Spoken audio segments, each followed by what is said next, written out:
This is Audible. Tantor Audio, a division of Recorded Books, presents Father of Nations by Dmitry Dornichev, translated by Nathan Klossner, narrated by Kevin T. Collins. Chapter 1. A wave of mighty silver-skinned warriors poured out of the half-destroyed military base. The heavy infantry deployed enormous 8-foot-tall metal shields, and the light infantry and mages quickly took cover behind. There was no point in hiding behind the walls, since they were almost completely destroyed, so the space-time lord of the great Shira-Shi race took the only action that made sense to him. He attacked. "We may be outnumbered, but we're also stronger. For the Queen! Kill them all!" the commander shouted, pointing 4 long blades at the attacking army. "For the Queen! Kill them all!" the army bellowed in unison. 3,000 warriors split up into 10 squads and confidently advanced on the attacking army, who held their positions instead of invading the Ark. "Pathetic Hyri! They're afraid of us! We'll kill every last one of them! Let's show them why the Shira-Shi are a great race!" the commander cried. A moment later he collapsed, with a hole in his head. Gunshots rang out. All 6 Shira-Shi officers were killed instantly, executed by fairy snipers fluttering high above the ground. Their commander's sudden deaths threw the warriors into chaos. After a few moments of uncertainty, a man stepped out of the army's tight formation and addressed his fellow Shira-Shi. "Kill them! Kill! Kill! Kill!" the warrior shrieked, pointing his blades at the Hyri army. Then he died, felled by a sniper. Nevertheless, the soldiers had been inspired and given purpose. Their orders were simple: march forward, kill, and die. "Kill!" a chorus of voices exploded. Thousands of warriors rushed at the humans. Fighters armed with slings hurled exploding projectiles. Mages cast spells, but all their ranged attacks were completely absorbed by the enemy's siege barriers. "Fire!" Sergey ordered. With a terrifying rumble, the flagship of the former Baltic fleet and 3 corvettes started bombarding the enemy's tight formation with enchanted rounds. Once the 4-armed warriors' ranks were broken, they were hit with a volley of exploding shells, sowing even more chaos among them. The Shira-Shi shouted, bellowed, and roared. Some of them lost the will to fight, others were maimed or near death, and the rest dashed at the humans who were still hundreds of yards away. Explosions rang out. The cacophony was deafening. machine guns roared, AK-15s thundered, and item throwers hurled pots full of incendiary compound. The mages waited for just the right moment. As soon as the enemy was less than 15 yards away, a 50-foot-tall wall of flame rose out of the ground. Gale-force winds started blowing, and the warriors who had made it this far were enveloped in a flaming tsunami. "That ought to do it," Sergey chortled, walking onto the battlefield armed with a plasma shotgun. "Let's finish 'em off!" he shouted, blasting a barely alive 4-armed warrior in the face. The humans made their way through the Ark, finishing off the wounded Shira-Shi as they went. Fairies scouted the battlefield from the air, joined by hundreds of Katya's beetles. Some of the warriors had managed to retreat to the half-ruined fortress and were trying to mount some kind of resistance, but they were taken out by howitzers before they could even regroup. The humans advanced cautiously, making sure to eliminate every last surviving enemy. The support crew was already gathering corpses and loot and loading it all into trucks. There wasn't much time for looting, so they had to do it as quickly as possible. There weren't any major issues clearing out the Ark. The only hurdle was that the shield-bearing Shirashi were invulnerable to ordinary munitions. Only armor-piercing rounds could penetrate their mighty shields. Even magic and enchanted arrows were useless against them. "There are 6 more behind the wall," reported a scout with X-ray vision. The army carefully advanced through the military base, making sure no witnesses survived. Some of the enemies tried guerrilla-style attacks, hoping to do at least a little damage, but it was all for nothing. "Olin, blow up the wall, you 3, a commander said to 3 machine-gun-toting gunners in power armor. "Fire as soon as the wall comes down. Knights, you're on defense." "Yes, sir," shouted 2 Argonan knights equipped with level 4 armor, level 3 shields, and plasma shotguns. An archer grabbed 3 of Guy's exploding arrows and pulled his level 3 bow taut, illuminating the runes running along it. As soon as he got the go-ahead from his commander, the arrows flew at the stone wall, annihilating it and anyone hiding behind it. The AK-15s started blasting, and 3 Yumi machine guns fired a hail of bullets. The survivors leaped out from behind the hall, but their corpses were instantly blasted back into the ruined building by the knights' plasma shotguns. "All clear," a scout reported, and the squad advanced to the next building. There had been 4,000 Shirashi warriors in the fortified military base. A quarter of them were killed or wounded during the artillery bombardment, 2,500 were killed during the cleanup operation, and about 500 were taken prisoner. The Ark's lord was found buried under the rubble. He'd been turned to ice. His cryostasis skill had activated, so he was still alive. Sergey had the honor of blasting him with a shotgun. Alert! The Shirashi Queen's 5th trading ark has been lost, and its entire population has been wiped out.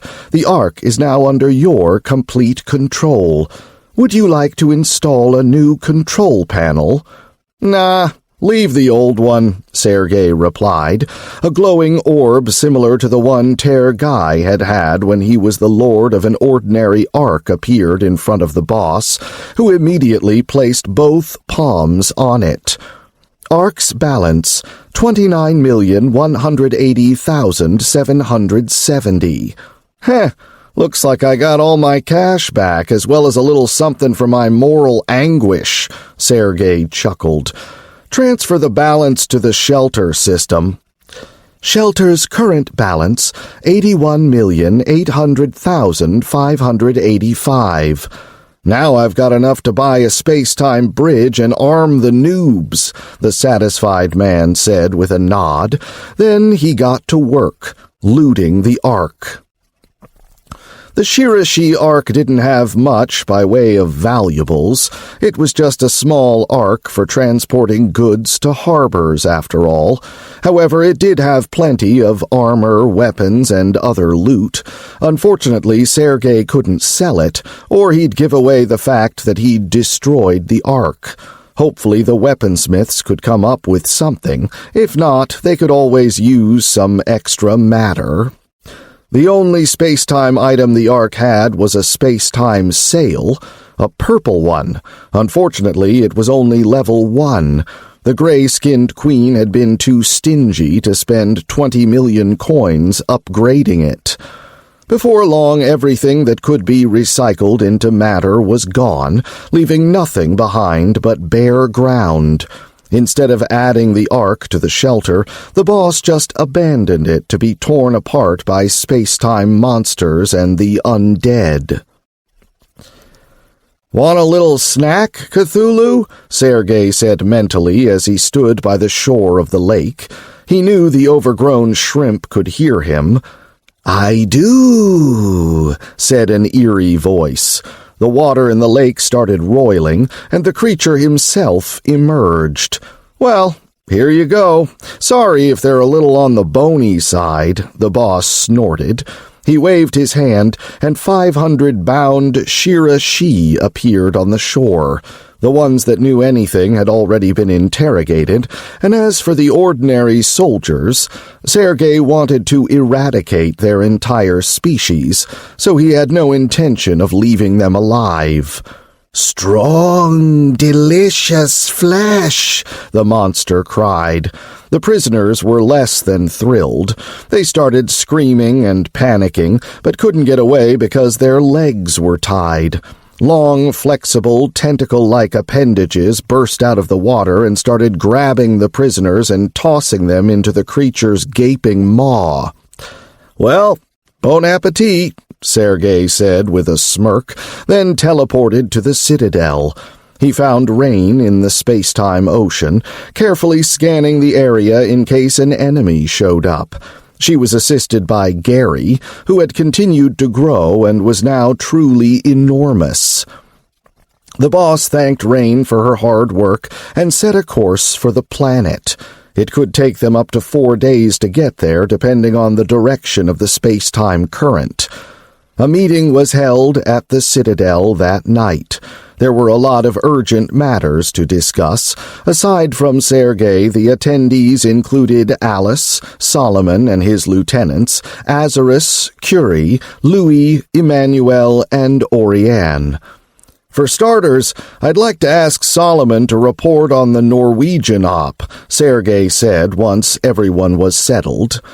"Yes, boss." Solomon stood up, and a slideshow began playing on a large screen.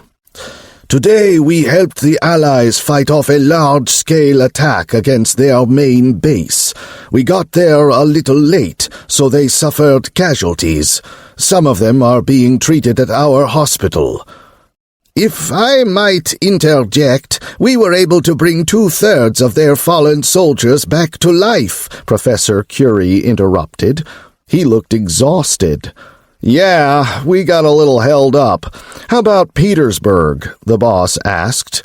"We're still scouting the area and clearing out the growths that spread the biomass. We've destroyed a couple of layers," Solomon replied. "Sheesh," Sergey sighed. "We sure got a lot of crap to deal with right now, don't we? How about the expeditions?" "The squad on Tillian is fine. They should reach the last bastion soon. The squads on Earth are okay too. They're near Minsk. They've also set up 6 safe zones in Belarus. All the locations were approved by HQ. "Not too shabby," the boss said, then thought for a moment. "Send out another expedition, this time from Petersburg to Moscow, and tell them to get in touch with camps along the way. We gotta speed up the process of unifying the human settlements. There's just too many threats out there right now. Actually, that brings us to issue number 2, the aliens. Alice, what did the Allies say, and how many of the folks we rescued have decided to go back to their people?" "They're concerned, but there isn't really anything they can do about it. 648 of the people we rescued went back to the islands. They were scared to stay in the Spacetime Ocean after everything they've been through," Alice replied confidently and concisely. "Yeah, I figured they had their hands full defending themselves," Sergey replied, then looked at Solomon. "What about the rewards?" "The evolution of the monsters you call frogs is unlike anything we've ever seen before, including the Faru and the bears. Their appearance and stats are completely dependent on their mutation. One frog might be 3 feet tall and able to cast powerful spells, and another one might be a 15-foot-tall warrior. Or it could be the other way around. Their mutations and evolutionary paths are extremely varied, but I can confirm that they're more animal than humanoid. We've been able to talk to the bears, but not these things. They do have a language, but it's much more primitive than the bears." Solomon took a sip of water and showed dozens of photos of monsters. There were frogs with claws, fangs, and even sharp horns, but most of them were pretty similar to each other. They were level 1 creatures without any mutations. They have a 20% chance to drop a reward. Level 1 frogs drop between 0 and 5 coins. Level 2 frogs drop up to 20 coins. Level 3 frogs drop up to 100, and level 4 up to 1,000. Gotcha. So the reward situation ain't awesome, but the coins are decent, Sergey summarized. Right, Solomon replied with a sly grin. But there are a lot of frogs. Heh, sounds like they're gonna be a real pain in the ass, Sergey chuckled, then suddenly fell silent. A mysterious grin appeared on his face. The frogs are the one doing the attacking, right? Right, Solomon replied with a nod. They've been attacking the Allies' base every day. They gather from all over the peninsula, and once there are enough of them, they attack. We could just provoke 'em into a larger attack, then we wouldn't have to run around chasing 'em all over the damn place, the boss snorted. Anyways, on to the next issue. How are the noobs doing, Alice? The people from Kaliningrad are adapting quickly. They've already started working. We talked about the former slaves earlier. They're still assimilating, Alice replied, then sighed. You bought too many of them, so it's a little challenging. It's gonna take us a few more days. The only issue is that the bird people have been asking to be sent into battle as soon as possible. We're gonna send them into battle, but they all gotta be initiated on Earth first. Hey, System, ain't there a way to do it without them losing their levels? The boss asked, looking up at the ceiling. There is not, no matter how much you pay. You're such a friggin' pain in the... Hold on, how come Mila's level didn't reset when she got initiated, huh? Evolutionary development cannot be reset. However, all accumulated experience is lost. Gotcha. Bummer.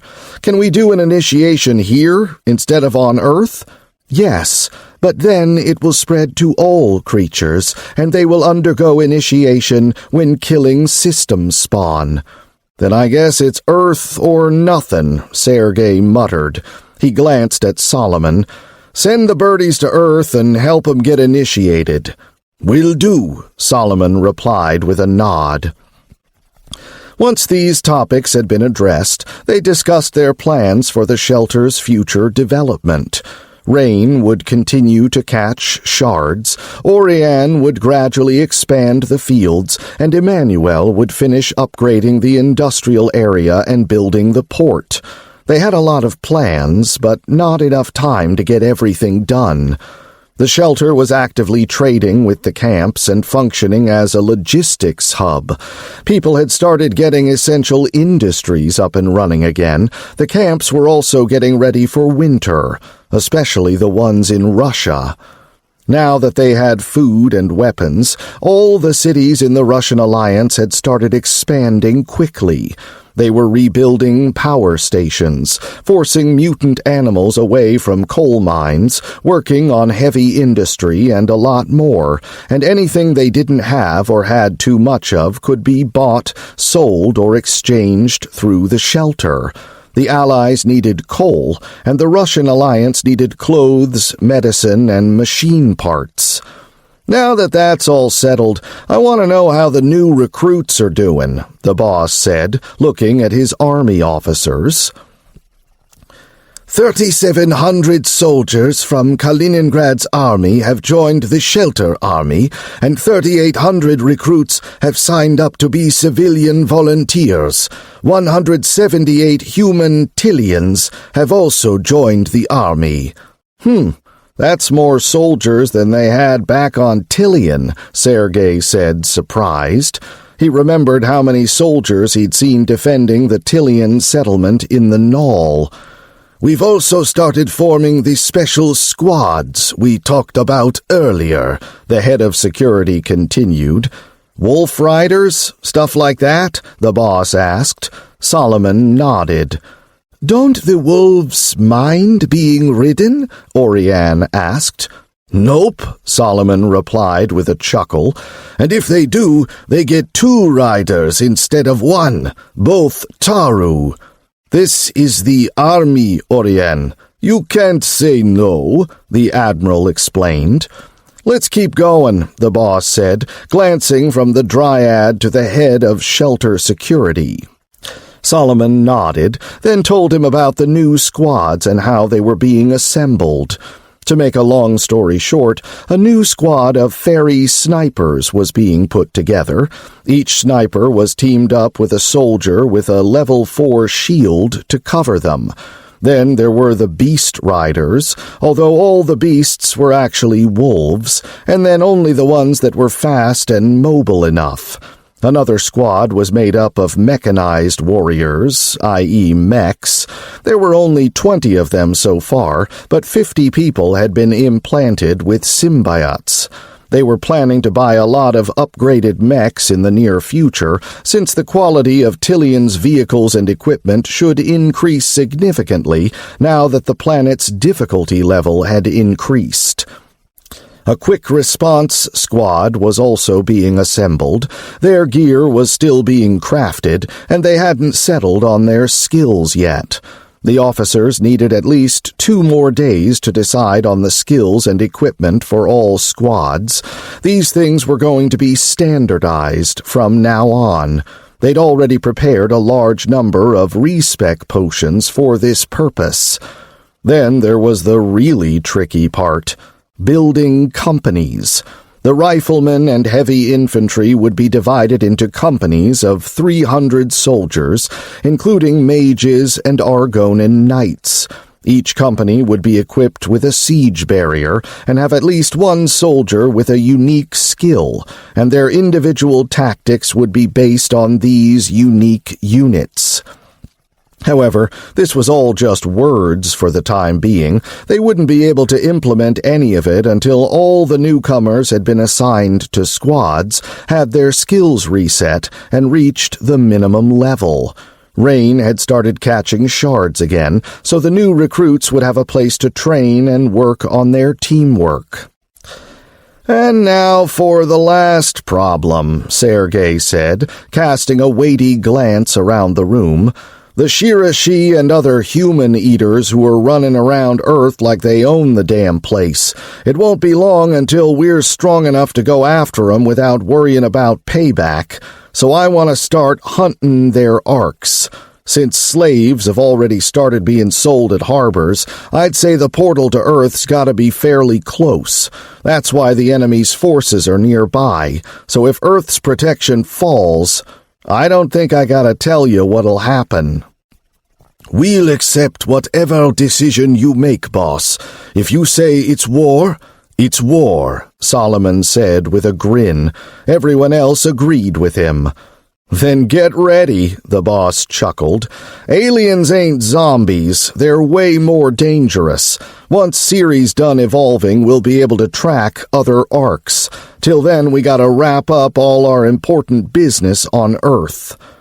The meeting went on a little longer. They decided to start actively defending St. Petersburg against the biomass and its monsters. The situation in Norway had died down for the moment, and the Allies weren't ready for any new military operations anyway, since they were still licking their wounds. Chapter 2. "I told you we shouldn't have come here," a woman in standard level 4 armor shouted, retracting her helmet as she ran. "I had to check," a man in similar armor replied calmly. "That's not nice, Mommy. Daddy just wanted to find out what happened to Grammy and Grampy," a little girl objected from her father's arms. "Don't you two gang up on me," the woman screamed in irritation, then stopped and spun around. "Go to hell, you goddamn freaks," she shrieked. This outburst was followed by a stream of shockingly foul profanity. 4 level 2 fast mutants and 36 zombies that had been following the family fell to the ground, dropping coins and rewards.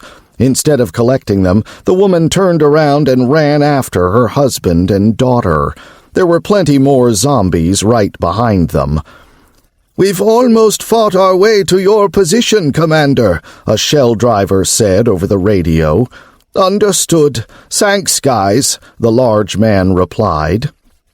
"Daddy, why don't you just turn into a monster and kill 'em all?" the little girl asked, gazing with curiosity at the city of Minsk, which was cloaked in darkness. Zombies were pouring out of windows, and hideous monsters on rooftops were spitting large spikes at them, but the girl's barrier protected her parents against any ranged attacks. "There are too many of them, sweetie. Your mommy and I are strong, but zombies don't get tired like us.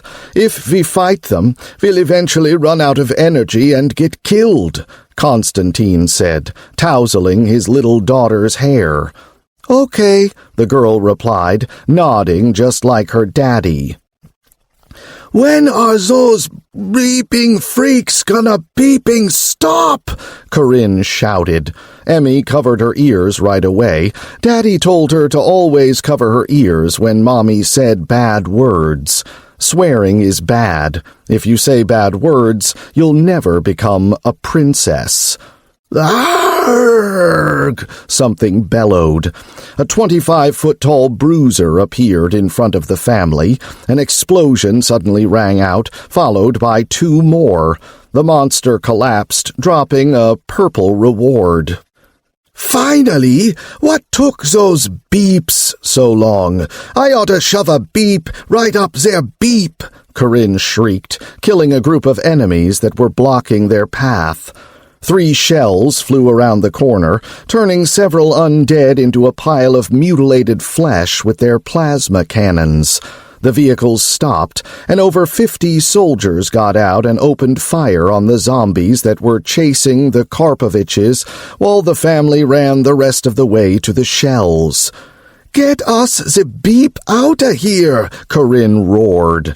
The soldiers flew into their vehicles, and a moment later all 3 shells were speeding away from the city of the dead.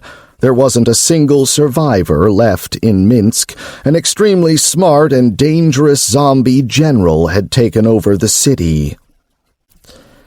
The next morning, part of the shelter army headed for St. Petersburg, while the rest of it cleared out shards. A small squad was also ordered to help the bird people get initiated on Earth. They'd settled on Belarus, since there were a lot of zombies there. "So destroying these, what do you call 'em again?" the boss asked, turning around to face Solomon. "Hearts, since they pump the ooze that feeds the biomass. So without the hearts, the biomass just starves to death, huh? Neat." Sergey looked at the yellow biomass beneath his feet. It started drying up, then crunched under his heel like autumn leaves. "Has the prof studied it yet?" "He's still working on it, but so far it seems like the biomass represents a single enormous colony of biological organisms that are all mutually dependent and linked together," the head of shelter security replied. "Anybody tried tossing it into the pit?" "It can't be teleported, and once it's dead, it's worth almost no biomatter," Solomon replied with a grin. He'd been the first to try using the biomass as a source of biomatter. It hadn't worked. "Then we'll find the hearts and destroy 'em our way to the main cocoon," the boss said, looking at the bizarre organic structure reaching for the sky in the distance. It seemed to have grown even taller since the last time he'd been there. Sergey didn't have any in-person business to attend to, so he'd decided to check in on the soldiers who were clearing out Petersburg. There's way more biomass round here now than there was last time," Sergey said. He'd scouted this part of the city with the redheads earlier. That's true. On average, the biomass has taken over a floor of every building in the city over the last 3 days, Solomon replied, looking at the building in front of them, which was already almost covered in biomass. Once the building was completely inundated in gunk, things would start happening inside of it that would be bad for humans. It could turn into a layer, or it could give birth to an enormous heart-like organ, or spawn defensive organisms that even a dragon would struggle to take down.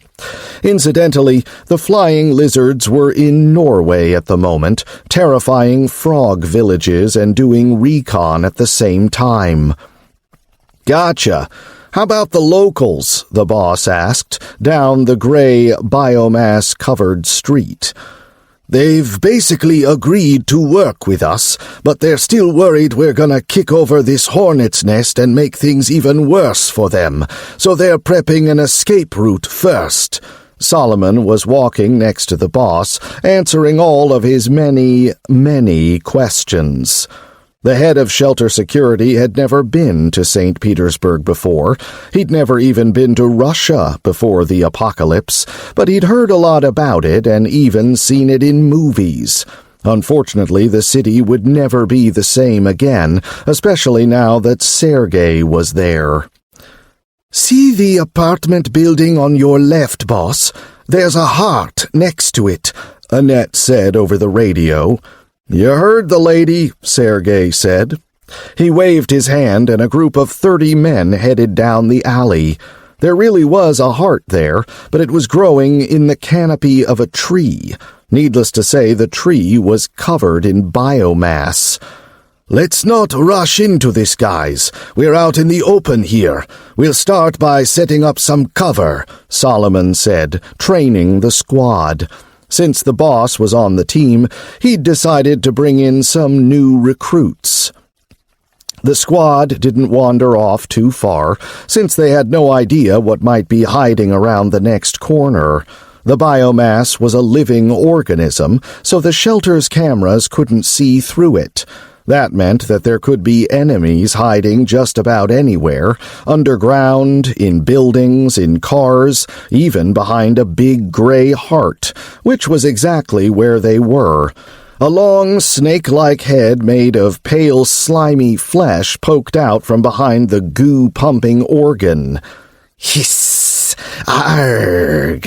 the monster hissed, then fell to the ground with a hole in its head. "Don't you hiss at me," the boss chuckled, shooting the creature again with his laser rifle. "Boss! Enemies!" a young woman cried anxiously as more enemies showed themselves. The courtyard of one of the apartment buildings turned out to be a lair. It looked like a monster with over 24 eyes, but when it opened its eyelids, hordes of freaks started pouring out of them. The creatures looked like they'd been cobbled together out of fish and human parts by a simpleton. A shrimp with 4 arms and 2 long legs ran at Sergey, shrieking and baring 3 rows of sharp teeth. "Fire!" shouted Solomon, who was in no hurry to transform into a giant. A few of the soldiers activated level 4 shields, creating an impenetrable wall. Their bullets could pass through it, and it was transparent, so they could aim through it too. They were all at least level 2 gunners, so they could hit a bullseye at 50 paces with their eyes closed. The monsters crawled out of the holes and fell to the ground with laser wounds.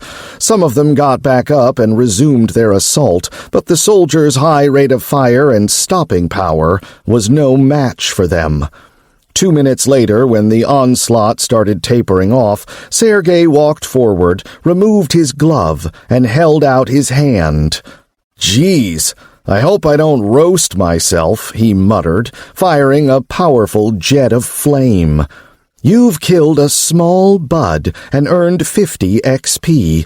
You've killed a level 3 mutant and earned 6 XP. You've killed a level 1 mutant and earned 3 XP. You've killed a level 1 mutant and earned 3 XP. You've killed a small incubator and earned 600 XP.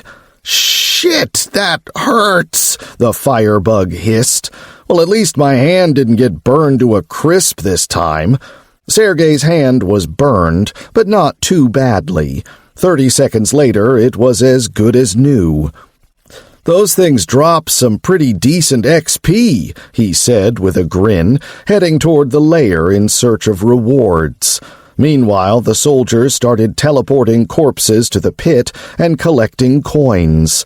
There were a lot of them. Each creature dropped at least 5. The lair itself had dropped 100 coins and 1 blue reward. However, the system wouldn't allow the lair's body to be teleported. Sergey even took a look inside the lair, but didn't stick around long. He saw organs, flesh, and something that looked like veins hanging everywhere like wires. Needless to say, it all got burned to a crisp, but even then, it didn't look particularly nice. "Couldn't we just poison the biomass, Saul? Or find the source of the gunk that's feeding all this crap?" the boss asked as he walked out of the building.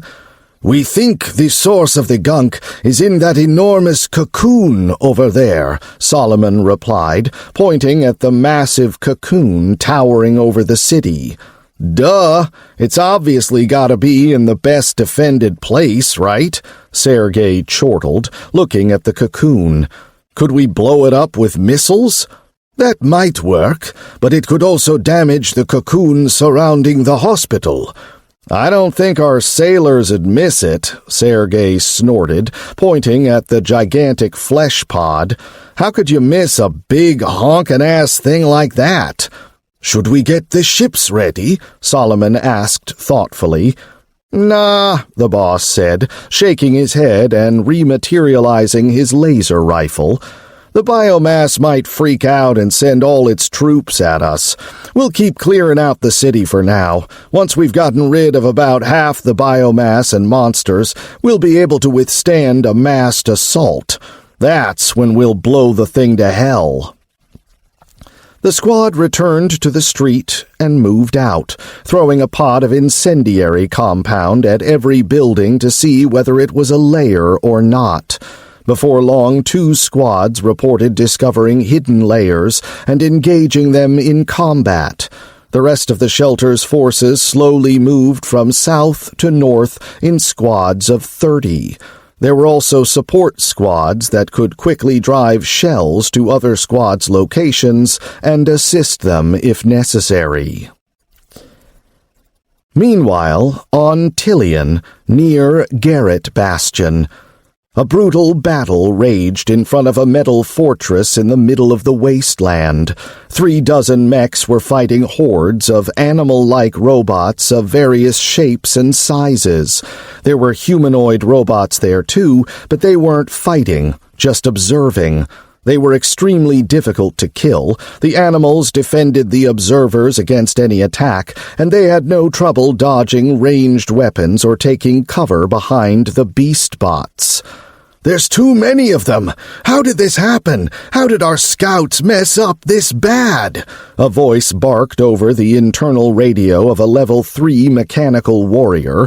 Garrett had already started using radio communications. Before then, mech pilots had had to use external speakers, since digital signals would have allowed their systems to be infected by the zombie virus. "They apparently underestimated the size of the facility hidden under the sand. According to our records, it was just a small factory before the Great War," a woman's voice replied. The voice came from a 25-foot-tall mech that was fighting off a dog-like robot. The 10-foot-tall machine was biting and tearing at her armor with its steel claws, and it was extremely tenacious. Even though it was missing a leg and its head was barely attached, it kept fighting with no regard for its own safety. "Ah! Get off of me, asshole!" someone shouted over the radio. "6 is down. They're ripping his mech open. 9 here. My arm's been torn off. 30 here. My power level's at 20%. This is bad." Chaos reigned on the battlefield. Garrett Bastion's fighters were losing. They'd destroyed a tremendous number of enemies, so the area around them was littered with junked robots. But every time they defeated a mechanical foe, 2 more would take its place. "Where are our reinforcements?" the commander shouted. He was fighting 3 spider-like robots that kept stabbing at his mech with their numerous blade-tipped limbs. "They got held up. They ran into some infected on the way here," replied the radio operator, who was holding up the rear. He was covering his comrades with a laser gun, but he was low on power, so he was trying not to fire unless it was absolutely necessary. "What the hell's going on here? All right, people, time to fall back." Before the commander could finish giving his order, the battlefield was rocked by a series of explosions. Even the fortress was hit. "9 here. I'm still alive. What was that?" a female voice said from a pink mech half buried in the sand. "The robots. They've stopped fighting. Damn it. Look where they're looking," another warrior shouted. "Oh, crap." Something truly massive was slowly making its way toward the battlefield. It was an enormous walking fortress, 300 feet tall and almost 1,000 feet long, covered in weapons, with infected underneath it, tens of thousands of level 1 and 2 cyborg zombies, as well as altered. The humanoid robots pointed at the new enemy, and all the animal robots instantly abandoned the mechs and dashed at the infected. Then new machines emerged from the robots' fortress, some of which looked almost like parodies of cyborg zombies. "Fall back!" shouted the commander, whose mech had been mutilated by robot spiders. Unfortunately, his cries weren't broadcast over the radio. "What the hell did they do?" Sergey growled as he sped along on his dagger. "Squad 17 found an unusual biomass organ. It looks like one of the small buds, but it's about 10 times larger, and it's taken over part of an apartment building," Annette replied. "I know that, but what did those dumbasses do?" Sergey shouted through the static. He was seriously pissed off. The biomass had suddenly transformed, changing color from gray to silver, and then certain system functions had stopped working. Sergey had lost the ability to teleport soldiers, and the soldiers could no longer retrieve ammo, power cores, or equipment from the shelter warehouse. It was almost as though they were on another race's ark. The only difference was that they still had communications, and their cameras still worked. "They burned the whole building down," Annette replied. "So until then, the biomass wasn't taking us seriously," Sergey grumbled, then considered the situation for a moment. The biomass was far more dangerous than he'd thought. Guess the locals were right to be scared of how the stuff would react. The boss arrived at the battlefield a moment later. Enormous hordes of pale, hideous creatures were pouring out of 30 different nearby layers. Even buildings that had seemed harmless were actually hiding large numbers of monsters. Shelter squads were on the way, but it was going to take them a while to get there. "The boss is here!" cried one of the soldiers. "We need mana, boss!" shouted the leader of a group of mages. Sergey didn't say anything. He just tossed the guy several power cores and mana batteries, then helped the squad defend themselves while casting the occasional spell. Soldiers were gradually flocking to the battlefield, but some of them were running into enemies along the way. Thanks to the monsters' determination and high levels, battles in St. Petersburg were tough. A few squads in shells joined forces and broke through the surrounding enemies, allowing the soldiers to move to more advantageous positions. Now that they had some extra MP, the fire mages went all out, and the gunners were twice as powerful, armed with enchanted ammo. "We've got 3 giants incoming, boss," Annette said. "They're coming from the northwest." "Gotcha. You guys heard her," the boss said, turning to the soldiers. "Get some energy cannons ready. Mages, make walls. Shells, wait for the freaks to come out of the buildings." Weapons were handed out and charged with cores. Mages erected walls of fire, preventing the pale creatures from reaching the well-defended humans. Vehicles moved to better positions. Then they showed up, and they made one hell of an entrance. One of the monsters made a serious impression by leaping over a 5-story apartment building. It looked like a man with frog legs and a catfish head. Its skin was beige, and it was covered in goo, suggesting that it had just emerged from an incubator. The 60-foot-tall creature stared at the humans, its eyes filled with rage, its maw agape in anticipation of a bloody feast. Chapter 3. "Light 'em up!" Sergey shouted. 24 energy cannons charged with level 3 power cores fired at once. However, thanks to the monster's good reaction speed and the distance between it and the guns, the creature managed to dodge out of the way and survive, losing just half a leg and a chunk of flesh from its belly. The building behind it took the brunt of the barrage and collapsed, kicking up a cloud of dust. But that wasn't the end. A moment later, 5 shells fired a volley of their own. The monster reacted instantly, grabbing a chunk of wall and using it as a shield, but it was only able to protect itself against a single plasma blast. The other 4 left hideous wounds in the creature's body, but it was still alive. And now it was pissed. On top of that, it wasn't alone. 2 more freaks appeared.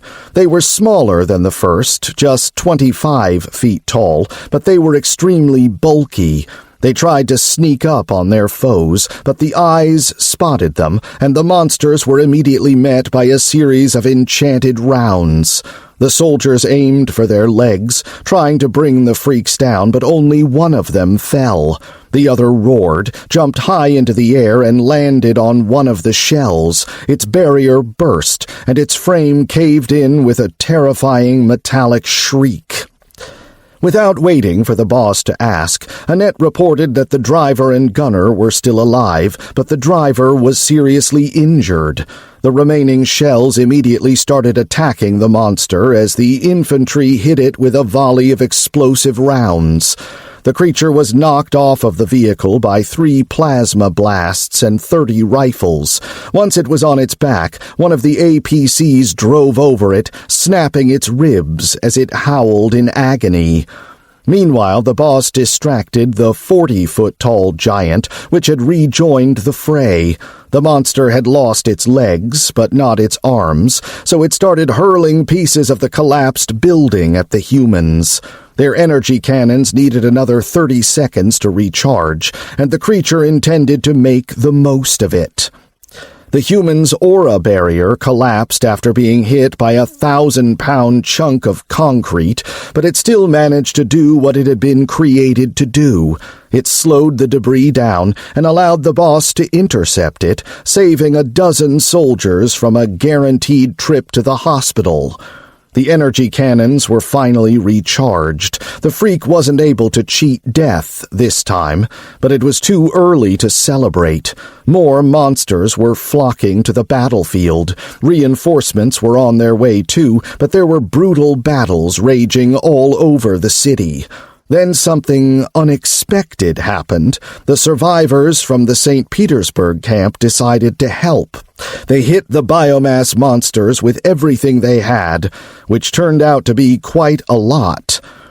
Things started going much better after that. If the survivors hadn't shown up to support them, the Shelterites wouldn't have lost the battle, but they would have spent a lot more time and energy bringing the monsters to heel. The locals also took this opportunity to hit the biomass's undefended layers, burning 24 of the deadly buildings to the ground. Once the battle was over, people started gathering corpses and loot. At least 3,000 square feet of biomass had been roasted by the fire mages, and that turned out to be enough for the humans to regain their ability to teleport items to the shelter. However, as soon as they got close to living biomass, the teleport function was disabled again.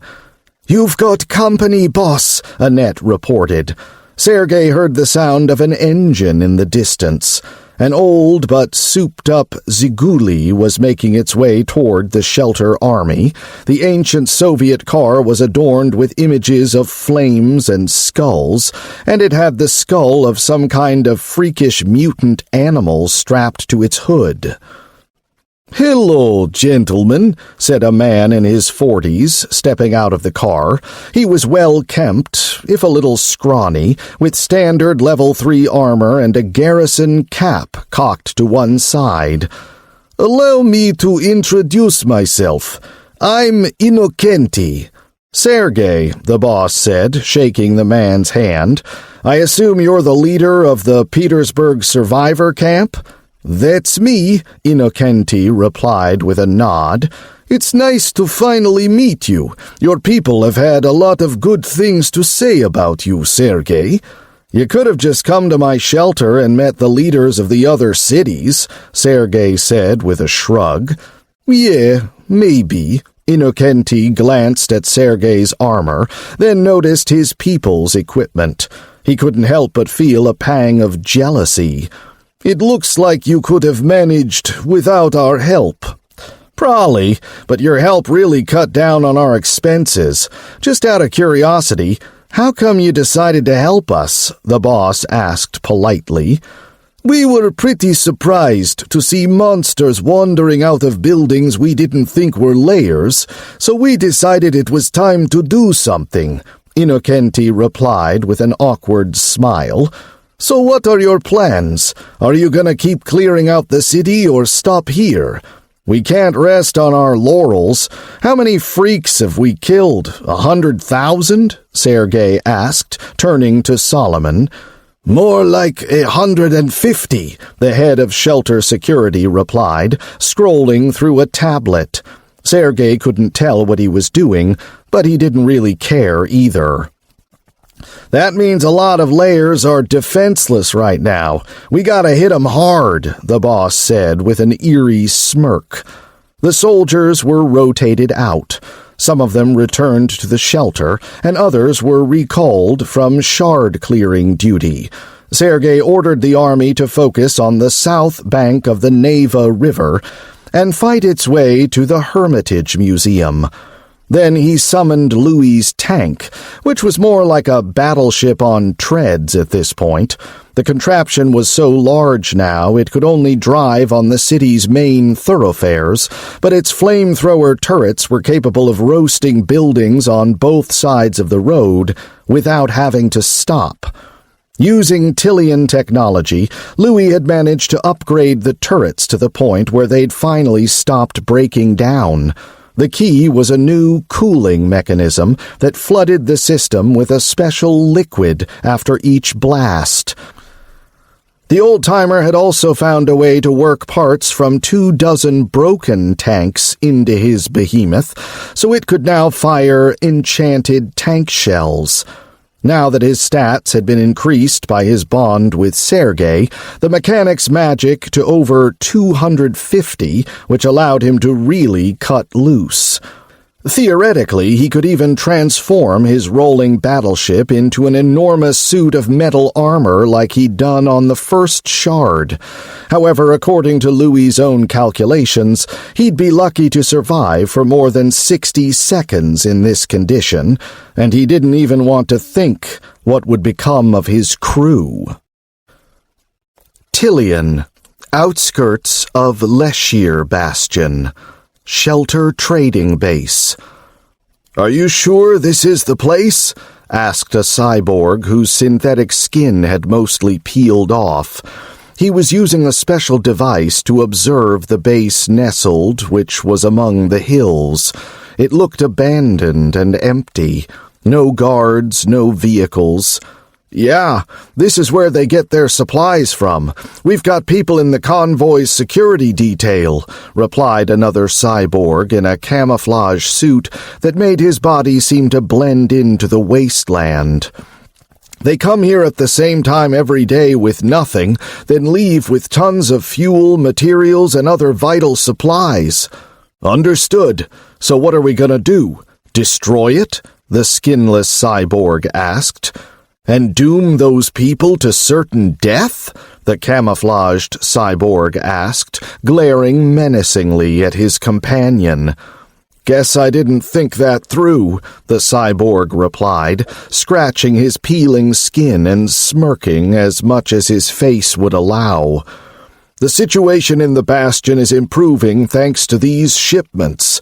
That's good news, but it's also costing us support," the other cyborg said, taking the observation device from his comrade and looking at the base. "The Council has decided to make a deal with whoever is selling that tyrant resources." "A deal, huh? Good luck with that," the first cyborg muttered, looking at the base without the device. The facility suddenly sprang to life. People started emerging from the building and taking up positions. The cyborgs were surprised to see how homogeneous and standardized their equipment was. "Those aren't nomads, and they aren't from small camps either," stated the cyborg in the camo suit. "Then who are they?" the other cyborg asked, trying to see what was happening. "Whoever they are, they definitely aren't weaklings, so the only way to capture the base would be to drown them in corpses," the cyborg chuckled as he watched the base. "Tell the Council I'm going to continue observing." A caravan of trucks and mechs arrived soon after. They spent about 2 hours messing around at the base, then left for the Bastion. "They're leaving! Come on, we gotta hurry," said the cyborg with the peeling skin. "Hold on," the other cyborg barked. "They left a scout behind. Let's wait a minute. Be ready in case we need to respond with force," he said, turning around. 300 of the Revolutionary Army's best soldiers were behind him, and a few thousand others, some of whom weren't infantrymen, were getting into position in the hills. Shortly thereafter, the two cyborgs moved out toward the base, which was already in the process of shutting down. People were gradually heading back to the shelter, but when they saw the strangers approaching, they stopped, contacted the shelter, and went back to their positions. "Don't shoot! We're here to talk!" the cyborg with the peeling skin shouted, raising his hands. His companion in the camo suit was also walking forward slowly with his arms raised. "Who are you?" one of the strangers asked. He looked just like the rest of them, with the same weapons and armor. "We're from Lashir Bastion. We're here to talk," the cyborgs said, stopping. "We already do business with Lashir. Tell me your names," the man ordered. "I'm Harrow," the peeling cyborg said, "and this is Itius. We're from the Revolutionary Army. We just want to talk." "Wait here," the stranger said, then walked away. The cyborgs waited. A minute passed, then another, then 5. It wasn't until minute 11 that they saw movement in the base. "So, you're the guys who want to talk, eh?" a voice said with a hint of mockery. A man appeared in the passageway. He was equipped with massive armor that made the guard's gear seem primitive by comparison. The stranger walked confidently toward the delegation, and he was alone. "That's right," said Harrow, not dropping his arms. "So what do revolutionaries got to talk to me about?" the stranger asked. "We want you to stop doing business with the tyrant and only work with us," said Itius. "And why would I do that?" "The tyrant is tormenting his people. He's led the Bastion into decline," the cyborg with peeling skin said emphatically. He usurped power, and under his leadership, life has become unbearable, the other cyborg added. Don't it seem kinda weird to be fighting over power when your race, hell, your whole world, is on the brink of destruction? The armored stranger asked in amazement. We can deal with the infected, Harrow said with complete confidence. What makes you so sure? The stranger chuckled. Actually, it don't matter. Just tell me this. What's gonna happen if I say no? We'll attack. You're surrounded, and there are a lot of us, the other cyborg said boldly. He wasn't afraid to die for his cause, and neither was Harrow. That was why they'd been chosen as negotiators. You mean those 3,611 infantrymen, most of which are armed with melee weapons, plus 10 beat-up old mechs? The stranger snorted. He waved his hand, and 30 Level 1 mechs appeared out of nowhere. These mechs were different, upgraded. Actually, they were a new model known as Mechanical Warrior Type 2 Level 1. Sergey had paid 1,000,000 coins to upgrade all his mechs and buy 10 more, but it had been worth it. Their combat capabilities had doubled, and they were also much easier to pilot. The Type 2s were 8 inches taller, standing 8 feet 10 inches tall. Their heads and necks were the same as before, but their bodies were slightly longer. However, this didn't reduce the pilot's safety. On the contrary, their armor was even stronger. The mech's legs had been made somewhat thinner, which had increased their mobility by at least 50%. They could now jump up to 15 feet in the air, and their torsos could rotate a full 360 degrees. In other words, they could run forward with their torsos pointed backward. Their arms had changed, too. They had jointed limbs instead of fingers, but that didn't mean they'd lost their weapons. On the contrary, their arsenals were even bigger now. Laser guns, plasma shotguns, chainsaw blades, and low-tech beam blades were all available for enough coins and power cores, and they all folded into the mech's body like a Swiss Army knife. After extended, painstaking testing in the shelter, Sergey's people had settled on a standard set of armaments for Level 1 mechs: a laser gun, a rifle, and 2 beam blades. The mechs had already been tested on the streets of St. Petersburg and Shards, and they'd acquitted themselves quite nicely. Unfortunately, acquiring Level 2 mechs had become problematic, since all the bastions were performing massive overhauls of their creations. More mech parts had appeared, and old ones could now be upgraded. Because of this, all the bastion's engineers were eager to develop new mechs and adapt old ones. Tillian was now in the middle of an arms race between the infected and the cyborgs. The bastions were spending an untold amount of coins and working overtime to clear out as much of the surrounding area as possible. Since they had more resources thanks to the shelter, they'd also started absorbing smaller camps. However, the Revolutionary Army didn't know about any of this. They'd received the same system message as everyone else, but they hadn't seen the increased difficulty level as a threat. They were impressed by Sergey's demonstration of power, but not enough to retreat, at least until he waved his hand again. Louis's behemoth appeared, along with 2,000 infantrymen that had been recalled from Petersburg, all well-armed and in excellent armor. Sorry to disappoint you, but there ain't many folks on this planet who can compete with me in terms of firepower, the man said. I don't give two shits who runs the bastion, but I don't want this planet to die because of a handful of morons who can't see past their own noses. So tell your, leaders or whatever to take a look at this and see what the other bastions are dealing with.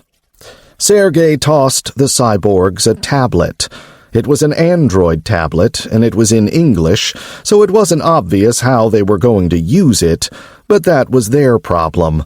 The army disappeared, and the boss returned to his base. The rest of the strangers disappeared over the next few minutes. After digesting what they'd just heard, the cyborgs went back to their people and got in touch with the council. They searched the base, but found nothing. Sergey had even taken the teleportation platforms with him. Rain? Rain! Sergey looked around the Spacetime Ocean and couldn't find Rain, so he called out to her telepathically. "Over here," a voice called out joyfully. A moment later, Sergey saw Gary flying toward him. The baby shark ray was growing incredibly fast. He was already as big as a small plane. "We were hunting," the young woman said before Sergey could ask her where she'd been. "The shelter hasn't been attracting zombies since it stopped glowing, so Gary didn't have any food." "Yeah, he's nothing but skin and bones. Just look at the size of the guy." Let him eat his fill. We're going to reach the planet pretty soon, and there ain't no zombies around it. "You're a hungry little guy, ain't you?" the boss said, patting the shark ray on the head. He looked at Rain's glowing silhouette. "No arcs, huh?" "No, I would have told you right away if there were. There's nothing but shards here, but I've been asked to stop catching them for now," Rain replied. She'd recently become more confident and less shy when talking to Sergey. Her conversations with Alice and the other girls had helped her get her head on straight, and her responsibility for the souls of the people who believed in Bati Ra had forced her to grow up. "Thanks. Keep an eye out," Sergey said with a nod, then left the Spacetime Ocean. He had a ton of work to do, and Petersburg wasn't going to clear itself out, but as soon as he went back to the city and cleared out his first layer, Anne contacted him.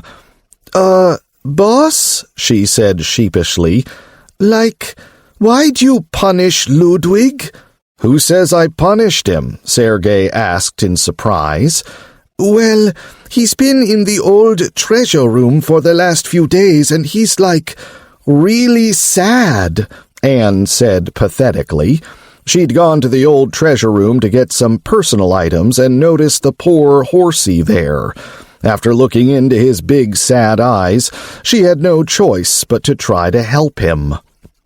"What the hell's he doing in the—" "Shit, I forgot all about him," Sergey said, glancing absent-mindedly at his wrist. Underneath his armor was another sad, lonely minion, the lizard that had transformed into a tattoo. "OMG, that's so mean, boss," Anne replied, aghast. "What were you doing there anyways? And how do you like your new digs?" the sly boss asked, slyly changing the subject. "I went there to get something, but seriously though, the new office is gas." Anne spent the next 10 minutes bragging about her department's new office space. She'd spent a lot of time badgering Natasha into making it as nice as possible. Chapter 4. "Master!" Ludwig cried joyfully when he found himself freed from his prison, although this new location wasn't particularly appealing thanks to the burning buildings, biomass, and countless bloody corpses being sent to the pit by people wandering around the battlefield. "Huh, looks like you got a little bigger, huh?" Sergey noted, nodding at the white creature standing before him. Ludwig had barely changed at all after evolving. He'd grown to the size of an adult horse, his horns had become a little sharper, and his long white fur was just a tiny bit softer. "That's right, Master," declared Minion number 12, who was extremely nervous. He was doing everything he could to show his master how beautiful and impressive he'd become, but Sergey's obvious lack of interest was filling him with despair. "What level magic can you use?" the boss asked thoughtfully, looking the creature in the eye. Level 3, thanks to your archmage skill. Otherwise it would be level 2, Ludwig said anxiously. He wanted to be appreciated, praised, and loved, but he really didn't want to go back to prison. If you evolve again, will you be able to use level 4 magic? Sergey asked after a lengthy pause. Yes, I will, except... Ludwig trailed off, realizing that there was a little problem. It'll cost a little more for me to evolve this time because of your skill, he added hesitantly. A little more, eh? How much is a little? The boss asked, then instantly regretted it. 60,000 level 2 power cores, 15 level 3 cores, and 40 level 4 cores, the horse replied quietly, hanging his head. And then you'd be able to use all level 4 magic? Sergey inquired, trying not to shriek at the numbers he'd just heard. Yes, I'd be the most powerful minion in the Spacetime Ocean, the horse declared proudly. Is that so? Sergey chuckled, then pointed at the battlefield. Well, first you gotta show me how useful you can be. See them folks over there? Go help 'em clean this mess up. I want you to give it your all, capiche? Yes, master, the creature cried, beaming with happiness, then cantered gleefully toward a group of mages who were slowly and carefully burning one of the layers. Ludwig ran up to the layer, and a fireball appeared above his head. When the fireball struck the building, it almost collapsed from the powerful explosion. The deafening blast kicked up a cloud of dust and profanity. The mages were all speaking different languages, but it was obvious that they were swearing. "What are you doing, you friggin' idiot?" Sergey barked, stunned by what he'd just seen. 2 people had been injured by the debris, a nearby shell was now buried up to its roof, and Ludwig himself even got hit. Master, your magic is so powerful, the shocked minion cried, almost shouting. Yeah, my magic stat's up to 800 now, the boss replied, trying to restrain himself from cursing a blue streak. Impossible! The horse shouted, despite himself. He was shouting telepathically, of course, since that was the only way he could communicate. Jeez, you're a friggin' dumbass, Sergey sighed. Go practice on shards. He teleported Ludwig to the shelter and contacted Hubert, who had just been sent a very explosive dumbass. While everyone else was fighting, the boss got to work on an unsolved problem, the electric birds. Try as she might, Svetla just hadn't been able to tame them. There were about 50 of the mutant birds living on a patch of desert surrounded by large cliffs, and they'd almost killed a couple of flying shorgo who had wandered there by mistake. "Boss, you're here!" cried Svetla, who had been expecting him. She'd actually asked him to come. This was her 3rd attempt to tame the birds. "What's the plan?" the boss asked, looking at the smiling Beastmaster. "They refuse to talk to me, and they're very aggressive, so we need to show them we're stronger than them," replied Svetla, who was determined to tame the birds come hell or high water. "Should we get the dragons involved?" "No, they'd just ruin everything, and then we'd never get their eggs," Svetla smirked. She'd already tried asking the dragons for help. There had been about 100 birds at the time. The ones that were left were really pissed off now. "You just need their eggs?" Sergey said, and a large egg several times bigger than an ostrich egg appeared in his hand. When he saw the dopey, baffled expression on Svetla's face, he chuckled and explained, "The system don't consider eggs living things." "Then we just need to take the birds' eggs and threaten them," Svetla cried happily. Sergey was surprised to hear this from Svetla, who was ordinarily such a sweet, peaceful woman. Force is all they understand. Otherwise, we'd have been able to reason with them, she explained. The evil humans stole 90 eggs. They just vanished into thin air. The birds noticed right away and started hunting for them. It didn't take long for their search to bring them to the humans and the enormous crocodile-like creatures guarding them. A fight broke out. No matter how hard Svetla tried to convince the birds, they refused to give in to blackmail.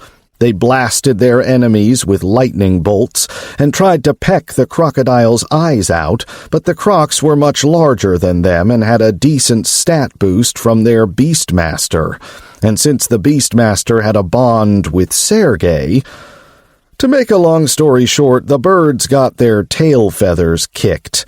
They didn't stand a chance against the souped-up crocodiles, and Sergey had no trouble shooting them down thanks to his combat reflexes skill. Once the brief battle was over, the Shelterites caught 9 birds in order to try taming them. The others died like warriors, fighting for their young. "I feel sorry for them," Svetla said sadly. "You did all you could," Sergey replied as he watched the humans capture the injured birds. They would be taken to a special place where they could be helped and rendered harmless. "Where did you put the eggs? They'll die without anyone to take care of them," Svetla inquired anxiously. Sergey concentrated on the eggs and almost burst out laughing. "I think I found 'em some new moms." The boss teleported himself and the confused Beastmaster to the chicken coop. Svetla couldn't believe her eyes. All 90 eggs were receiving the adoring attention of the chickens, which were literally surrounding them, with the largest, most dominant hens perched on the massive eggs, looking down their beaks at the lesser females. "Looks like we're good here. When the birds hatch, they'll think they're chickens," the boss said with a grin. Svetla just grimaced. She knew that Sergey was right, but she also knew that the chickens would be a bad influence on the birds, since they were just as ornery as their real mothers. Kaliningrad, somewhat earlier. A column of military vehicles rolled into the empty city.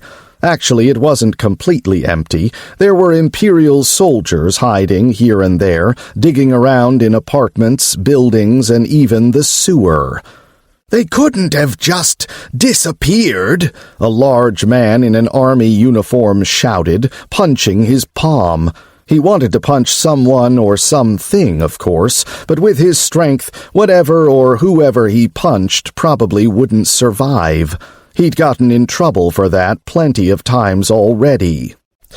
"Anything's possible in this world," another man replied calmly, his eyes closed.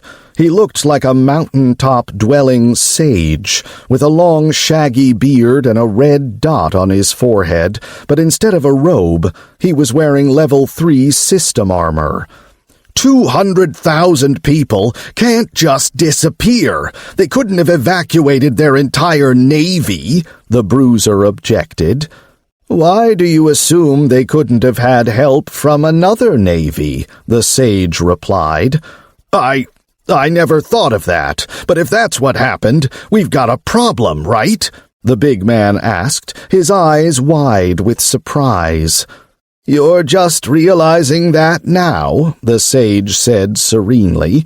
"We lost almost 10,000 soldiers and 500 elites the other day, to say nothing of vehicles and equipment. We've got plenty of cannon fodder. Our people can't wait to die for their emperor," the officer declared proudly. The bearded man just shook his head. The vehicle rolled slowly down the road so the men inside could see what had become of the city, and what they saw shocked them. Empty streets, buildings without any windows, doors, or furniture, not a single streetlight. Even the wiring had vanished. The column soon reached the Brandenburg Gate, which had the words, "Attention Imperialists," scrawled on it in Polish. Why does it say imperialists? Why not Polish Empire? Ugh! That really grinds my gears, the massive officer roared. Maybe that was the point, the sage said without opening his eyes. However, he had to open them when he left the vehicle, since he didn't actually have a third eye. Hey, is this what I think it is? Maybe, maybe not. When they approached the gate, the two men found a vending machine, but not the kind the bruiser was hoping for. This one just sold food. There was a note attached to it. It read, "This is a vending machine. There are 2 cubes containing similar vending machines next to it. My interplanetary corporation sells weapons, food, ammunition, and skills. But until I meet your so-called emperor face-to-face, these machines will only sell food at the price of 2.5 coins a pound. I have also included instructions on how to use the vending machine. And no, this isn't a system vending machine." "Interplanetary corporation? Is he making fun of us?" the bruiser roared. "He can call himself the Lord of the 5th arm of the galaxy if he wants to. It's just words. Why don't you try buying some food?" the other man answered calmly. "Hey! I just bought a sack of potatoes. They aren't poisoned, are they?" The sun had just gone down in the shelter. Everyone was getting ready for dinner, including the boss. It had been a productive day, so there weren't any urgent matters or threats left to deal with. Everything was peaceful and calm. At least for Sergey. The soldiers had been working all day non-stop, and the weaponsmiths, doctors, and alchemists were all swamped. The survivor camps had been sending lots of seriously wounded and less than alive soldiers to the shelter, and the zombie virus cleansing and rejuvenation services were huge hits. The trade center was packed with people almost 24/7. The shelter had earned almost 2 million coins over the last few days from services alone. "The boss is here!" Anne cried, waving and jumping up and down. "Hey, guys," Sergey said, taking a seat. Almost everyone was there, so lots of dishes were being served. The variety was impressive, with plenty of seafood. "This grub looks amazing, and it smells kind of familiar, too." "I'm glad to hear that," Alice said with a happy smile. Sergey looked surprised. "The Ryger sisters gave me the recipes for the dishes you tried at the restaurant in the harbor. Giselle, the other girls, and I have been trying to copy them. They didn't all come out, of course, but, well, go ahead and give it a try." "It's so good! Seriously, I've never had anything like this before," Anne gasped, gazing in fascination at the contents of her plate. "It's definitely an unusual flavor," Natasha added. The girls tried some fish boiled in a special sauce. The shelter had bought lots of spices and other ingredients recently. Alice never could have made these dishes without them. "Is this pork?" Sergey asked, surprised. "Yup," Oriane said, clearly pleased with herself. "The pigs had piglets, so we can buy them from the store now. We slaughtered the older ones, since they can't have any more babies." "When did we get pigs?" Sergey inquired. "The Brits sold them to us right after your conference," the Dryad replied. "Oh, yeah? I don't remember that. Whatever. What other interesting stuff did we buy?" "Cows. We bought these from the Russians a long time ago. They haven't had calves yet, but we are expecting some any day now," said Oriane, who had started planning a cowshed with Emmanuel. "Cows, huh? That's nice," the boss said. "I'm getting kinda sick of rabbit and lamb." "I also expanded the fields and started planting the root vegetables and bushes you brought back. The veggies are called earth fruit. They taste kinda like peaches, and they're really nutritious and tasty. We call the other plants tea bushes. Their real name is way too long and complicated. Them bushes are supposed to have some kind of fruit that's poisonous, and apparently nobody can get 'em to grow anywhere, Sergey recalled. That's right, the dryad said with a nod. But if you soak the fruit in alcohol, all the poisonous juice turns into sugar, really good sugar. As for them not growing anywhere, she trailed off with a shrug. I don't know anything about that. We planted them, and they're already growing like weeds. So we got tea and sugar? Sweet! Sergey's eyes were blazing. These were important new products. But he was still waiting for the other shoe to drop. So the sugar's really safe to eat? It don't have side effects, or maybe it builds up in your body or something? Yeah, boss, it's safe to eat. The professor's already studied it carefully. He's the one who came up with the method for getting rid of the poison. The sugar was just a nice surprise, Orianne added. She'd been expecting these kinds of questions and had prepared accordingly. Azarus and the alchemists you bought at the harbor confirmed the professor's tests. Oh, yeah. How are the alchemists settling in? Sergey asked, looking at Alice. It's hard for me to say, since they haven't really left Azarus's lab. I think they're his apprentices now, the tired young woman replied. Gotcha, the boss nodded, then looked back at the dryad. How about the fields? I only expanded them a little, since a full-fledged expansion would cost 35 million, Orianne replied. Anne almost choked, and Sylvie was already trying to figure out how much equipment those millions of coins could buy. Do it. I made 16 mil today off of vending machines alone. Oh, that reminds me, Sergey said, turning back to his number one. Al, could you tell Manny to sell some of our crops to the store? It don't make sense to hoard all that food if it's just gonna take up space. Okay, Alice replied, making a note on her phone. Once the interrogation was over and everyone was done eating, they started talking about their experiences in the harbor. Many of them had gone there and even spent a few coins. Needless to say, the most popular topic was alien fashion, so Sergey had no choice but to get the hell out of there. He knew the girls would end up gabbing about clothes for hours. Then they'd start showing each other their new outfits, trying them on, etc. The boss headed to the laptop and quickly checked his email. He really did have one about the piglets Orianne had mentioned. The breed was called Large White Pig. He didn't bother changing the name. He also found a notification about the experience he'd earned for growing new crops. 1,000 XP per crop, to be exact. Then he saw one about the experience he'd gotten for the new slaves.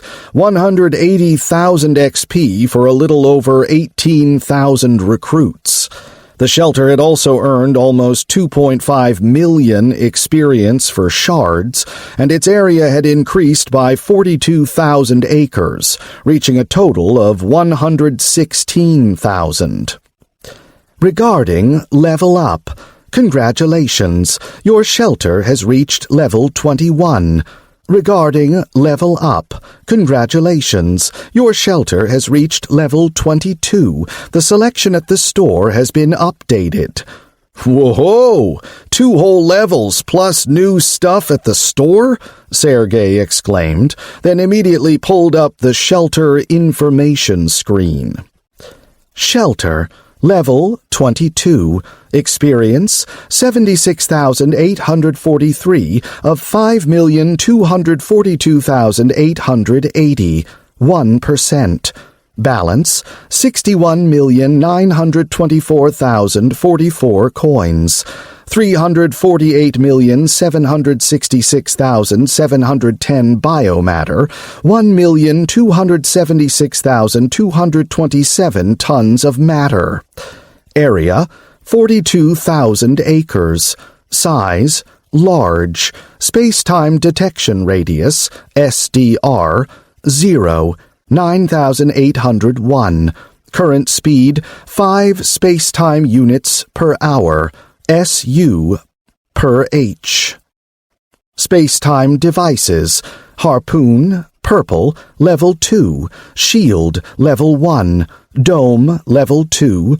Beacon, level 4. Teleporter, level 4. Sail, purple, level 1. Too bad I can't install 2 harpoons. Whatevs. Let's see what we got at the store. Chapter 5. The shelter was always liveliest after dinner, when everyone took it easy after a hard day's work. Most shelterites worked in the fields, so they were extremely tired by the end of the day. Orianne refused to let anyone slack off. Everyone had to work hard to ensure a bountiful harvest. 2 young redheads in identical loose-fitting dresses were walking through the fairgrounds. As usual, they got a lot of curious glances. People often tried to tell them apart, but couldn't. The twins were absolutely identical. "How about there, sis?" Sophie asked, pointing at a shish kebab stand. "Or maybe there?" Ellie suggested, pointing at a pastry stand. The only difference between the sisters was the kind of food they liked, so deciding what to eat could be pretty tricky sometimes. Their rock-paper-scissors sessions could go on indefinitely, since they always picked the same thing. 2 rocks, then 2 papers, then 2 scissors. If they flipped a coin, they'd both pick tails. Because of this, the only way to decide what to eat was to watch the stand's customers. Whichever stand got the most business during a certain amount of time would be the winner. The girls stood by the side of the road and began indulging in their favorite pastime, watching people. A couple walked past them. The sisters could tell that the young soldier was in love with his girlfriend, but the girl just wanted someone to protect her. These 2 went to the pastry stand. The couple was followed by 3 Hiranians. They'd been working in the fields all day and wanted a drink and some meat. 2 of them were a married couple, and the other was a regular at the brothel. The men walked up to the shish kebab stand. Next up was an administrative department employee with a small group of former slave girls. They went to the pastry stand, which earned a satisfied chuckle from Ellie. However, the next few groups wanted shish kebab. The time limit was almost up, and the girls were still tied, but then a tipsy man showed up and decided to have some meat. However, just as he was about to walk up to the shish kebab stand, he was stopped by 2 patrolmen in Apocalypse Knight armor. "Excuse me, sir. You're under arrest. Come with us, please," one of the soldiers said calmly. "Huh? What? But I didn't do nothing," the drunk stammered. "The system says you violated one of the terms of the contract. Come with us," the patrolman replied. I was framed. I didn't do it," the man objected. The soldiers immediately grabbed his arms and handcuffed him. "Sis," Ellie said with a sigh. "It's a tie," Sophie concluded. According to the rules they'd made for themselves, they went to the shish kebab stand first, then got pastries. Once they were done eating, they went back to their walk, full and happy.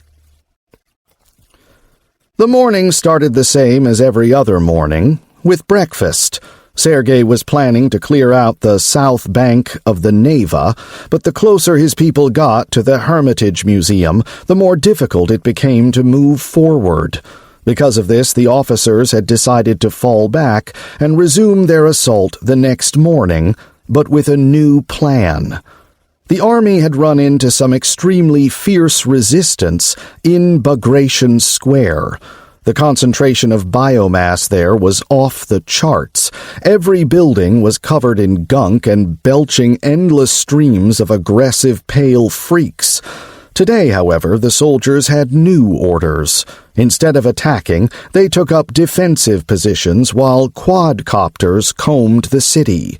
They had 40 of the little flying devices. Some of them were extremely tiny, since all they had to do was fly. Nearly weightless shelter cameras were attached to them. The biomass reacted immediately to the drones, attacking them with monsters from nearby layers. The more biomass there was, the larger its aggro range was, so the plan was to follow the upcoming attack up with a fierce counterattack. The soldiers had spent the entire previous day clearing out layers and burning down biomass-infected buildings, but their primary targets had been the small buds, or hearts, as they called them. Without the hearts, the biomass turned yellow and dried up. A third of the South Bank was yellow now. Interestingly, the soldiers had also found a few dried-up buds that hadn't been discovered earlier. If these buds' connection to the others was severed, they would die, so the army decided to literally nip the situation in the bud by going after the big ones first. They'd only found one large bud the previous day. Fortunately, the large buds couldn't fit in buildings because they were too big, 25 feet tall and 60 feet in diameter. They were important to the biomass, so they had tons of security, including over a dozen intestine-like creatures and 6 level 4 monsters each. After the quadcopters discovered 4 large buds, the army took up defensive positions and Louis's metal monstrosity started firing rounds full of incendiary compound at the buds. These rounds were basically just 100-gallon tanks equipped with timers. The detonators went off while the tanks were still in midair, blanketing an area of over 300 feet with flames. Unfortunately, Louis's weapon systems weren't particularly accurate, since they hadn't been designed with precision in mind. Nevertheless, the brave artillery gunners with the gunner skill did their thing, and all the large buds caught on fire. The gray biomass instantly turned silver, and howls could be heard emanating from the city. "Get ready! Things are about to heat up!" Solomon shouted over the radio. The shelter had assembled all of its forces for this battle, including plenty of noobs. There were 3,000 riflemen armed with laser rifles, 4,000 more with AK-15s, 1,000 with AP-4s, 500 with machine guns, and 2,500 COTS spear throwers. They were covered by 1,000 knights equipped with power armor, level 3 and 4 shields, and beam blades. 500 orcs and another 5,000 COTS served as a reserve force. The archers and mages broke up into small groups and acted as support squads.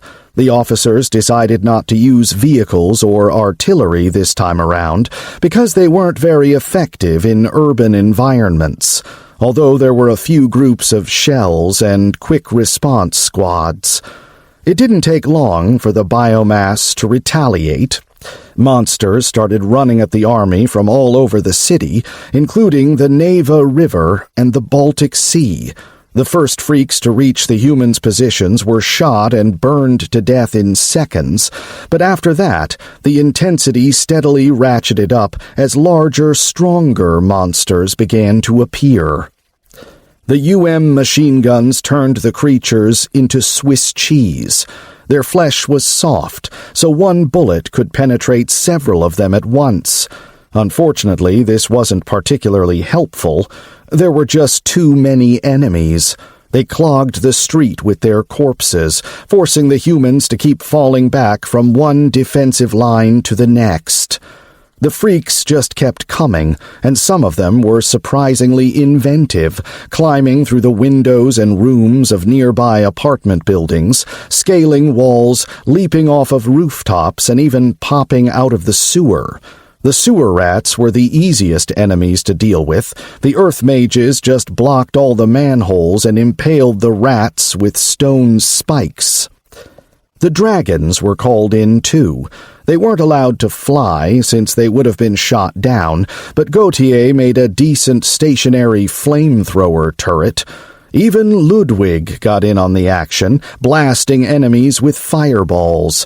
The critter had been practicing on shards and was eager to show his master how useful he could be. Alert! You have heard the song of the goddess. Your endurance and agility will be increased by 50% for the next 30 minutes.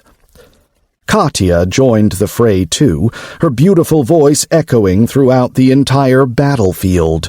Some of the soldiers even sang along, which looked a little odd.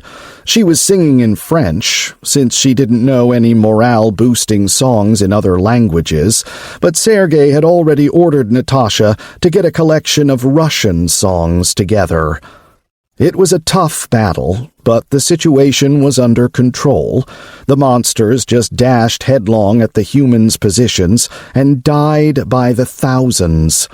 When things got too difficult, the mages came and roasted all the enemies with fire tsunamis. The toughest foes of all were the giants, which were surprisingly numerous and sometimes attacked in groups of 3 or more. These enemies were confronted by soldiers with unique skills that were well suited to urban warfare, so they never broke through their front line. Meanwhile, a group of Spec Ops monkeys attacked the enemy from the north and east. These mobile, agile fighters snuck into the city, setting fires and destroying small buds. "Boss, it looks like the bears are willing to negotiate," Annette said over the radio. "Cool. Tell Svetla. I'll come back to the shelter real soon. I'm a little tied up right now," the boss replied as he and the redheads finished off a giant. It was a 40-foot-tall creature with an octopus head and 10 tentacles growing out of the back of its human body. It definitely wasn't winning any beauty contests, but it was extremely fast and destructive. After taking down the massive monster, Sergey and his bodyguards went back to the shelter and talked to Annette, who switched to a camera connected to one of the sentient bears they'd released. The camera showed an actual bear town, with log buildings, wells, and even roads with bears walking on them as though they were people. They weren't the enormous mutant bears, of course, but the sentient humanoid variety. They were larger than humans, about 6 foot 6 inches on average, with furry, muscular bodies, bear heads, clothing made of animal hides, and various kinds of jewelry made of wood and bones. A teleportation platform had been set up in the middle of what was basically a town square. Almost the entire town was there, or at least it seemed that way. The square was guarded by several hundred warriors and 36 shamans. The shamans were easy to spot thanks to their hide and bone clothing. Sergey didn't want to keep the bears waiting, so he teleported to the platform. He was wearing his Eliminator 2 armor, but he was unarmed. After glancing at the bears and giving them time to drink him in, Sergey retracted his helmet and walked up to a throne made of branches perched on the back of an enormous level 4 bear. "Greetings, human. Respond if you truly understand our language," the bear chief said from atop his throne. He was covered in hideous scars, but he wore them with pride. He was almost 8 feet tall, with a hardy frame, a haughty demeanor, and eyes that glimmered with wisdom. "Greeting to you too, bear," the human replied, which led to some disgruntled grumbling among the bear folk. The human had just disrespected their chief. "Some of my unworthy subjects have negotiated with you on behalf of the shell you have captured. Allow me to explain. Shell is what we call ourselves, and we take pride in that name. I am Miriniromi Shell." "I'm Sergey, the leader of the humans who repelled your army's attack," Sergey said, which led to more grumbling. "Tell me this, Sergey. Why should the shell befriend the humans? You attacked us first," the bear said calmly. The bear folk started growling. "First of all, you need us," the boss replied. The chief actually gasped a little at this unexpected response. Sergey scanned the entire square, then looked at the chief again. "In the west, my warriors are exterminating hordes of monsters that are climbing out of the sea. You, Shell, are to the east, and you're a hell of a lot weaker than them monsters. It'd be easier for me to stroll through the woods here collecting all the fat loot we get for killing your little brothers." Sergey pointed at the mutated animals. "But other humans convinced me that we don't actually need to do that. We can live in peace." "Your words are quite threatening, but are they true? And who convinced you to offer us peace?" the chief asked, baring his jaws. In reply, Sergey waved his hand, and Svetla appeared next to him, riding an enormous level 3 crocodile-like mutated animal. "Greetings, Chief Miriniromi Shell of the Shell People," Svetla said with a bow. "I am Svetla Porohajka. I'm the one who suggested we make peace with you." "Then tell me why we should accept," growled the bear, who was irritated by the impudent human's speech. "Because if you do, both our people will flourish. We have much to offer each other, but most importantly, war between us would lead to the destruction of our world," Svetla said, then stroked the earth beneath her feet. She doubted that the animals understood the word world the same way humans did. "The destruction of our world?" the chief said in surprise. "Tell him, Phoenix," Sergey said, waving his hand. He was getting sick of explaining the same damn thing over and over again. "Caw!" a bird's voice echoed.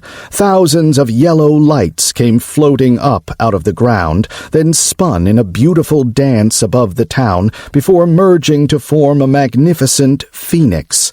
Its flaming wings spread above the square.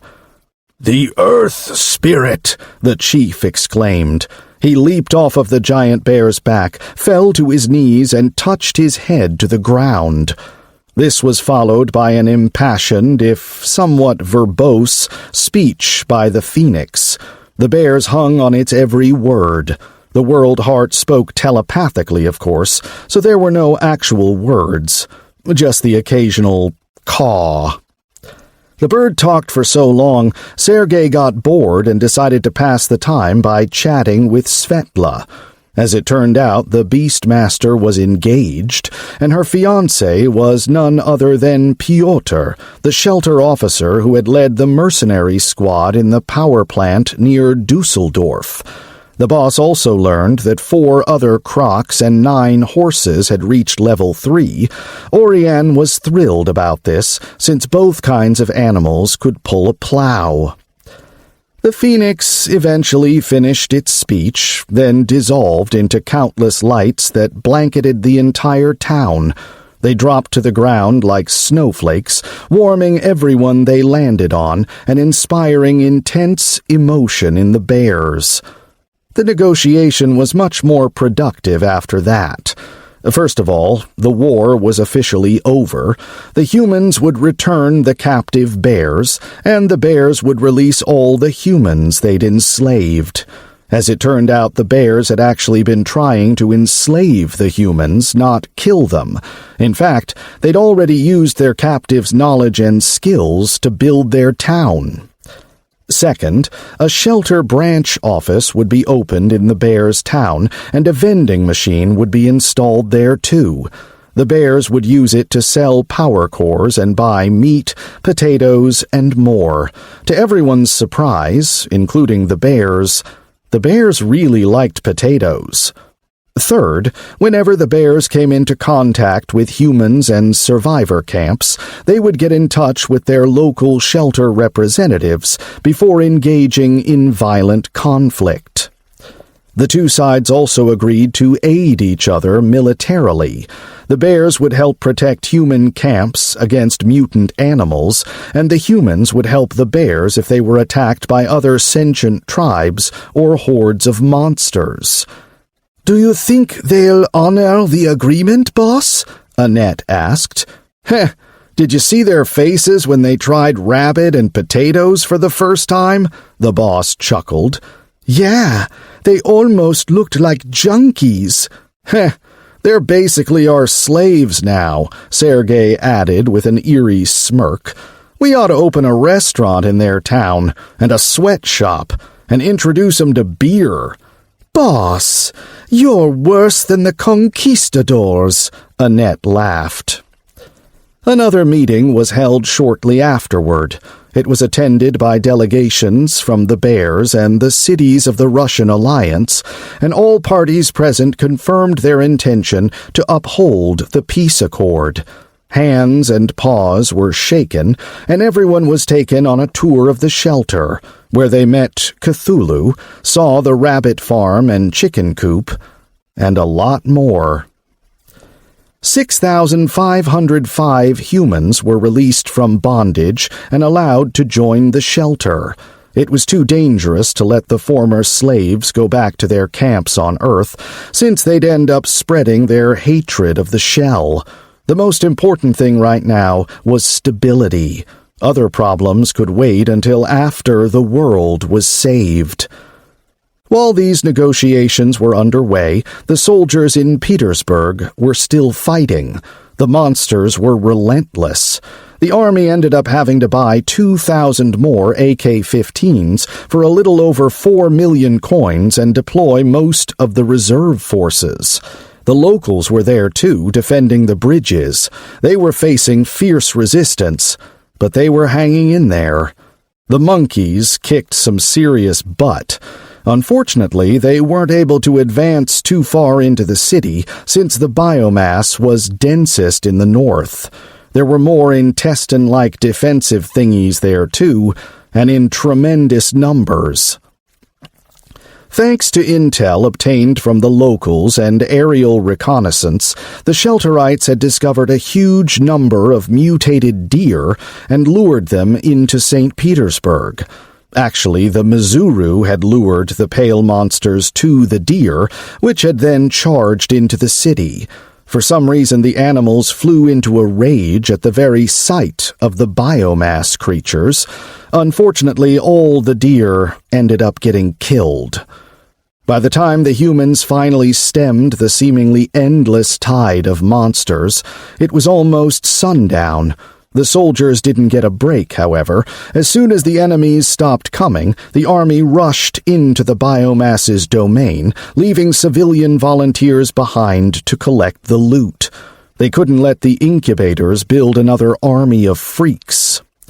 Dozens of trucks full of incendiary pots were teleported into the city.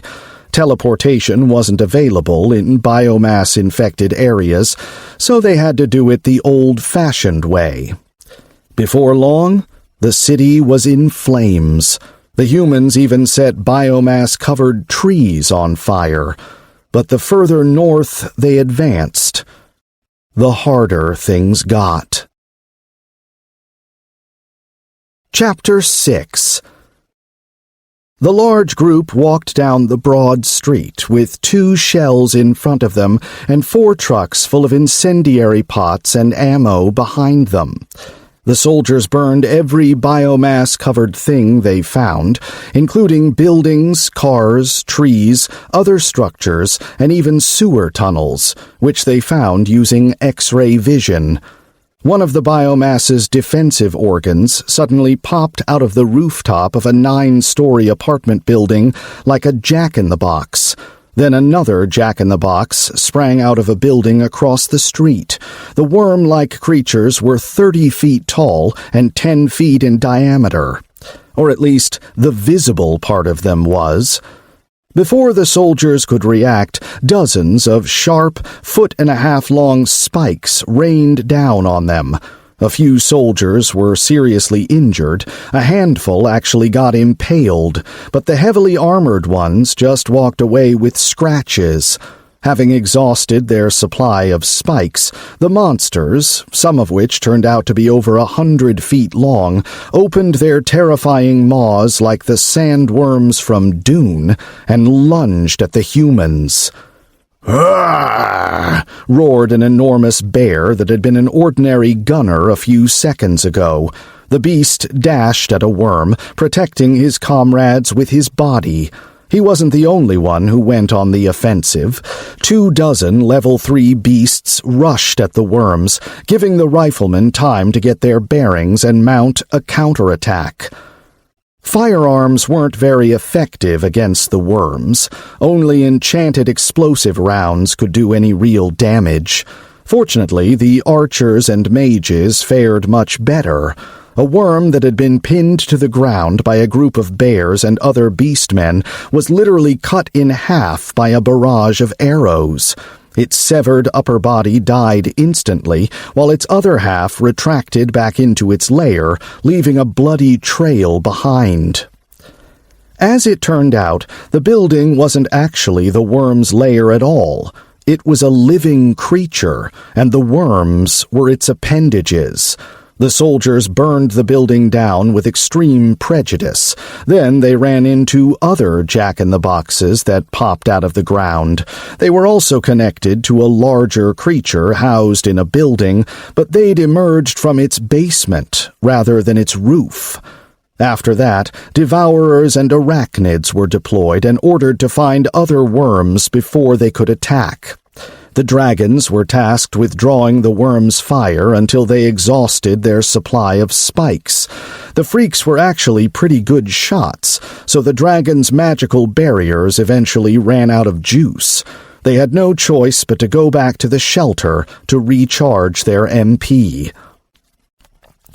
The deeper into Petersburg the squad went, the more worms and other surprises they ran into. Louis's land battleship took so much damage it had to be sent back to the shelter. Even its sturdy armor couldn't withstand the creature's 6-foot-long spikes. The anti-air worms shot spikes at it, their toothy brethren chomped on its turrets, and their burrowing buddies attacked its treads until it was immobilized. A lot of soldiers ended up going to the hospital, and even more vehicles wound up in the shop, but despite their losses, the humans eventually managed to clear out the entire south bank of the Neva. As Petersburg burned, the humans counted their loot and calculated their expenses. "All in all, we've got 2,600 wounded, 16 destroyed trucks, and 15 shells in need of major repairs.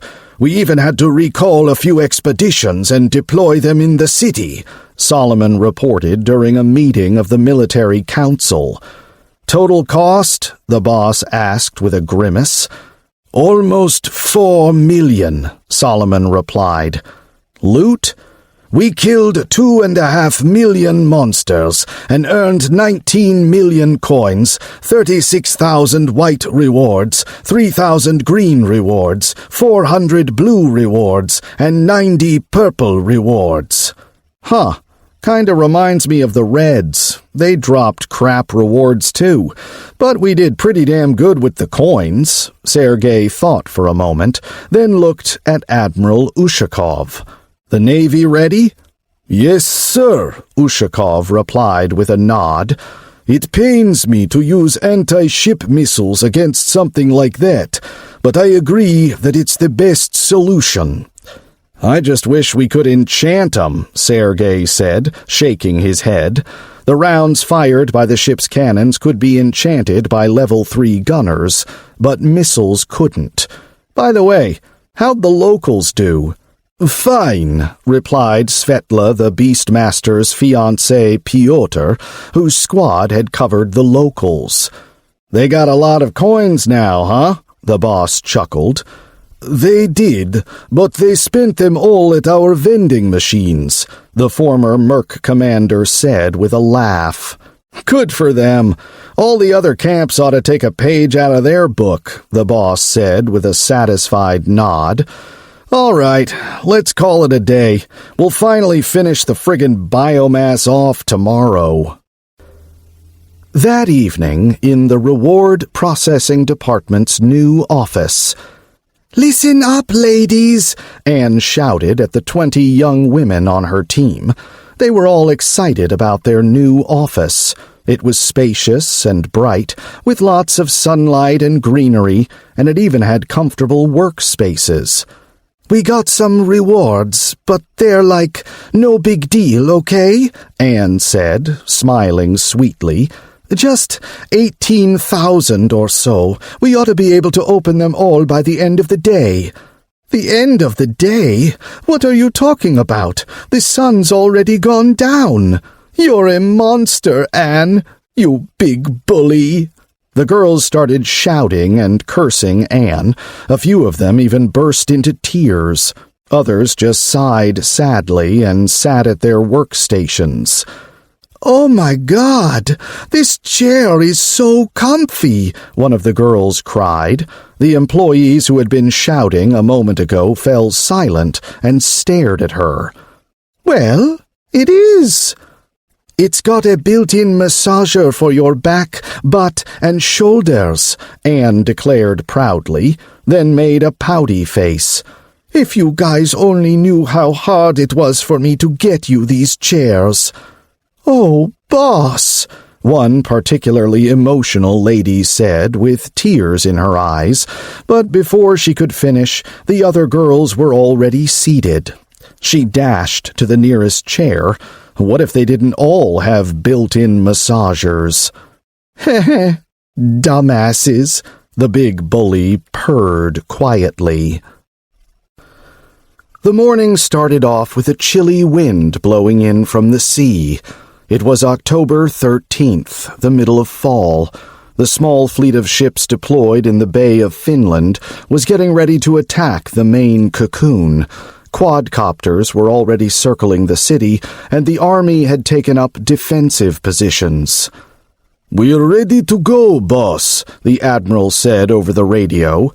"Then let's start with a test volley," said the boss, who was watching the cocoon remotely through a tablet. "Yes, sir." 10 seconds later, 2 winged missiles flew at the enormous cocoon looming over the city. The Navy's first objective was to test the biomass's AA defenses and see if they were as effective against missiles as dragons. However, to the humans' surprise, the worms didn't even pop out of their hidey holes, and the missiles hit their target unmolested. An explosion rang out, and then... Alert! The trial arena cannot be destroyed by conventional weapons. To destroy it, complete the trial. This is a multiplayer trial. Up to 6 players may enter. Alert! If you enter the trial personally, your active quest will be paused for the duration of the trial. "You goddamn son of a bastard," Sergey grumbled. "So it's just gonna barf biomass at me forever, huh?" "No, the trial arena will eventually evolve into an enemy." "Shit," Sergey hissed through clenched teeth. Then he turned to the naval officers, who were understandably confused. "We gotta go back." The army went on the offensive and started clearing a path to the cocoon. Meanwhile, Sergey held another council meeting to decide what to do next.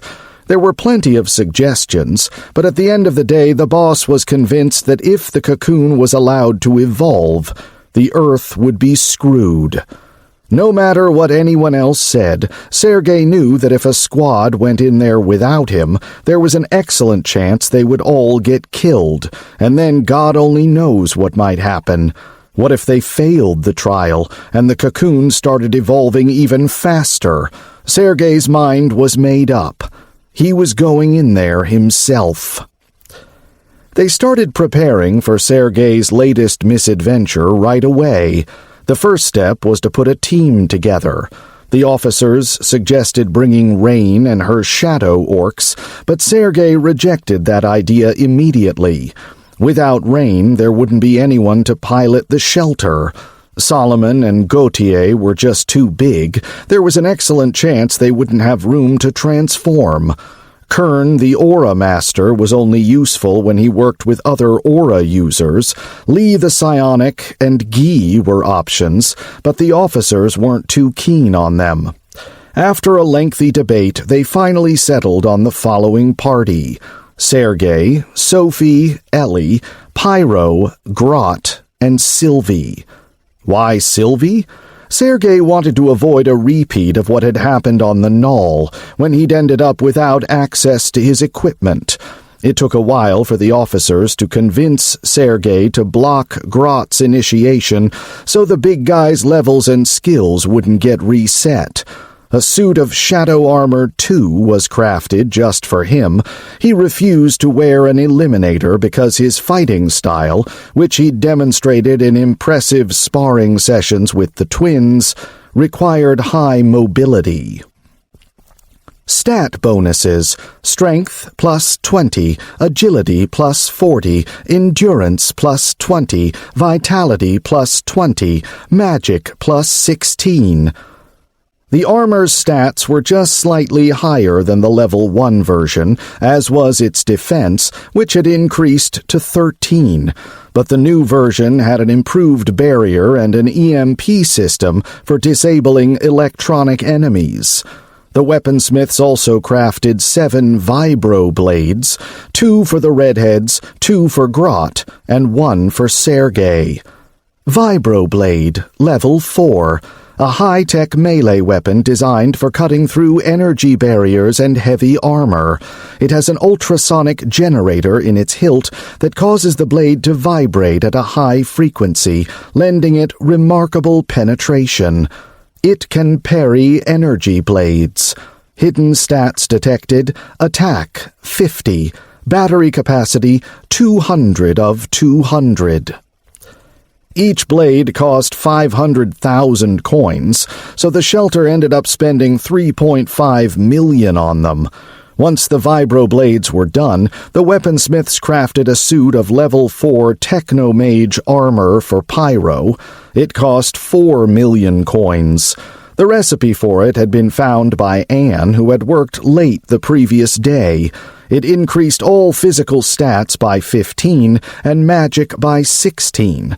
Its wearer had to be at least level 15, but Pyro had crossed that threshold a long time ago.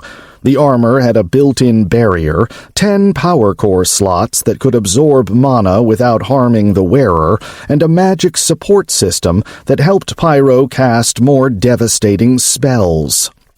Sergey was given a new shotgun called a Red Beast.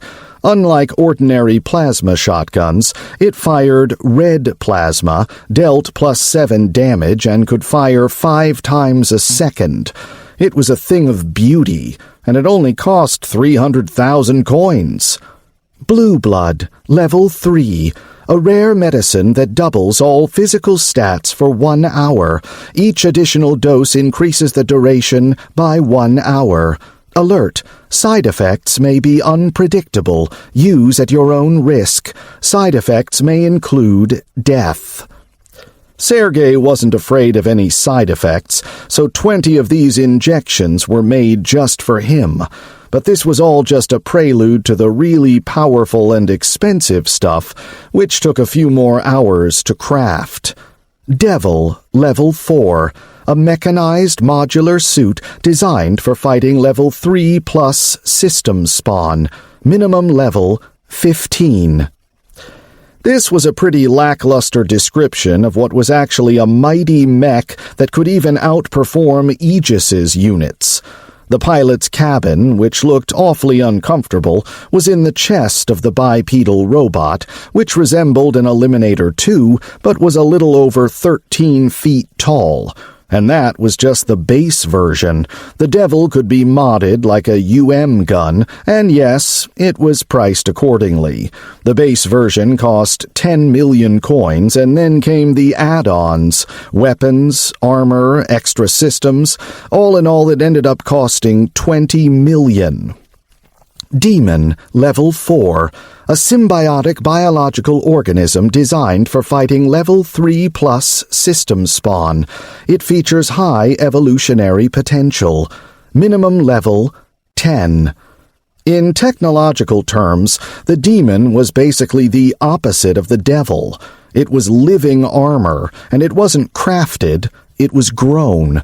The weaponsmiths made a mechanical core that looked like a collar, but when it absorbed power cores, it formed a biological shell. The core cost 1 million coins, and the process of growing it required the blood of its future owner and 5,000 Level 2 power cores.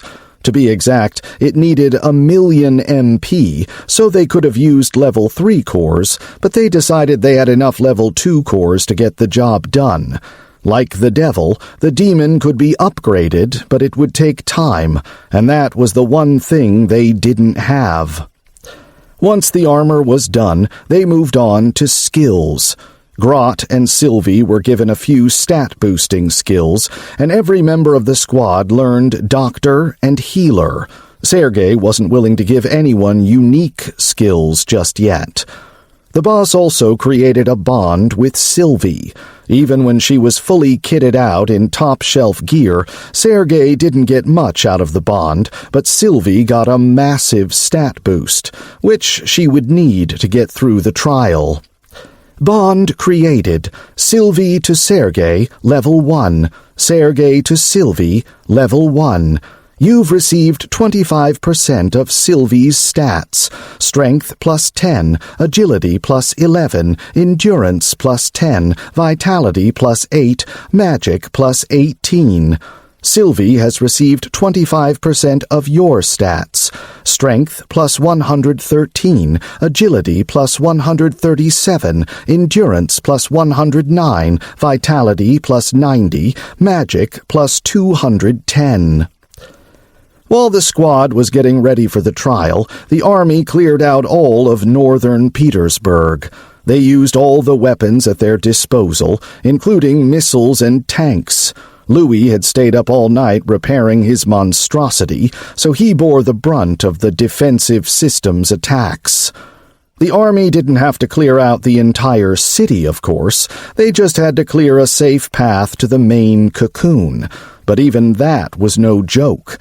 They ran into new species of worms and other monsters near the cocoon, and they were all tough to kill. "Rain, where are ya?" Sergey grumbled after appearing in the space-time beacon. He looked around but saw nothing but an empty void and the twinkling, star-like lights of countless arcs. "Over here," a voice said. Sergey turned around and saw an enormous, tooth-filled face. "I'm gonna head out soon. Pilot the shelter to the planet while I'm gone, okay? Siri's gonna wake up today or tomorrow, and then she'll take over. And don't forget about catching shards," the boss said, looking from the shark ray to the young woman. He was in a bit of a hurry. "Good luck, and come back safe," Rain said. She wanted to say more, but she remembered what the girls had told her, and held her tongue. "Course I'm coming back. I've dumped so much scratch into this campaign. If it don't pay off, I'll start ramming other arcs just to piss the system off. I got a feeling the bastard needs 'em for something. Or maybe I'll just enslave everybody and send 'em all to Earth. The asshole won't be able to destroy the planet if I fill it with sentient creatures," grumbled the boss, who was getting extremely sick of the system's dirty tricks. After talking to Rain, he had a chat with Emmanuel, who was working on getting rubber and plastic production underway. The shelter was already getting oil from Aegis, and things were progressing nicely. Then he teleported to Alice. Unlike Rain, she was more worried about Sylvie than him. She demanded that the boss bring the young woman back safe and sound. It wasn't that Alice cared more about Sylvie than Sergey, of course. She just assumed that Sergey could survive anything, although he could easily get everyone else killed if he wasn't careful. After that, the boss talked to the allies, who assured him that the threat from the frogs was minimal at the moment. The dragons and shelter squads had dealt them a serious blow, but it wouldn't take long for them to shore up their numbers. They had an astonishingly high birth rate. The Allies also told him that troops had been deployed to the south of France, where they'd set up a vending machine and a small base.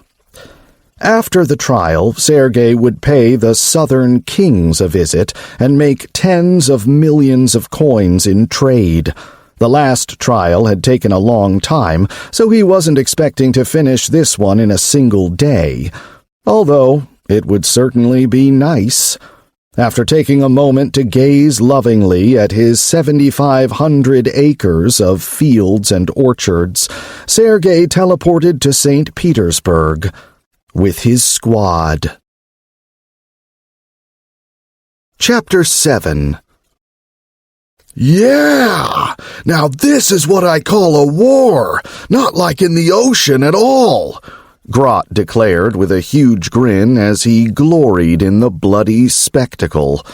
The city was in flames, many of its buildings had been destroyed, and there were piles of pale, freakish corpses and scorched biomass everywhere. The air was thick with smoke and the stench of burnt flesh.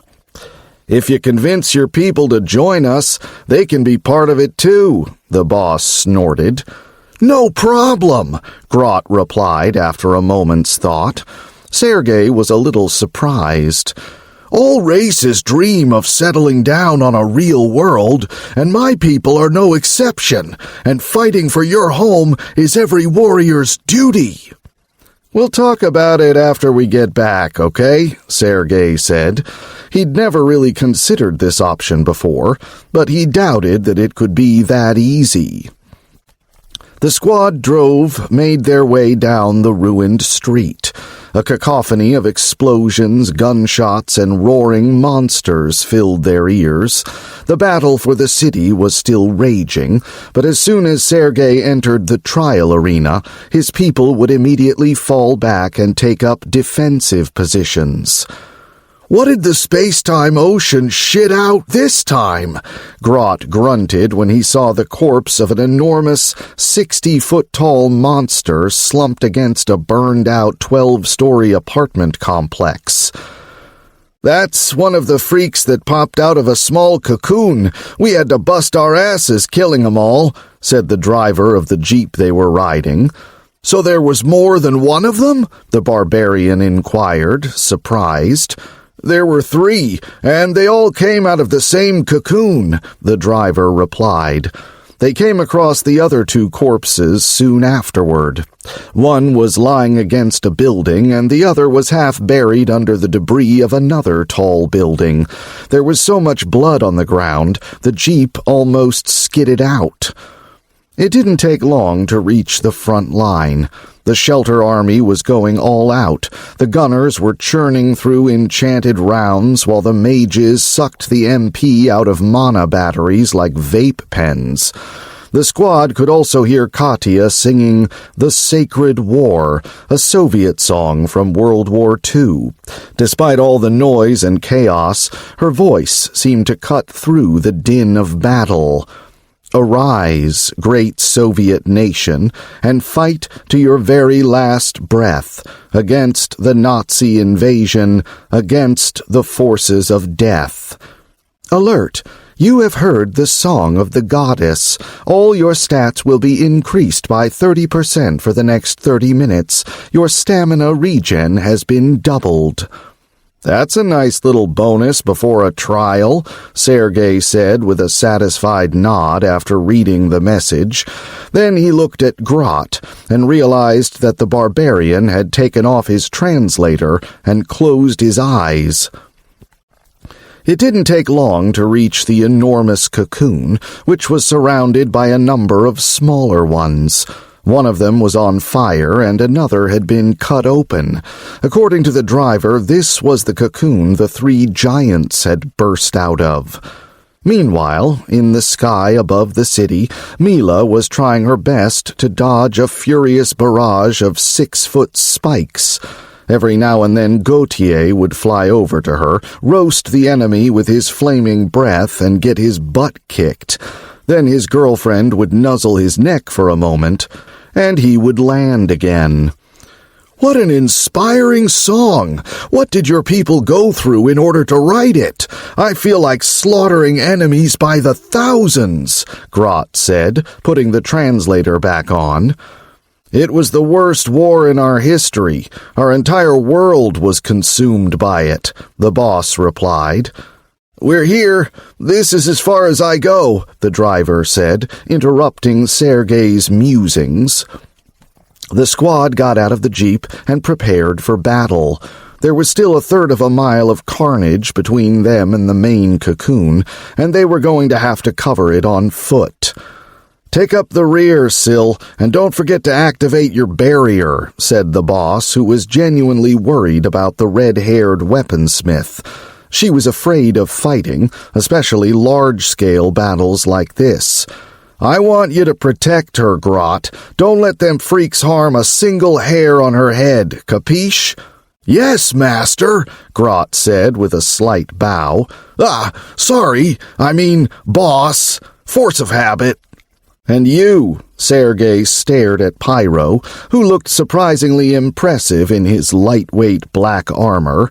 His suit was almost skin-tight, if not quite as form-fitting as shadow armor, with a few protective components built into it like an eliminator. It also had a bunch of things sticking out of it. They looked like cut-off pipes with purple lights running through them. The entire suit was covered in glowing purple lines. Pyro had 2 staffs slung over his shoulder, as well as a large hiking backpack. "Have you learned how to make a magic barrier?" the boss inquired. "Kinda," the mage smirked. "Just watch me, but activate your armor's built-in barrier first." Sergey looked to the twins, who nodded. Their faces were suddenly covered by the red flesh of their suit's biological armor. They were wearing demons, suits of biological symbiotic armor that acted like a second layer of flesh, making them taller, tougher, and kinda creepy. Since the twins were female, their armor was female too. It made them look like roided-out female bodybuilders without any skin. All its muscle tissue was visible, although the top part of the armor was covered in something resembling a shell. The demon's face really matched its name. It was slightly elongated, with 4 eyes, 2 human ones and 2 more in front of its ears. It had sharp, spike-like growths coming out of its head, and its maw was full of razor-sharp teeth. After staring at the hot chicks for a second, the boss decided to fire up his own new toy. He tossed a black cube on the ground, which then transformed like a space-time device. A couple of seconds later, a 12-foot-tall mech was towering over them. Small rungs appeared on its legs, so the boss could climb up into the cabin in the middle of its chest. Sergey wasn't wearing any armor, and he had to remove all his clothes except for his boxers in order to pilot the devil. The cabin was empty. There weren't any levers, panels, buttons, or screens, just a sloped seat that lifted up the lower half of the pilot's body. The walls were soft, but the seat itself was pretty stiff. When Sergey mentally ordered the mech to activate, the seat started to rise up until he was in the fetal position. Then the entire cabin was filled with white liquid that hardened, preventing him from moving. Hundreds of long needles emerged from the walls, poked through the hardened substance, and pierced the pilot's body, especially his arms, legs, and lower back. At least a dozen of them went into his head. "I guess it could be worse," Sergey muttered when he regained consciousness. "Huh, neat." It took him a moment to realize that he was now a devil, i.e., a 12-foot-tall robot. He looked at his mechanical hand and touched his nose with his index finger. "Huh, I felt that." The boss spent about a minute getting used to his new body, which was the envy of a dozen or so nearby soldiers. "Ready?" the robot asked, looking at Grot and the others. They were all ready. Sergey hoisted the massive cannon that was slung over his back, leaned it against a building, and shouldered a metal shipping container full of about a ton of junk, including an Eliminator 2. Then he picked up his gun, took a quick look around, and ordered the squad to move out. They had a brutal battle and a terrifying trial ahead of them. "How do I get inside this damn thing?" Sergey mused, standing in front of the enormous cocoon. It was already hundreds of feet tall, and it seemed to still be growing. "Would you like to begin the trial?" "No, but I don't exactly got a choice, do I?" the boss said with a smirk. "Confirmation accepted. Team size matches requirements. You may enter the trial area." A passageway opened in the fleshy cocoon. It looked wide enough for the entire squad to fit through comfortably. After glancing at the battlefield and the hundreds of yards he'd just fought his way through, destroying over 1,000 monsters in the process, Sergey told Solomon he'd arrived at his destination and entered the cocoon. "Alert! You have entered a trial area and been isolated from the outside world. Your connection to the shelter has been cut off.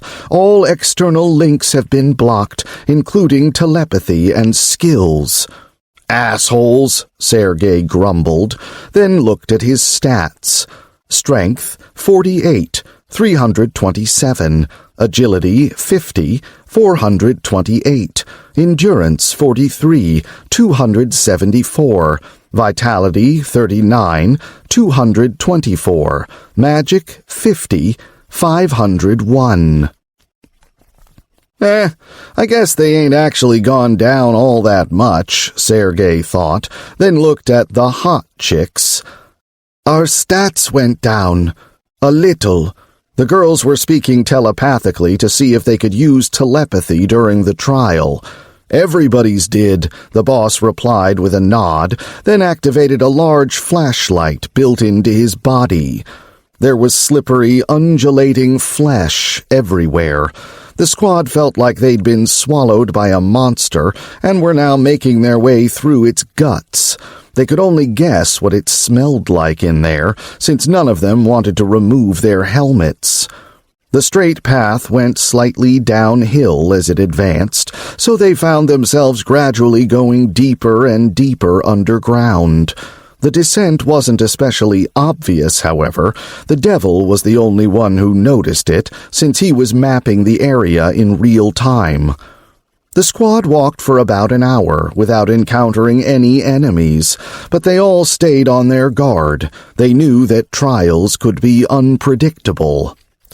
"My sensors say there's a big room up ahead. Get ready," Sergey said over the radio. Sylvie immediately took up the rear, followed by Pyro. As the boss said, the tunnel ended soon afterward. The squad found themselves in a large, open space, if you could even call it that. The massive room was about 300 feet tall and 600 feet wide, but it wasn't a perfect rectangle. Some parts of it were wider than others. There was no way to tell how long it was, since the devil's sensors could only reach about a third of a mile. As soon as the squad entered the room, the tunnel closed behind them, cutting off their escape. "Prepare for battle." "No shit, Sherlock," the boss barked. He thought it was pretty obvious. "Your objective is to reach the other end of the arena or kill all the enemies." "So we could just jump over 'em? Heh, kinda lame, actually," the boss smirked, then double-checked all his expensive new toys, systems, and weapons. Approximately 1,000 hostile organisms detected. After alerting Sergey to the incoming threat, the Devil's systems highlighted the approaching horde on its screen. "Get ready! There's a friggin' shit ton of 'em," Sergey said, removing the container from his back. Foot-long blades emerged from the demon's knuckles, Wolverine style, and they prepared for battle. The living armor roared in anticipation, reacting to its wearer's emotions. Grot bared his vibro-blades, and Sylvie erected a siege barrier and armed herself with a laser rifle. It didn't take long for the pale biomass monsters to show up. There were small ones, medium-sized ones, and even a few that were 20 feet tall.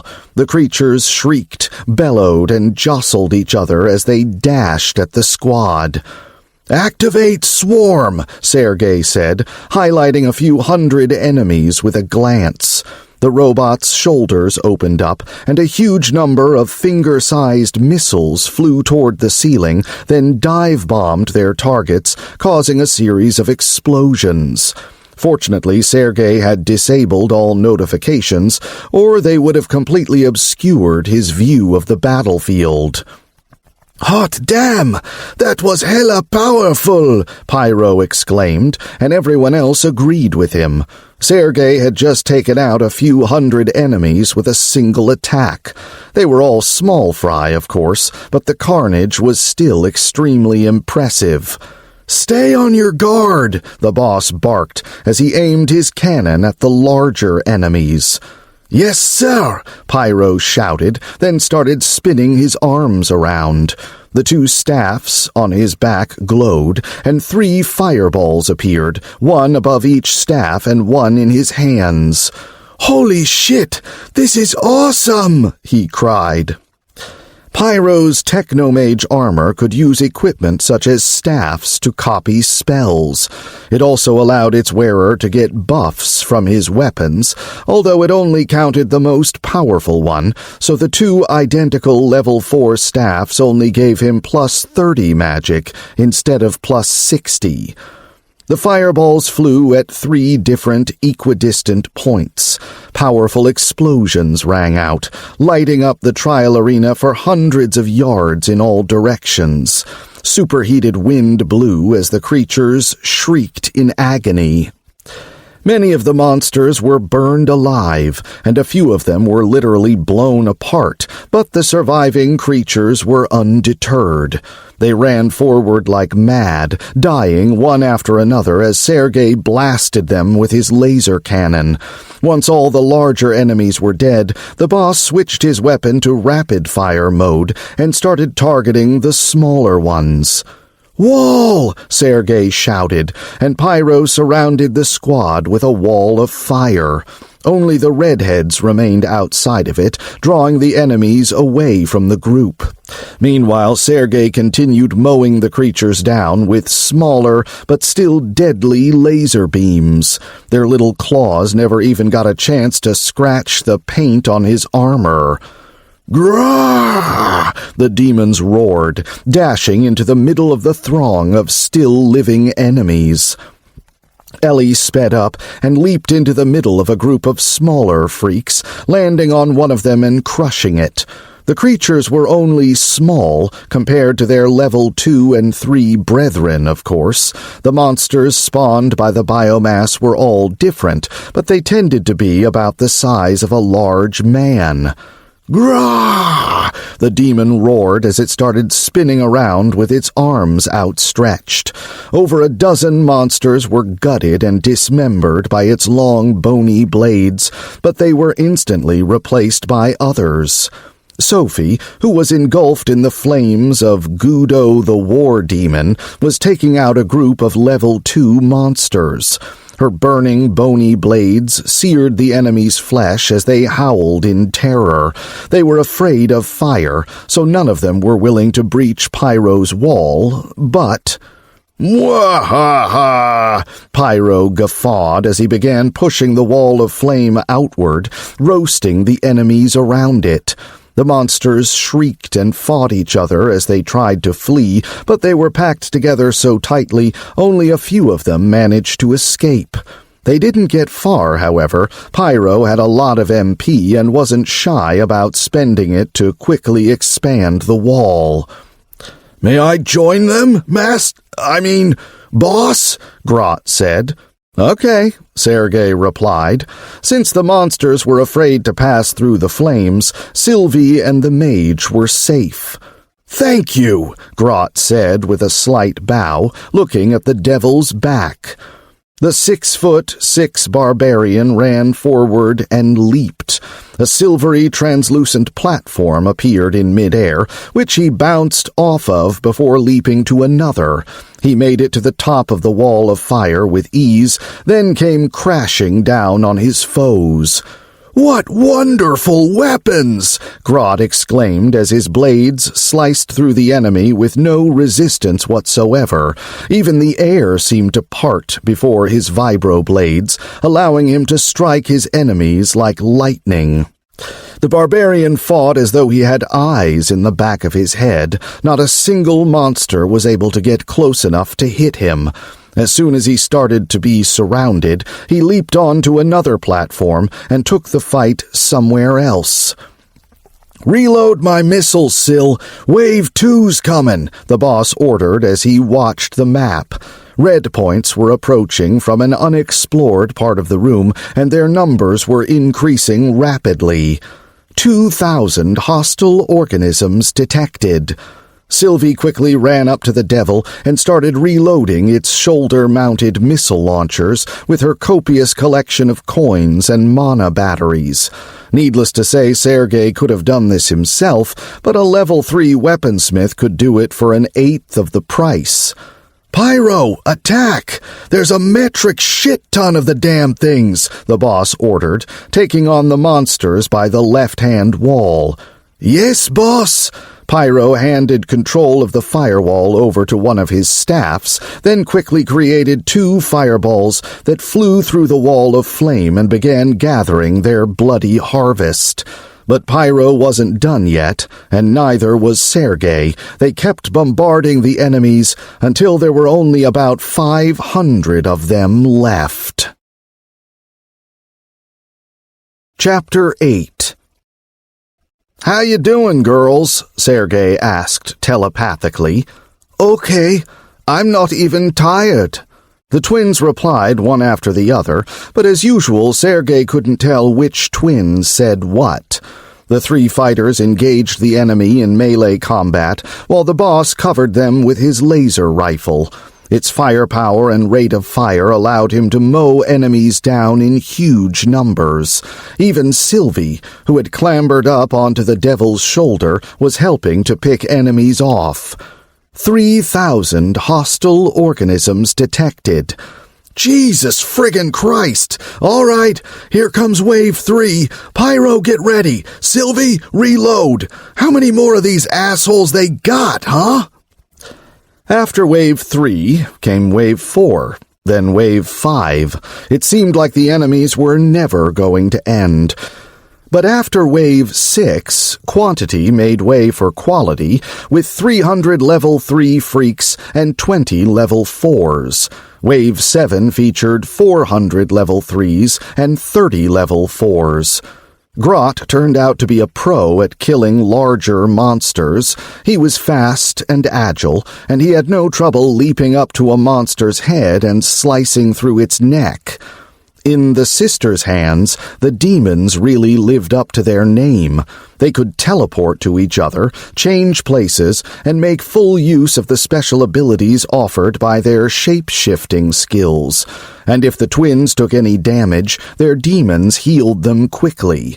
The symbiotes could also act independently. Sometimes a demon would bite off a chunk of an enemy's flesh in order to replenish its energy. The suits had their own digestive systems, as well as their own throats, so the twins didn't have to risk choking on the biomass creature's disgusting pale flesh. 100 hostile organisms detected. Analysis: 98 level 4, 2 level 5. How many of these damn things are there? The squad was exhausted. Pyro had run out of MP and switched to power cores a long time ago.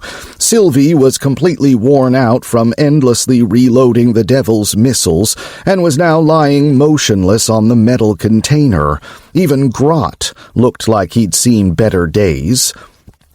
"We got 98 level 4s and a couple of level 5s, Sergey informed them. "Grot, protect these two. Sophie, Ellie, your job is to reduce their mobility. I'll kill 'em myself, capiche?" The Devil slung his laser rifle over his shoulder and removed 2 devices from the sides of his suit. They were the hilts of swords, although their blades wouldn't appear until Sergey started pouring mana into them. When he activated them, red light suddenly flew out of the hilts to form 2 6-foot-long blades. The swords were so bright they almost completely illuminated the pitch-black arena. The mech's headlights had been disabled a long time ago by spike-spitting freaks. Those things had given the squad a hell of a lot of trouble. Sergey dashed at the enemy, crushing corpses beneath his feet. The mech's system did an exceptional job of maintaining his balance, so even if he'd slipped, he wouldn't have fallen. "More evolved enemies, eh? Crap," Sergey thought, then immediately dodged to the side. A split second later, the spot where he'd been standing was bombarded with spikes, spines, and balls of acid. "Shit! These things mean business! Stay frosty, girls!"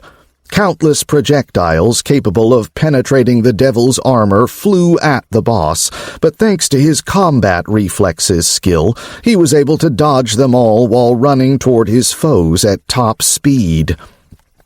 He'd nearly reached them when a stone wall suddenly sprang up in front of him. Sergey almost slammed into it, but as soon as he started to slow down, the wall was pierced by a barrage of 6-foot spikes. "Shit!" he cried, trying to turn away, but immediately launched into a stream of Russian profanity. His chest, arm, and missile launcher had all been hit. Hissing in pain as though his flesh had been injured rather than the mech, Sergey pulled one of the spikes out and jumped backward, dodging a ball of acid. "The bastards can even penetrate the Devil's reinforced armor," Sergey growled. Just then 2 demons appeared on either side of him and ran in opposite directions, luring the enemies away from the boss. The Devil dashed forward again and quickly ran into a group of monsters. They were 20 to 25 feet tall, and their skin wasn't as pale as that of the others. Some of them had shells, and others were covered with spines and bony growths, but their armor didn't stand a chance against Sergey's beam blades. The enemies were twice as tall as the mech, but the Devil still sliced them to ribbons. They were hardly weaklings, however. They were fast, strong, and utterly fearless, willing to give their lives just to scratch the robot's hull. Hoping to reinforce his armor at least a little bit, Sergey activated a level 1 aura, covering the mech in a golden film. Unfortunately, it barely helped at all. The monster's sharp claws ripped through the aura and the armor alike. Meanwhile, the demons had reached the ranged enemies, which turned out to be pretty good melee fighters. Ellie twirled like an acrobat, dodging 6 6-foot spikes that then plunged into the biomass floor and the rock beneath it. When a ball of acid suddenly came flying at her, she used her Night Witch power to hurl dozens of smaller enemy corpses at the ball while simultaneously dodging the attack. The demon roared. It didn't want to retreat, but its mistress had other plans. Ellie focused her psionic powers on the spikes, but at level 1, her Night Witch skill was too weak, and she froze, disabled by psionic shock. "Sis!" Sophie cried telepathically. Sensing that Ellie was in danger, she teleported to her, but was knocked away from her at the last second by a volley of spikes.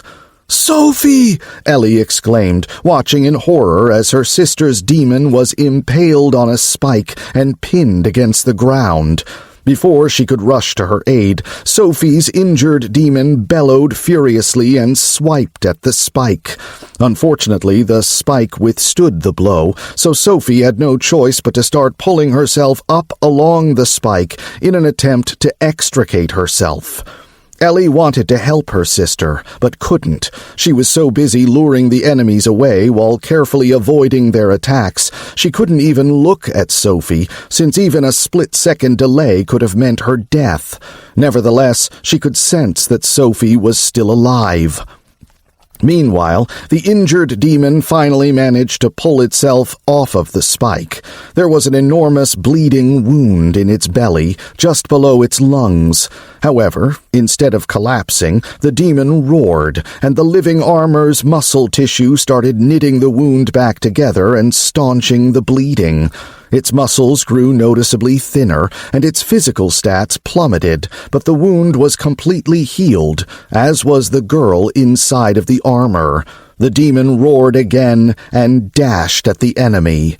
Sophie was still alive, but she was right on the edge, so her living armor assumed control. There was nowhere to run, so the only way to survive was to completely destroy the enemy. The armor's bone blades were suddenly bathed in flame, and Sophie teleported to Ellie, reappearing next to a 20-foot-tall monster with a distended stomach and the head of a flounder. The demon sliced at the backs of the monster's knees, and it lost its balance and collapsed, allowing the flaming demon to plunge its blades into its head. "Grah!" The demon roared in triumph as it absorbed the enemy's life force to boost its own healing abilities. Elsewhere on the battlefield, Sergey was finishing off the last few monsters. He'd taken a real beating. A few of the enemies had special skills, but despite all the damage the devil had sustained, it was still powerful and dangerous. It demonstrated this now, hacking off a 25-foot-tall monster's legs with a single blow before running it through with its beam blades. Sergey wanted to help the redheads, but the two level 5 monsters were headed right for him. The first one was a 150-foot-tall humanoid with the head of a shrimp. It had long tentacles instead of fingers, and there were dozens of bony tubes coming out of its chest. The other one ran on all fours and looked like a shark that thought it was a dog, with oddly shaped flippers instead of legs. Realizing that melee combat wasn't the right move here, Sergey switched to his laser cannon. "Pyro, protect Sylvie! Grot, help the redheads!" the boss ordered, then looked back at the monsters. "Man, this is gonna be a serious pain in the balls." Sergey used up a bunch of MP and coins to refill his missiles. Fortunately, he had plenty of coins stored in a special compartment in the Devil. He was a level 1 weaponsmith now, which cut the cost of the reload in half, but a single volley of missiles from a shoulder-mounted rocket launcher still ran him 3,000 coins. Sergey targeted the enemy's eyes, ears, mouths, and knees, then fired a swarm of missiles. "Now open up and say ah!" the boss chortled, aiming his cannon at the big boy. The room was lit up by dozens of explosions as the monsters howled in agony. Sergey seized the moment and attacked the big boy's open mouth. Unfortunately, he had no idea if his attack was effective because he was too busy firing missiles and energy beams at one enemy after another. "Roar!" The shark roared, then dashed headlong at the impudent insect. Sergey switched to beam blades and activated something he'd blown 2.5 million coins on. The jump module. The mech floated up into the air, aiming for the shark's back. However, the big boy, which apparently considered the shark collateral damage, expelled bluish mist from the pipes sticking out of its chest, enveloping both the monster and the devil. Alert! You have been subjected to corrosive elements. Leave the area immediately. The devil's AI howled, inundating its pilot with an endless stream of notifications about hull damage and system failures. Sergey immediately covered the mech with an aura. The notifications slowed down, but now the aura was quickly running out as it sapped the boss's stamina. Without wasting time, Sergey leaped off of the 60-foot-tall freak's back, switched to his laser cannon, and fired into the blue mist as he flew through the air. "The mist can eat through metal! Steer clear of it!" Sergey said both over the radio and telepathically. He fell back and fired at the shark, trying to finish it off, but until the mist dissipated, he had no way of telling whether his attack had been successful or not. Meanwhile, Grot had joined the fray and was helping the redheads, but judging from all the profanity Sergey was hearing over the radio, things weren't going well. "I'll give you a hand, boss," Pyro said. "Sylvie! Protect Sylvie!" "She regained consciousness and turned invisible," Pyro said, running to the battlefield. "'Kay, but help the twins first." "Yes, sir." Fireballs, flaming arrows, and other magic spells started flying through the air. Sergey was using everything at his disposal to keep the giants at bay. The shark had survived. Its skin was sloughing off, but it remained a fast and dangerous foe. Unfortunately, the boss just didn't have the firepower to finish it off at the moment. The 150-foot-tall monster had fled the battle temporarily and was breathing heavily, trying to recover from the mist attack.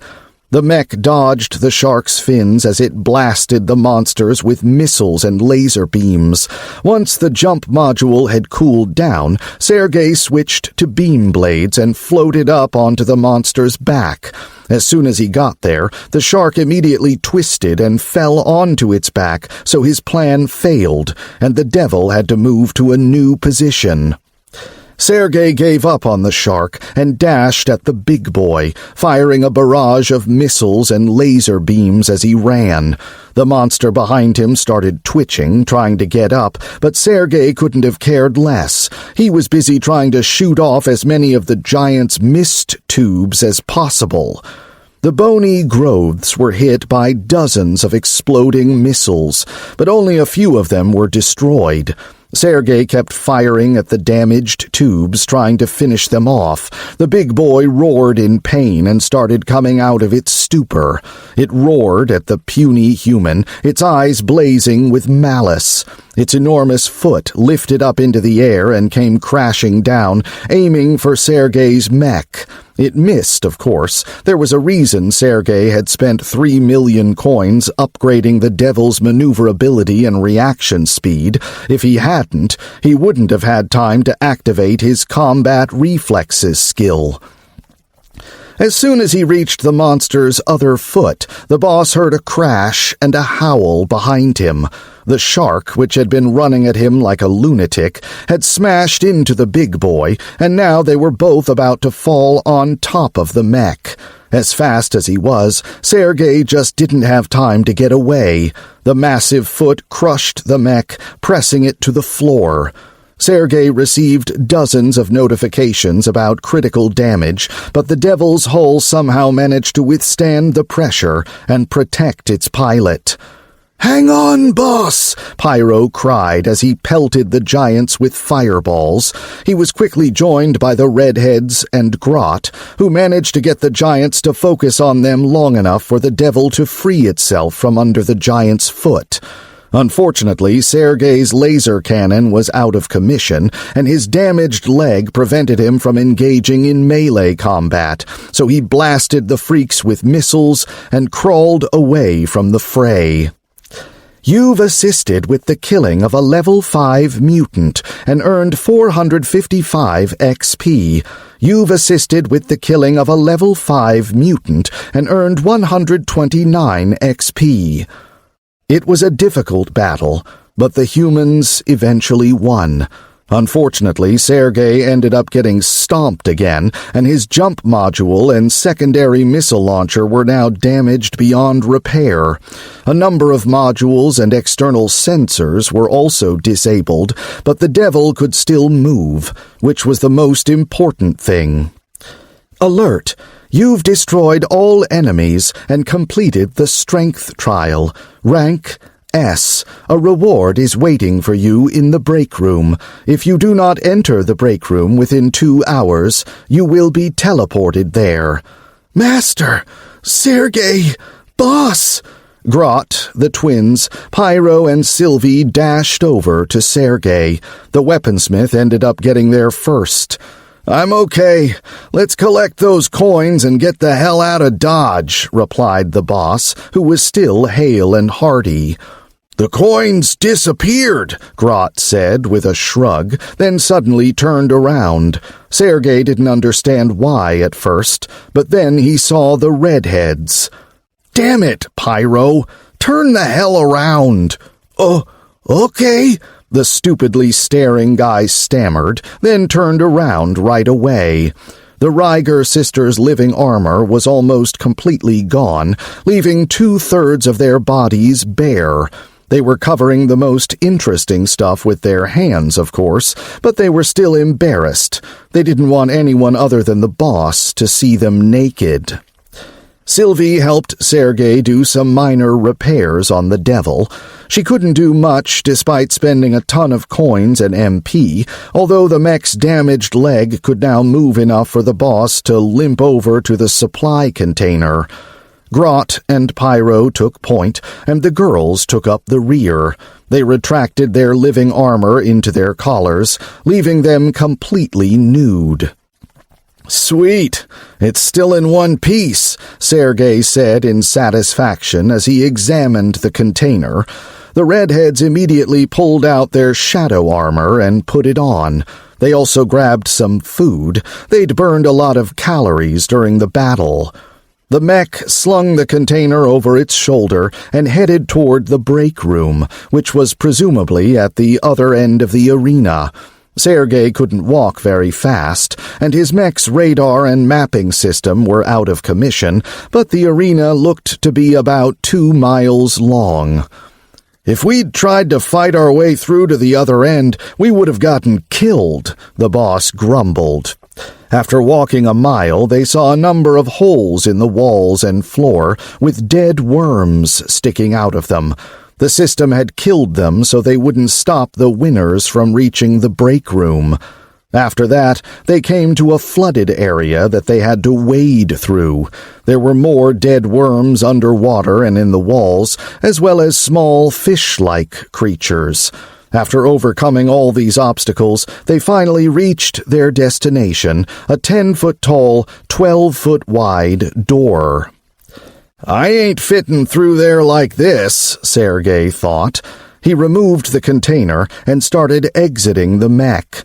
An electrical current ran through the hardened liquid in the cabin, returning it to its original state before it was drained out. The needles retracted from the boss's flesh, and the cabin opened. It took Sergey about 3 seconds to come to. "Holy balls! I didn't think I was ever going to make it out of that thing," he muttered. The mech's system had barely been able to remove him from the machine's mangled hull. Some of the Devil's armor plating had to come off just to get him out. Sergey walked up to the machine and touched its metal leg, and it quickly folded back into a cube. Unlike the Devil, there were no scratches or other visible marks on the cube. "Help me with the container, Grot. Girls, open the door." The nude man started picking up the container with the barbarian's help. It weighed about 3 tons, but they were able to drag the massive metal box into the room thanks to their high stats. As soon as Sergey entered the room, the door closed behind him. The only way to get it open again would be to blow a hole in it. Chapter 9. "Big room," the nude man noted. "Geez, boss, could you put some clothes on, please?" Sylvie grumbled. Then one of the redheads appeared, blocking the weaponsmith's view of the boss with her own body. The boss carefully examined the break room. It was a large, bright space with a kitchen, couches, and other furniture. There were also 7 doors, 6 of which had pictures of beds on them. The last one was a shower room. "Congratulations! You've completed the trial and reached the break room. You have 2 rest days. You may take additional days, although this will affect the difficulty level of the upcoming trial. You may also leave the room early. This will not affect the difficulty level, although it may increase your viewer rating. Your rewards will be delivered in 1 hour. You may relax until then." "Hey, hold on. Viewer rating? What the hell's that?" Sergey inquired, searching the ceiling for cameras. "Your viewer rating is based on the actions you perform. The higher the rating, the better the bonus." "How do I know what our rating is?" the boss asked, but no response was forthcoming. As usual, the asshole ain't talking. "If I was you, I'd stay out of that shower, girls," he said, looking at the 3 redheads. "But I'll probably go ahead and take one." His entire body was sticky and extremely itchy from being immured in solidified goo. The shower room was huge, over 4,000 square feet, with several shower stalls, a jacuzzi, and an enormous cast-iron bathtub that was stylized to look like an old-fashioned tub for some reason. It was so big, Sergey could have stretched out in it. There were so many bath products, it took him several minutes to find soap. Just plain old soap, without any special scents or other frou-frou stuff. He didn't need his skin to be as smooth as a baby's butt, but just as he was about to get into one of the shower stalls, the twins appeared in front of him. "Boss," one of them said shyly, "we've decided we'll do whatever it takes to get the best bonus." The redhead started undressing as they walked toward him. "No," the boss replied angrily. "Screw those guys," he said, pointing up at the ceiling, then got into the shower stall. The girls nodded, then took all their clothes off and started picking out bath supplies. They were both completely covered in blood, slime, acid, spittle, and all kinds of other nasty stuff. It took them so long to make a decision. When Sergey got out of the shower, he was greeted by 2 very nice butts, lingering by the supply rack. He grumbled something along the lines of, "Women be shopping," dried himself off, and went back to the lounge. Sylvie was busy in the kitchen trying to make soup. The squad had only brought nutrition bars with them, since they were filling and didn't take up much space. Pyro was lounging on the couch in his uniform, quietly observing the red-haired weaponsmith and sipping some spring water from the shelter. Grot was covered in the blood of his enemies, so he was standing by the container, waiting for his turn to use the shower. He wanted to clean off his armor so Sylvie could repair it. The boss, who had covered himself with a towel for Sylvie's sake, walked up to the container and put his red uniform on. Then he inspected all the rooms. He got the distinct impression that whoever was hosting the trial was trying to pit the squad members against each other. The first room was barely fit for a bum, and the last one was so fancy the Sultan of Brunei probably wouldn't have turned his nose up at it. Sergey just chuckled. They weren't actually planning to spend the night in this break room, which was really more of a break apartment. "Master," Grot said, his eyes blazing. "Yeah? That was the most magnificent battle of my entire life. Our enemies were mighty, but my fellow warriors were even mightier. I've never gotten such a rush from battle before. I just wanted to thank you for bringing me along," the warrior said earnestly, getting down on one knee. Sergey thought for a moment, then waved his hand. Bond created. Grot to Sergey, level 2. Sergey to Grot, level 1. Alert. As your herald, Grot receives 10% more of your stats. You've received 50% of Grot's stats. Strength plus 41, agility plus 49, endurance plus 27, vitality plus 25, magic plus 26. Grot has received 35% of your stats. Strength plus 129, agility plus 167, endurance plus 105, vitality plus 87, magic plus 184. Telepathic link established. The barbarian fell silent, trying to come to terms with the numbers he was seeing before him. Sergey walked over to the kitchen to help Sylvie with the cooking. "You can go take a shower if you want," the boss said. "No, that's okay," Sylvie trailed off. She didn't want anyone peeking at her. There weren't any cameras, but she was still uneasy about the whole thing. After the twins emerged from the shower room in their shadow armor, Grot took the opportunity to get himself cleaned up. "What other kinds of trials do you think there'll be, boss?" Pyro asked, looking bored. "Hard ones," the boss replied with a smirk as he stirred the soup. Sylvie had set up a workbench and was working her magic on the devil, which was still in cube form. Grot's vibroblades also needed some patching up. "How are your demons?" Sergey asked, looking at the redheads. "Bad," the girl on the left said sorrowfully. "All their durability went to healing our wounds," added the one on the right, who looked just as sad. "It'll take them 4 days to regenerate in passive mode," the girl on the left said. "Or we could feed them power cores," her sister suggested. Sergey was thrilled. "We'd need at least 3,000 level 2 cores to restore them both." Sergey was no longer thrilled. They'd lost their main fighting force, the devil and both demons, during the very first trial. The squad had plenty of power cores, of course, but not 3,000. "Gotcha. Take a break for now. The food'll be ready soon. Once we've had a chance to rest up, we'll move out," the boss said with a frown. Alert! Your rewards have been determined, and your coins have been counted and sent to the break room. Total coins earned 500,000. You may choose one of 3 rewards. 1. Full regeneration. All your wounds will be healed, and your MP and stamina will be fully restored. 2. 2 level-ups. 3. 1 skill point.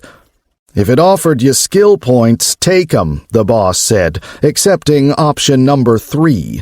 "Congratulations. You've earned a skill point." "Done," Grot said, raising his hand. "Same here," Pyro chimed in. "Us too," the twins said with a nod. "All I got was regeneration, half a level up, or 10 stat points," Sylvie said. She wasn't upset about it, however. She'd basically just helped the boss reload his missile launchers. "Take the stats," Sergey suggested. The red-haired weaponsmith immediately put them into magic. Then the boss turned to the Ryger twins. "Put 'em into your transformation skills," he said. The girls nodded and did as they were told. Right now, their core skills were more important than getting Swordmaster to level 3. "What should I invest my point into, boss?" Pyro asked. Nothing. We'll find some kind of transformation skill for you later, the boss said dismissively. By the way, looks like we all earned some decent XP. Anybody close to leveling up? I'm 20% of the way to level 16, the mage said, raising his hand. We're level 14 now, said one of the twins. I barely got any, Sylvie said with an embarrassed smile. Gotcha. Huh? When'd I reach level 20? Sergey asked in surprise. He started scrolling through his old system notifications and realized that he'd reached level 20 in the very beginning of the battle. Whoa!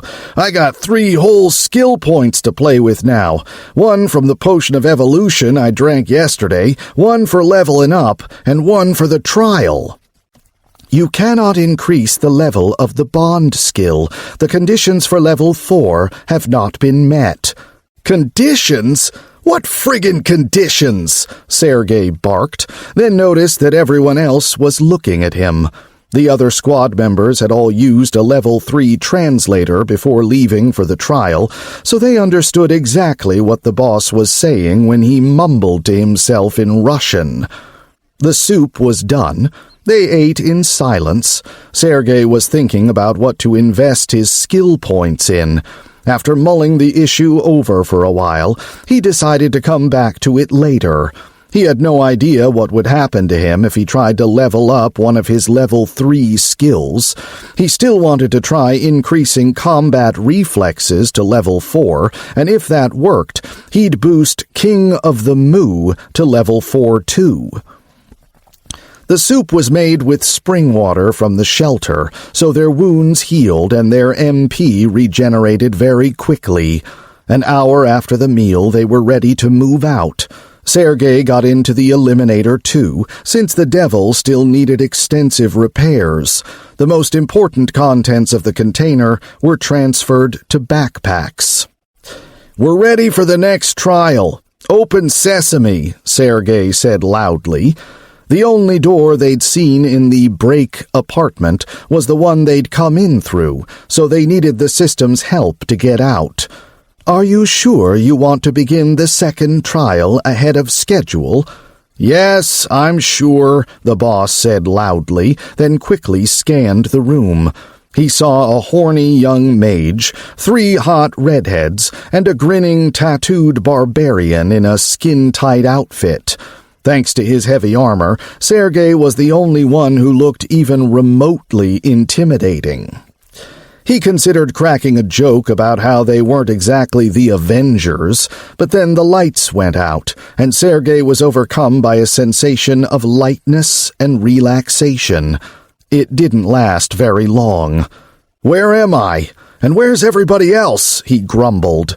He was sitting at a desk in some kind of office. There was a cup of coffee in front of him, as well as a pile of papers and a computer with an open Excel spreadsheet on it. "Those revisions getting to you, Sergey?" a man's voice said. The boss turned around to see another desk with a short, exhausted-looking, unshaven guy sitting behind it. "The second trial has begun. You are in a 40-story building. Any attempt to leave it will be futile. The system will come to this world in 6 hours. Your goal is to survive the impending disaster. Pro tip: a member of your squad is somewhere in the building." "Shitballs! You reset all my stats again, didn't ya?" the boss barked. He tried to open a system window, but it didn't work. Then he tried to rip a radiator out of the wall. No joy. "Yup, all my strength's gone too." "Finally lost your mind, eh, Sergey?" the guy laughed. "Crap, this sucks. But why's it given me 6 hours?" he thought, out loud as usual. Should I kill everybody here so they don't turn into zombies? That makes sense, but then how do I level up? Nah, I probably shouldn't whack 'em all. Maybe I'll try to warn 'em. Nah, they'd just send me to the nut house. If you don't stop talking to yourself about creepy stuff, I'll send you to the nut house myself, the unshaven man chuckled. His name tag read Gene. Huh. Do the phones work? Sergey mused. The system had said there was no way out of the building. Of course they work. Hold on, I'll call the nut house for you, Gene said, picking up the receiver of a landline phone. Huh. Where's the dial tone? I'll try my cell. No signal. What the hell's going on around here? Hey, Gene, Sergey said thoughtfully, looking at the guy. Yeah? Gene replied, still confused. We got a security room with cameras and stuff, right? He asked with an eerie smirk. Of course we do. We need top-notch security with all the top-secret projects going on here, Gene replied. Lead the way, Sergey said, standing up and chugging his coffee. Huh? Where? Gene asked, looking at him in confusion. To the security room, the boss said with a grimace. What for? If you're worried about the phone, I'm sure they'll fix it soon. This kind of stuff happens all the time. They must be testing a new kind of jammer or something, Gene said, trying desperately to find a believable excuse for what was happening. If they were testing something like that out, they'd have warned security about it, right? So let's go ask them if that's what's going on. After you, Sergey said, searching the desk carefully. He found ballpoint pens, a letter opener, and even a screwdriver, all of which he pocketed. Yeah, I guess you're right, Gene nodded. He started to get up, then froze. But what about all our work? We're on a tight deadline here. We shouldn't even be talking to each other. I'll do your work for you, Sergey said after a moment's thought. Great, Gene cried, overjoyed. The two men left their modest corner of the large office and walked through a maze of cubicles toward the security room. The people working in the office looked exhausted and utterly immersed in their work. Aside from the sounds of typing and printing, the room was completely silent. After leaving the office, Sergey and Gene found themselves in a hallway with couches, a water cooler, and a small break room. The security room was farther down the hall near the bathrooms. Gene knocked on a solid-looking metal door, which opened right away. "What do you want?" barked a scruffy, unkempt man in a security guard uniform. "What's up with the phone lines?" Sergey asked calmly. "Do I look like a telephone repairman to you? Ask tech support. I'm busy," the man grumbled irritably. He tried to close the door, but Sergey grabbed it first. "Try calling somebody on your cell," he barked before the man could say anything. "Huh?" The guard thought for a moment, then tried to make a call. "What the—" Before the surprised security guard could finish his sentence, he got a karate chop to the throat. The man staggered backward and started wheezing. The next blow knocked him out cold. "What the hell are you doing?" Gene exclaimed. "Survivin'," Sergey snorted, then pushed the guy into the security room and shut the door. "Are you out of your damn mind, Sergey? Why'd you do that?" Gene asked, refusing to calm down. "Well, if he don't know about the phone lines being down, that means your whole jammer theory just went out the window," he replied, stripping the unconscious security guard. The man was about the same size as Sergey, so his blue uniform fit him almost perfectly. "There should be another guy somewhere," said Gene, who was starting to realize that things were a lot worse than he'd thought. "Yup," Sergey replied with a nod. He'd already spotted a second uniform. "But why are you putting on his uniform?" Gene asked, bewildered. "Do you know what every single guard in this building looks like?" Sergey chuckled. He'd already stripped down to his boxers and was about to pull the guard's pants on. "No, but I still don't understand what's going on.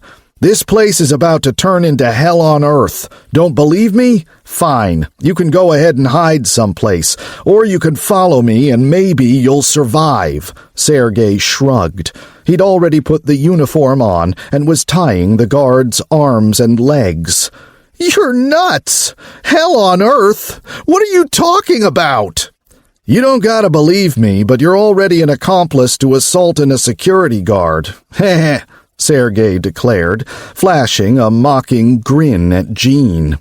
You! Just as the guy was about to start shouting, the door opened. Man, I just took a huge dump. Seriously, you should have seen the size of... A chubby man started walking into the security room and immediately got a taser to the neck. The guards had all sorts of different weapons hanging from a special rack. The firearms were locked away in a special metal locker. I recommend getting changed, Sergey chuckled, searching the dark security room. He finally got frustrated and turned on the lights. The guards had been sitting in the dark, and now he knew why. The place was a pigsty. There were soda cans everywhere, along with a sleeping bag, playing cards, and a huge pile of garbage. "You're crazy, man!" Jean cried as he started undressing the hefty guard. Chapter 10. Sergey used the key to open the gun locker. There were 2 pistols and 2 rifles inside, as well as some ammunition, but not much. Just 4 boxes of 9mm bullets and 2 boxes of 12-caliber rifle rounds. "It's too big," muttered Jean, who looked pretty ridiculous in the fat guard's uniform. "It beats being a salaryman, right? Here." Sergey handed him a bulletproof vest and a helmet. "Don't I get a gun?" Jean asked in surprise. "Do you know how to shoot one?" asked Sergey, who was now armed to the teeth. Not really." "Then no, you don't get a gun," the boss chuckled, walking over to the monitors. "So what do we do now?" Jean asked hesitantly. "Something real interesting," Sergey said with a sinister smirk. He exited the security room, then spotted a guy on his way to the restroom. The pseudo-guards followed him. "Hey!" Sergey shouted. The guy turned around and took a rifle butt to the head. "Why'd you do that?" Jean cried, staring at the unconscious man's limp body. "I'm trying to save him, or save other folks from him, I don't know. Take your pick," Sergey replied thoughtfully. "Are you nuts?" Jean exclaimed, utterly baffled by his co-worker's bizarre behavior. "In 5.5 hours, people are going to start transforming into flesh-eating monsters," Sergey said with a shrug. He tied the guy up, then put him in one of the stalls. Jean didn't believe Sergey. He was obviously a psycho, but still, something was definitely wrong. He couldn't shake the feeling that there was a grain of truth in what his co-worker was saying. The psycho didn't stop with the poor bastard he'd tied up in the john. Before long, he'd neutralized all the janitors, as well as all the cafeteria workers and 6 assholes and whiners, some of whom were women. As soon as the women saw a rifle pointed at their faces, they obediently allowed the armed guard to tie them up. "Security!" a voice cried out. An anxious-looking man in his 40s ran up to Sergey and Jean. "There's something strange going on here. The internet's out, there's no cell service, the landlines are down, and lots of people are acting really weird. It's almost like they're half asleep. It's really suspicious." "Can you shoot?" the psycho asked. "No," the man replied, confused by this unexpected question from the tall security guard. "Well, do you want to live?" the guard asked with a serious mien. "Huh? It's that bad? Yeah, of course I want to live. Please, take me with you." The man was frightened, and the sight of an armed security guard had confirmed his worst fears. The 3 men started neutralizing people. Some of them tried to resist, but not many. They also found a fourth man who could tell that something was wrong. The four of them cleared out the entire floor, neutralizing and tying up 140 people. They also barricaded the stairway leading to the next floor. Their next objective was the 22nd floor. Floors 30 and above were occupied by secret labs. The boss had no intention of going up there. Incidentally, all the elevators were out, and the building was very oddly designed. There was a stairway leading up at one end of each floor, and a stairway leading down at the other. "Open up! It's an emergency!" Sergey shouted, knocking on the door of the 22nd floor security room. The guards inside were a little nervous at the sight of an armed guard. They were only supposed to arm themselves in an emergency. "What?" Before the man who opened the door could ask a question, he saw the barrel of a rifle in his face and a pistol aimed at his co-worker. The other three members of Sergey's crew ran into the room. "Which of you's been acting weird today, huh?" the armed man demanded, glaring menacingly at the guards. "Nobody!" cried a man of average height who was sitting at the monitors. "You've been kinda sluggish and sleepy all day, Owen," shouted the man with the rifle in his face. "Tie him up," Sergey ordered. "Who the hell?" Before Owen could offer any resistance, he took a taser to the chest and collapsed. "I'll be brief. There's a real shitstorm coming. Either you're with us or we tie your ass up. We ain't gonna hurt nobody," Sergey said. "What's going on?" the confused guard exclaimed. "The elevators are out, cell service and internet are down, and people are acting really weird," cried the man in his 40s. "Yeah, it is oddly quiet today," gasped the guard, who was just starting to realize that something was amiss. He'd been out of sorts all day, but just couldn't put his finger on what was bothering him. The five of them started clearing out the floor. Half an hour later, there were 8 of them. The combination of herd mentality and the armed men yelling about how everyone was going to die really helped convince people that something was wrong. On top of that, other strange things were happening. For example, all the plants had suddenly started wilting, even the cacti, and people had started going to the bathroom more often and acting like idiots. It didn't take long for the 8 roughnecks to clear out the 22nd floor, tying up 109 people. Then they had a quick snack and went back to work. The security guards on the 21st floor freaked out when they saw an armed guard and locked themselves in their room. Sergey left someone at the door to try to talk the guards into coming out, but he also barricaded the door just in case. What if the guards turned into zombies, then ran out and started killing everyone? "What the hell are you lunatics doing?" one of the guards shouted from inside the security room. "Why'd you tie Leanne up with her own blouse?" "What else were we supposed to use? The shitstorm's only 2 hours away," Jean replied. "Shitstorm? What the hell are you talking about? You're just a gang of psycho perverts. You tied an old man to the toilet while he was taking a dump. You didn't even give him a chance to wipe his ass. And why'd you tie Vinny's arms and legs? He's a coder, for Christ's sake.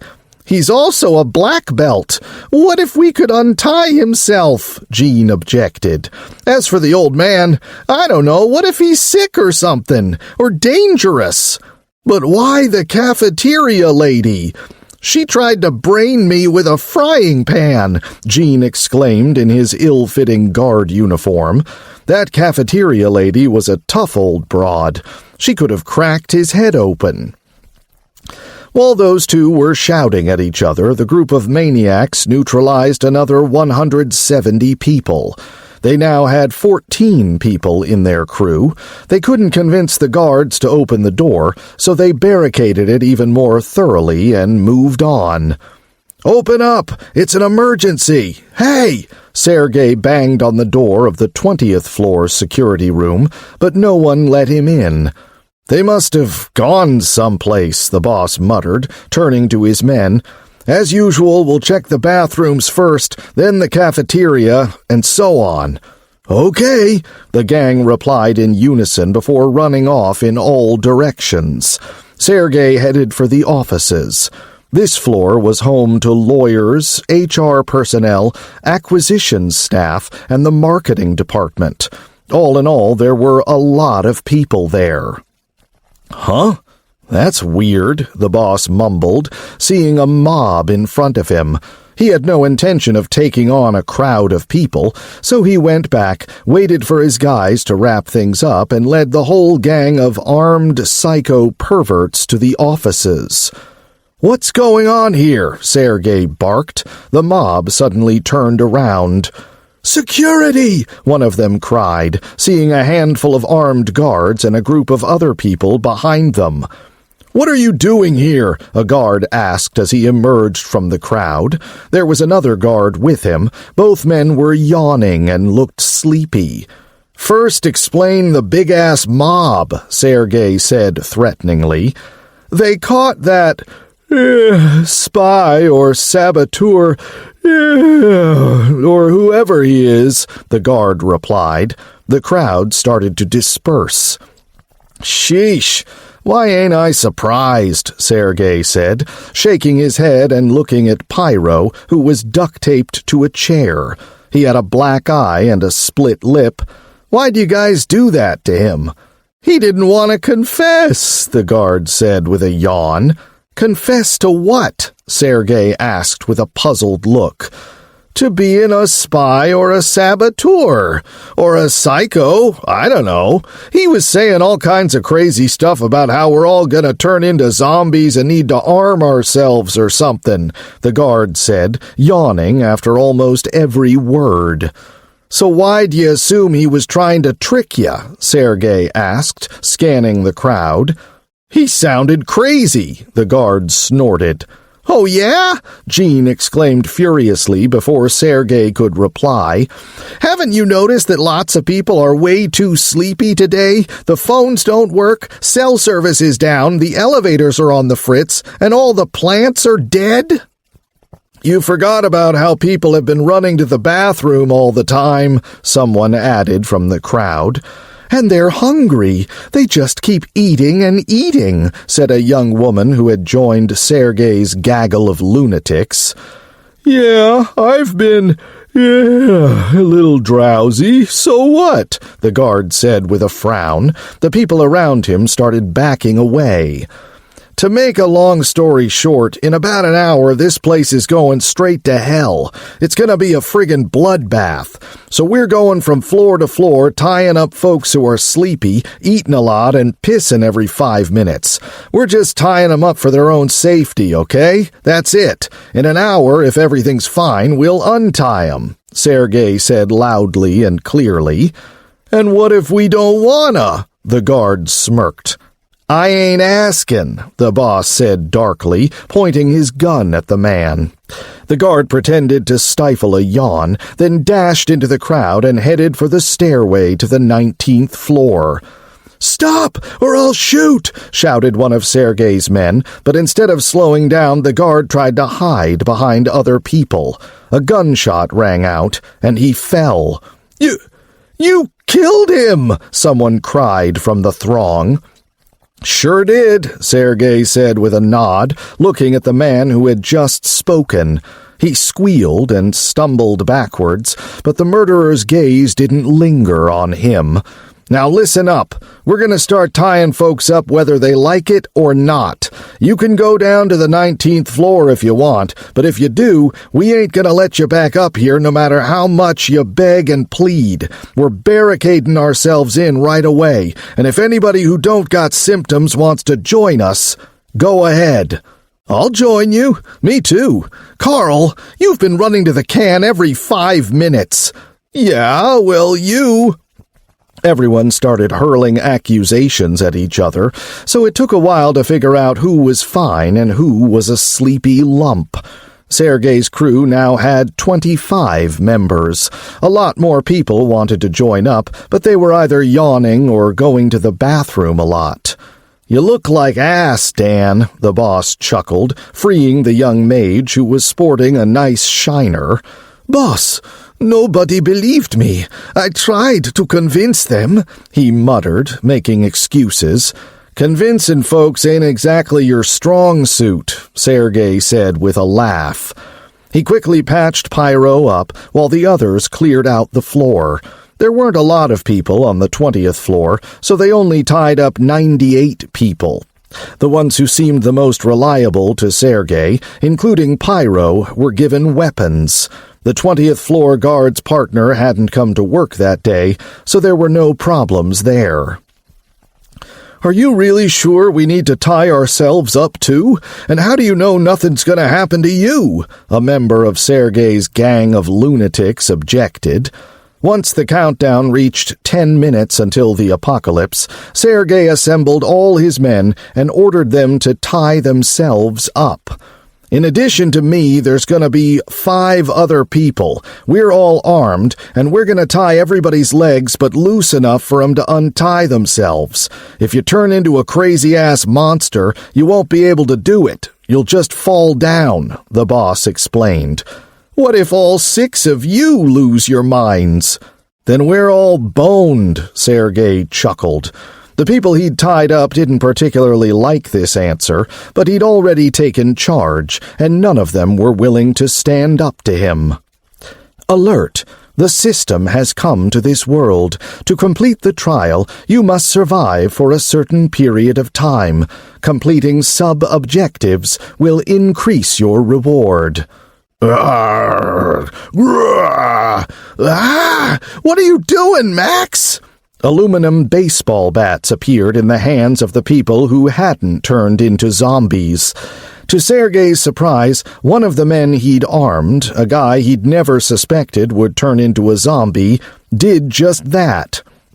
"You goddamn son of a bitch! So it was all a friggin' trick?" Sergey shouted, then caved the unsuspecting zombie's head in with his bat. The familiar message and roulette wheel appeared in front of him, but it didn't take him long to make up his mind. A few seconds later, he got nothing. "Why are you just sitting there? Untie yourselves and go kick some zombie ass!" Sergey barked, helping Pyro. "Ah! No!" a woman cried. Sergey ran over to her. A tied-up zombie was crawling like a worm toward her. "Friggin' dumbasses! I told you to keep 'em away from each other," the boss roared, then crushed the zombie's skull with a single blow. "I shouldn't be this strong. Didn't the system take all my stats and skills away?" Shut the hell up, Sergey shouted, then polished off a zombie on the other side of a cubicle wall. "I can't do it, Katie. Why?" Blarg. Everyone reacted differently to the situation. Sergey tried to make a mental note of the people who had a normal reaction. Normal for survivors of the zombie apocalypse, that is. To everyone else, they seemed like heartless scumbags. "Kill one zombie, then untie some ordinary folks and let 'em kill a zombie too. Leave the rest alone," the boss ordered. He'd already reached level 3 after killing 16 zombies. "I got fire, boss!" Pyro cried. "Sweet! Now go whack some more zombies. Try to get to level 5 as fast as you can, and don't use any MP. Hey, you! I saw you kill a zombie. Don't kill another one, capiche? Hey, you got a sword? Give it here. Don't open the rewards. Armor and a vaccine? Hand 'em over!" Sergey was running around the floor like a lunatic, giving out orders and collecting rewards. 2 minutes later, he and Pyro were equipped with full suits of level 1 armor, swords, and vaccine bracelets. There weren't enough zombies for everyone, since Pyro and Boss were hacking away at them like mad. It didn't take long for Pyro to reach level 3. When the bloodbath was finally over, there were 65 survivors. The sleepy people had suddenly snapped out of it and had no idea what was going on. It was almost as though they'd just woken up. Leaving everyone else to beef up the barricade, collect supplies, and kill any zombies that tried to come up from the lower levels, Sergey, Pyro, and 2 beastmen ran up to the 21st floor. There were 65 survivors there, as well as 105 zombies. That was enough for Pyro to reach level 5, and the boss to reach level 4. The squad sent the survivors down to the 20th floor and headed up to the 22nd. After finally reaching level 5, Sergey allowed the others to earn some experience too. As usual, the survivors were sent to the 20th floor, although Sergey recruited one of them, another beastman, to his crew. Beastmen were most effective in the early stages of the apocalypse because of their immunity to level 1 viruses and enhanced physical stats. There was no point in grinding past level 5, since it would have taken a hell of a lot of zombies to get there. 80 for level 6 and 160 for level 7. Sergey allowed the survivors to reach level 1 and get their rewards. If they got anything valuable, it was confiscated. This allowed Pyro to equip himself with a magic staff and a ring that granted +1 magic. Once the 23rd floor was cleared out, Sergey started getting his people organized. Needless to say, many of them had completely lost their shit, which was understandable. Their co-workers had just transformed into zombies, and most of them didn't even remember coming to work that day. After assigning 6 people to guard the barricade to the upper floors, a couple of zombies had already wandered down there. The boss sent a messenger to the 20th floor and started giving out orders. First, he told them to hide corpses in bathrooms and pantries. Second, he ordered them to take an inventory of all supplies, collect as much water as they could, and organize themselves into an army. Chapter 11. "I'm really impressed by how well you're handling this, boss," Pyro said as he was opening one of the 210 rewards they'd earned. Almost every other zombie was dropping a reward, so Sergey had already armed himself with a system pistol, a full suit of armor, and a level 2 vaccine bracelet. He'd also learned 2 skills, Eagle Eye, which enhanced his vision, and Lightning Magic. He was still holding on to one of his skill points in case a more useful skill came along. He'd decided to distribute the other 8 skill books among his men, along with the equipment they'd found. "I remember the day it all started. It really was hell on earth. But now we've managed to save all the survivors in this building. No one's been bitten or killed," Daniel said ecstatically. "Knowledge is power. And don't forget this whole thing is a trial. We might not even be here. This might not even be real," Sergey said dismissively while tearing into a sandwich and washing it down with a cup of tea. "Yeah, maybe you're right, but still, you're doing an awesome job. I still don't understand how you managed to convince so many people to follow us," the young mage said with a smile. "All done, Sergey," Jean shouted, walking up to them. "Sweet. Take a breather, have a cup of coffee and some chocolate. We still got time," Sergey said, patting the guy on the back and pointing at the table. Once all 4 floors were cleared out and everyone was organized, the boss started thinking about clearing out the other floors. The plan was to get all his main soldiers up to level 5 as quickly as possible, then wait for the next shitstorm. Sergey knew they were going to be dealing with more than just zombies. "Go ahead, Sandy," Sergey said, smiling at an older woman standing by a barricade. "So I just yell?" Sandy asked uneasily. She was a plump, wrinkled woman with short hair. Many of the company's employees already knew her and hated her guts. "Yep," the boss replied with a nod. "Okay." Sandy squared her shoulders, filled her lungs with air, and roared, "Those reports are overdue! No bonuses for anyone!" Sandy had the Banshee's wail skill, but only at level 1. Everyone else had already covered their ears, so they weren't disoriented by the oral assault. It sounded like she was screaming into a megaphone, a modern one with an amplifier.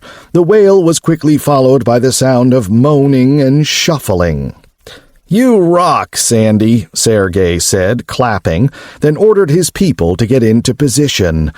The zombies arrived in small groups of 4 or 5, but thanks to their clunky weapons and slapdash barricade, the survivors weren't able to kill them quickly, so it didn't take long for a whole horde of undead to gather in the stairwell.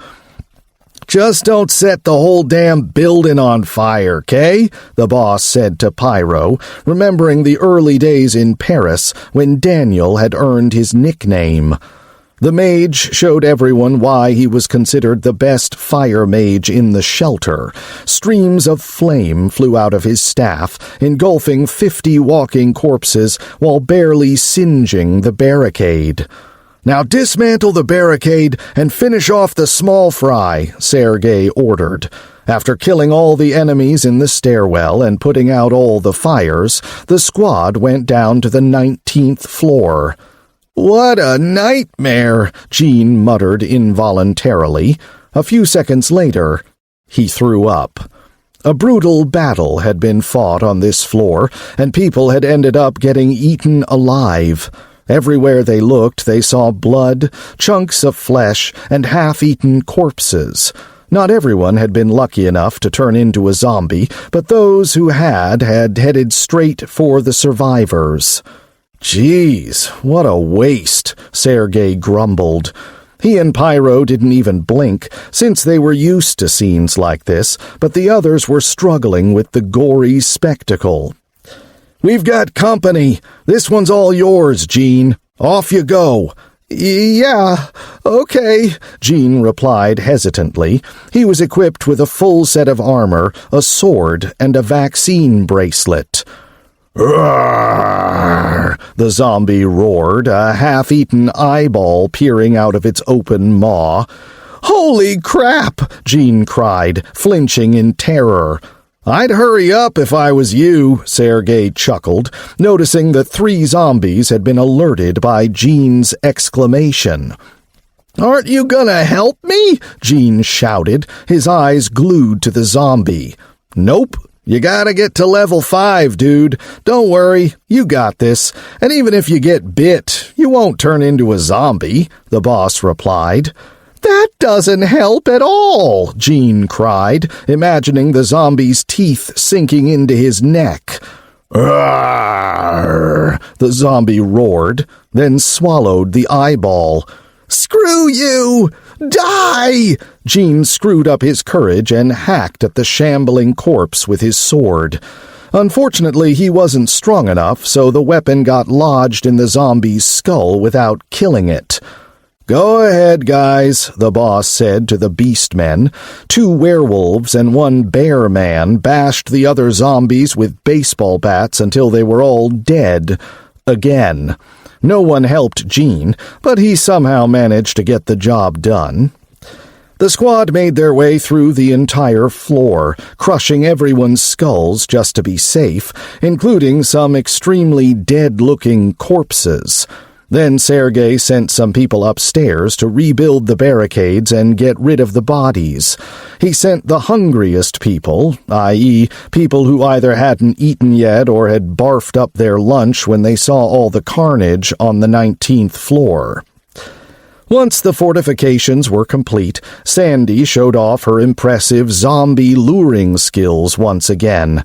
Pyro was out of the picture, so the battle took a long time, and the undead almost broke through the barricade. The young mage was undergoing relaxation treatment.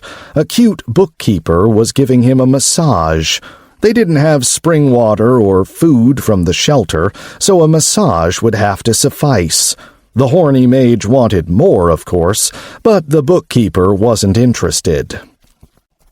There were barely enough zombies for Jean and the two beastmen to reach level 5. The undead were less numerous than Sergey had expected, and when they reached the 18th floor, he realized why. There were survivors there. They'd barricaded themselves in the cafeteria and somehow managed to stay alive. If Sergey's squad hadn't shown up, their defenses would probably have crumbled within the next couple of hours. After that, they continued using the system they'd developed. Barricade, Sandy, clear out the floor, rinse and repeat. By the time they'd reached the 11th floor, they'd earned 500 rewards and found 36 more survivors. Sergey's crew now had 11 level 5 fighters, including the boss himself. They also had support personnel, including weaponsmiths and a doctor. After opening 512 rewards, the squad had 111 level 1 weapons, 55 level 2 weapons, and 1 level 3 weapon. 82 pieces of level 1 armor and 22 pieces of level 2 armor. 100 level 1 system items, medicine, food, accessories, etc., and 36 level 2 items. 17 common skill books. Unfortunately, they didn't have an Anne, so 80 of the rewards were empty, and they didn't find any rare items at all. However, everyone was feeling more confident now that they were armed to the teeth. Sergey got a level 3 sword, so he now had 2 level 3 weapons. While the warriors were fighting, the civilians crafted arrows and ammo. As Sergey said, it'd be a waste not to use their MP while they're just sitting around. They made their main camp on the 20th floor and posted guards. After their insane floor-clearing marathon, everyone was exhausted and needed to sleep. Flames raged, fireballs exploded, and swarms of missiles whistled through the air. Hundreds of monsters died horribly. A river of blood flowed. In the middle of all this chaos, 2 red figures were dismembering enemies and dicing them up with their bony blades. "This is the craziest battle I ever saw. No wonder they're the strongest fighters in the shelter," said one of the soldiers. There was a large screen in the cafeteria showing the boss and his squad undergoing the trial. The stream wasn't in real time, however. There was about a 2-hour delay, since the video editors and Annette had to make sure no one saw anything they weren't supposed to, like the naked Ryger sisters after their armor got sliced to ribbons. "I heard the boss wept bloody tears when they built that robot. They say you could feed an entire city for a month with the money it cost," another soldier added. "Our new chief is a warrior, a great warrior," the elder of the winged tribe shouted ecstatically. The battle he was watching was beyond his wildest dreams. "He's promised to make us strong, and I believe he can do it. I mean, just look at this. He must be the strongest creature in the history of the Spacetime Ocean." All 5,000 Shorgo, the birdmen who dreamed of becoming warriors, roared in gleeful anticipation.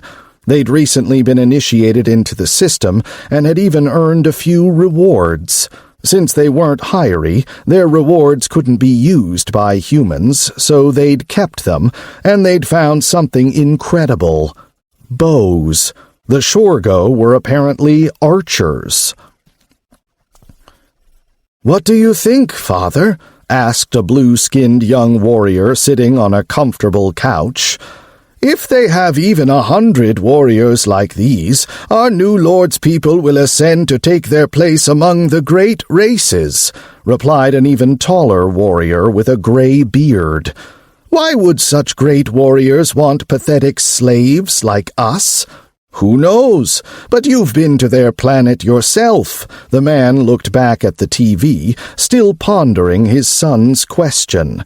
We've already been initiated, and we've even earned our people's rewards, just as our ancestors did during the Great Exodus. So you think the Lord wants our rewards? Most likely, the man replied with a nod. Ugh. You okay, Pyotr? Yeah, I just choked a little. Pyotr, the former mercenary commander, was lying in a big bed with Svetla the Beastmaster. They were both naked, of course, watching the second phase of the trial on TV. "Careful there, Goofy," Svetla said with a smile, kissing her fiancé. He tied a girl up with her own blouse and skirt, then left her on the toilet almost naked," Pyotr said with a grin. "Yeah, that wasn't very nice, but," the Beastmaster mumbled, trying to come up with an excuse for the boss's behavior. "No, that's not what I meant. You see, when I saw what was happening, I thought they should just kill everybody. Then they won't turn into zombies. But instead he tied them all up, then killed the zombies for the experience," Pyotr cried in astonishment. "So you'd have killed them, huh? I had no idea you were so bloodthirsty," Svetla muttered, nibbling on Pyotr's ear. "OMG! She's trying to seduce our boss! What a skank!" Anne and the gang were hanging out at her house, watching on TV as a beautiful young woman snuck into the office where Sergey was sleeping. "Ha ha ha! He gave her the old heave-ho!" Katya laughed. "Oh my God! Look! She went straight to Daniel!" Anne cried. "Slut!" Zoe said, annoyed. Even her panther growled. "And he's into it! What a dog!" Katya gasped. "Are they seriously gonna do it in a bathroom where they just killed a bunch of zombies?" Anne grumbled. The camera suddenly cut to two other survivors. "Hey! Go back!" The morning started off with a loud knock at the door. Sergey had locked himself in the office so no one else would wake him up. "What is it?" the boss asked, opening the door. There were no windows in the office, or the rest of the building for that matter, so he had no idea what time it was. "We just heard from the 11th floor that different kinds of zombies have started showing up. There's a really big one and also a fast one with big claws. The guards were barely able to take them down. Some people got hurt," Jean reported anxiously. "Sheesh, that was fast," Sergey said, then thought for a moment. He was about to start kicking himself for not clearing out a couple more floors, then thought better of it. "All right, get everybody together. Looks like the real fun's about to begin." His plan was to get more people in fighting shape and find himself a decent skill, so after quickly reorganizing his people and adding the security guards from the 23rd floor to his crew, Sergey got to work clearing out the 10th floor. His tactic had changed a bit. There were 2 layers of barricades now, since a sorry pile of desks and office junk would never stand up to a bruiser, and fast mutants would have no trouble climbing right over it. Sandy's shriek echoed down the stairwell, and the battle began. The first wave was made up of ordinary zombies, although there were a few level 2 zombies in there. The survivors were able to defeat the first wave of enemies with swords, but when the bruisers showed up, they let fly with arrows and bullets. Sergey helped the clumsy fighters finish off the mutants with his pistol. Their defenses were still intact, but they'd used up 2 explosive arrows. The beastmen were armed with swords and improvised shields made out of desks. The shields did a decent job of keeping the mutants' claws at bay, but a single blow from a bruiser would turn them into kindling. The survivors were afraid of the mutants at first, but when they saw Sergey taking them without any real effort, they got a little braver. Level 2 weapons weren't particularly effective against bruisers, but they were too slow to defend themselves against 2 or more assailants. The beastmen pinned the fast mutants down with their shields and shanked them to death while the boss covered them with his pistol. Sergey had spent an entire hour going over anti-mutant tactics with his new soldiers before the battle. After the 10th floor, they cleared out the 9th, then took a break to open their rewards. Sergey hit the jackpot. He got Stone Skin, which he instantly upgraded to level 2. The boss grew larger and taller, and his skin was covered by a half-inch layer of pale gray rock that didn't restrict his movements. The skill also increased his strength and vitality by 40% and 50% respectively, although he only got the stat boost when the skill was active. After that, the squad tore through the rest of the floors in no time. When they reached the first floor, they found a Shrieker, as well as a level 2 bruiser and a bunch of fast mutants waiting in ambush. Unfortunately, one beastman was seriously injured, and another was killed. Nevertheless, the squad of level 5 zombie killers was now 33 strong. Pyro and Jean, who was now a wind mage, ended up working really well together. They could mow enemies down by sending flaming hurricanes tearing through stairwells. However, they had to put the fire out afterwards, since the sprinkler system wasn't working. They found 5 people hiding in the security room on the 3rd floor, 2 guards, a tough-looking young woman, and 2 old men. They all joined Sergey's Zombie Liberation Army. The old-timers even leveled up after killing 1 or more zombies apiece.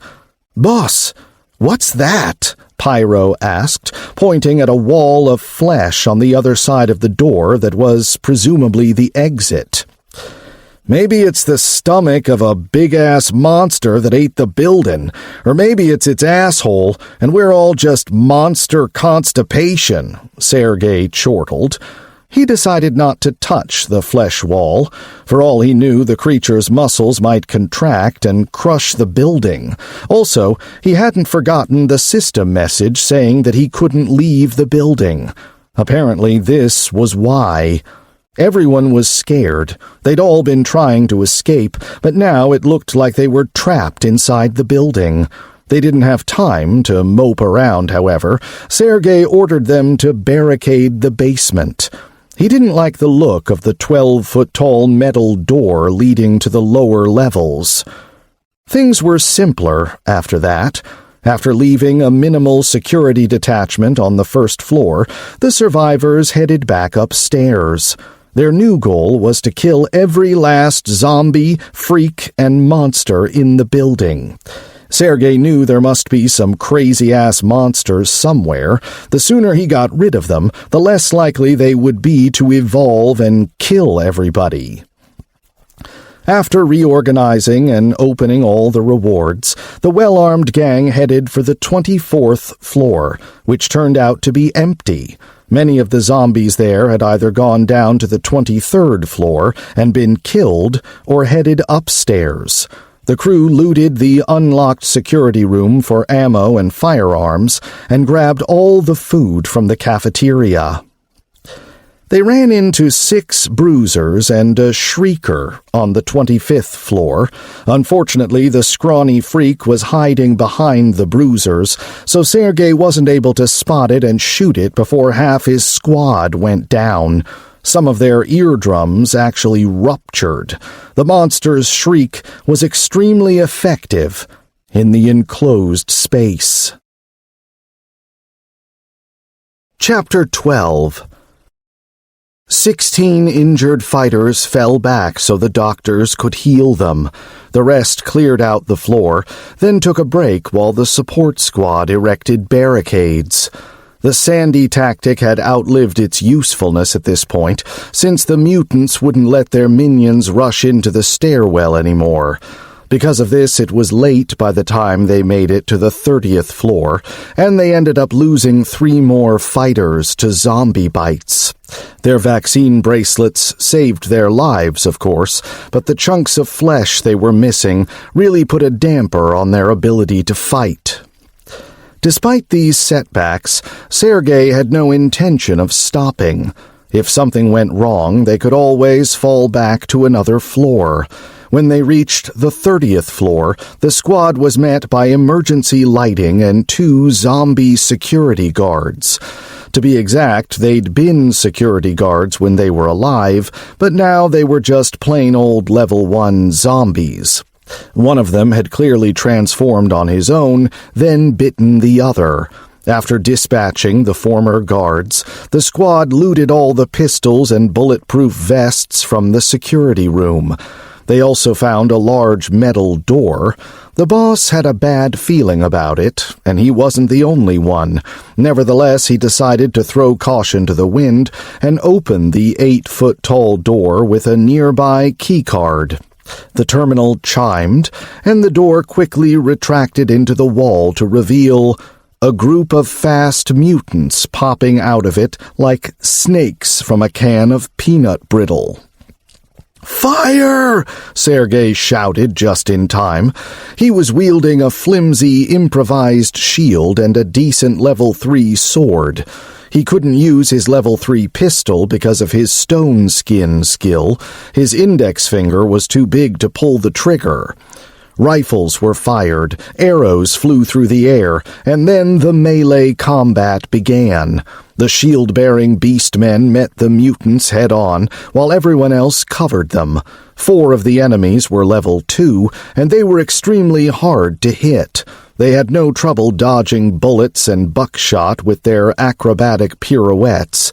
However, no amount of agility could save them from the tongue of flame Pyro expelled from his palm.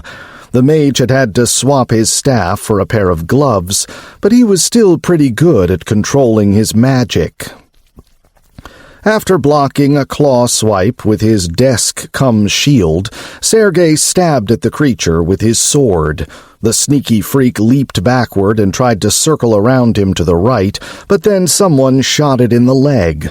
The boss took advantage of the opening and plunged his level 3 sword into the monster's eye. It was a tough battle, but the survivors eventually won. There were a few injuries, however. Even Sergey got a nasty slash on his left leg. One of the mutants had managed to slice through his stone skin, leaving 4 bloody gashes just above the knee. One of the fighters had been stabbed in the chest by 2 pairs of claw-tipped mutant hands, but was somehow still breathing. If the guy pulled through, Sergey was going to make him his new Anne, since his luck was obviously off the charts. Even after this brutal battle, the boss still refused to stop. The doctors patched the wounded soldiers up, while Pyro opened the rewards, 4 of which were blue. Sergey learned combat reflexes and got a bracelet that gave him +4 agility. After a quick break, the squad moved out. As far as Sergey was concerned, every hour they spent dicking around meant an extra pain in the ass later. Sergey's crew passed through the doorway to find a long, white hallway. It was a little on the blood-splattered side, but no one really cared about that anymore. They'd already gotten used to the carnage. The ceiling was surprisingly tall, about 12 feet, although the hallway was just 10 feet wide. It was also extremely well lit. "Geez, I hate labs and hallways so damn much," the boss grumbled. Sergey had deactivated Stone Skin and was walking with his pistol at the ready. He kept thinking about his last trial, when he'd been splashed with acid, set on fire, and forced to cut his own arm off. "Zombies!" one of the men shouted. "Gee, you think?" another one quipped. Everyone could see the zombies running toward them. It was a long, straight hallway, after all. If zombies were going to attack, they'd have to either run down the hallway or sneak up behind them. Sure, there could be monsters capable of climbing walls and ceilings, but they hadn't seen anything like that yet. The operative word being yet. Who knew what kinds of freaks they might find on the other side of that metal door? An explosive arrow flew down the hallway, and 7 zombies covered the walls in blood. Unfortunately, that was the end of the lighting. The entire hallways went dark. A flame suddenly appeared, then snaked up to the ceiling and illuminated the corridor. Pyro, who was stationed in the rear, had reacted just in time. A melee battle ensued, but Sergey and the beastmen standing next to him were the only survivors involved. They took out 9 zombies, then walked up to the site of the explosion so the boss could finish off any lingering undead. The squad collected the rewards, then headed for the end of the hallway. The overzealous archer got a smack on the back of the head and earned the nickname Boomer. The hallway was followed by a large security checkpoint. The lights there worked, as did the metal detectors and X-ray scanners. Needless to say, one of Sergey's dumbasses walked right through a metal detector.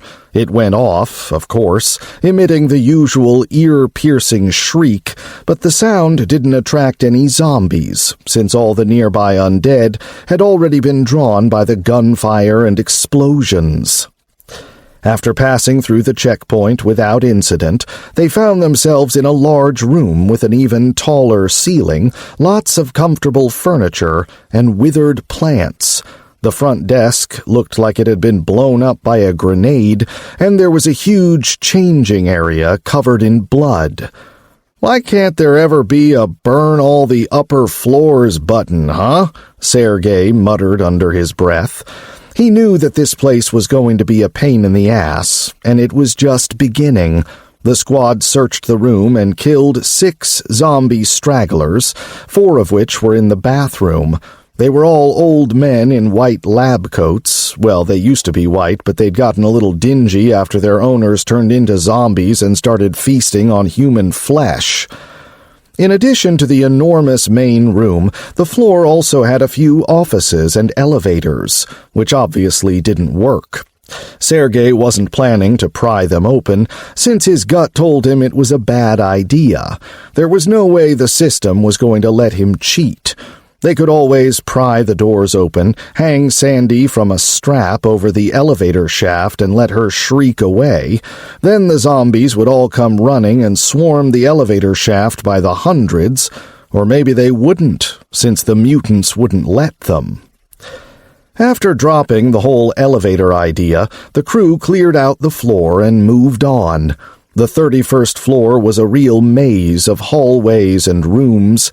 Fortunately, all the doors were open, and the rooms, which turned out to be labs full of complex equipment, were empty, with no people, zombies, or crazy-ass bullshit. Sergey also noticed a lot of vents, which made everyone nervous. One of the fighters made a crack about some horror flick the boss had never heard of. "There's a closed door here, boss," one of the fighters said loudly. He hadn't brought himself to open it yet, since there was no way to know what might crawl out of it once he did.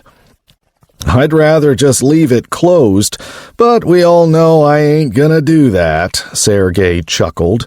"Block it with furniture, then open it." Sergey's people did as they were told. The door was opened, but nothing jumped out at them or roared. There wasn't even any gunfire. Just corpses. Lots and lots of corpses. About 150 to be exact. Their skulls had all been cracked open, and their brains were missing.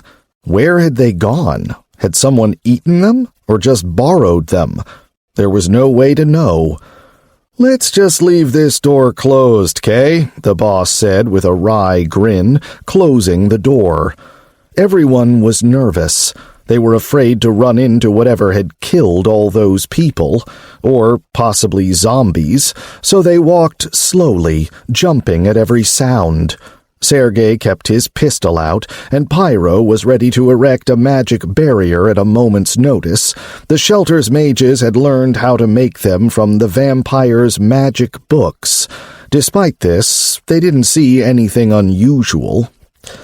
When they found a couple of zombies on the next floor, they heaved a sigh of relief, but only until they found themselves surrounded by walking corpses. It would have made sense to open fire on them, but instead, they got their melee weapons ready and waited for the enemies to make the first move. "There's something moving around inside of them," shouted a man with a vision-enhancing skill. Everyone felt sick to their stomach.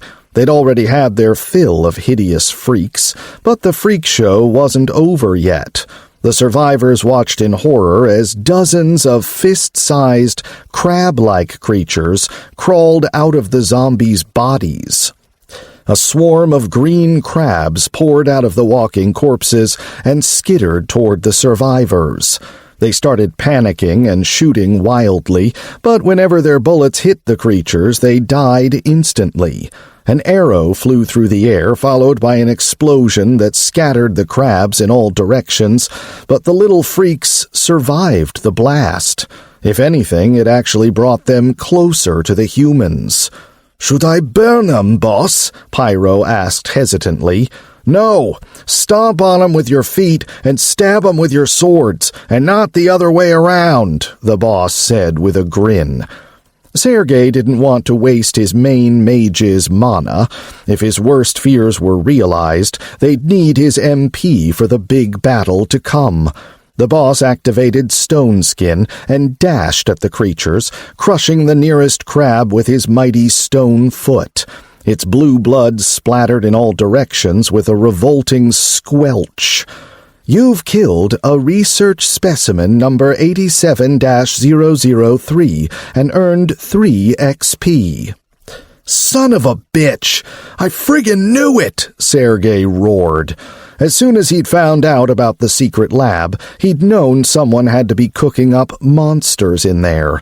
Why bother having a secret lab if you aren't going to grow horrific monsters in it, right? "Where do you think you're going, jackass?" Sergey barked, swatting a crab like a mosquito as it crawled up his leg. The creatures were fast, but the survivors eventually managed to take them down by working together. "Listen, Sergey, maybe we shouldn't keep going, huh?" Jean pleaded.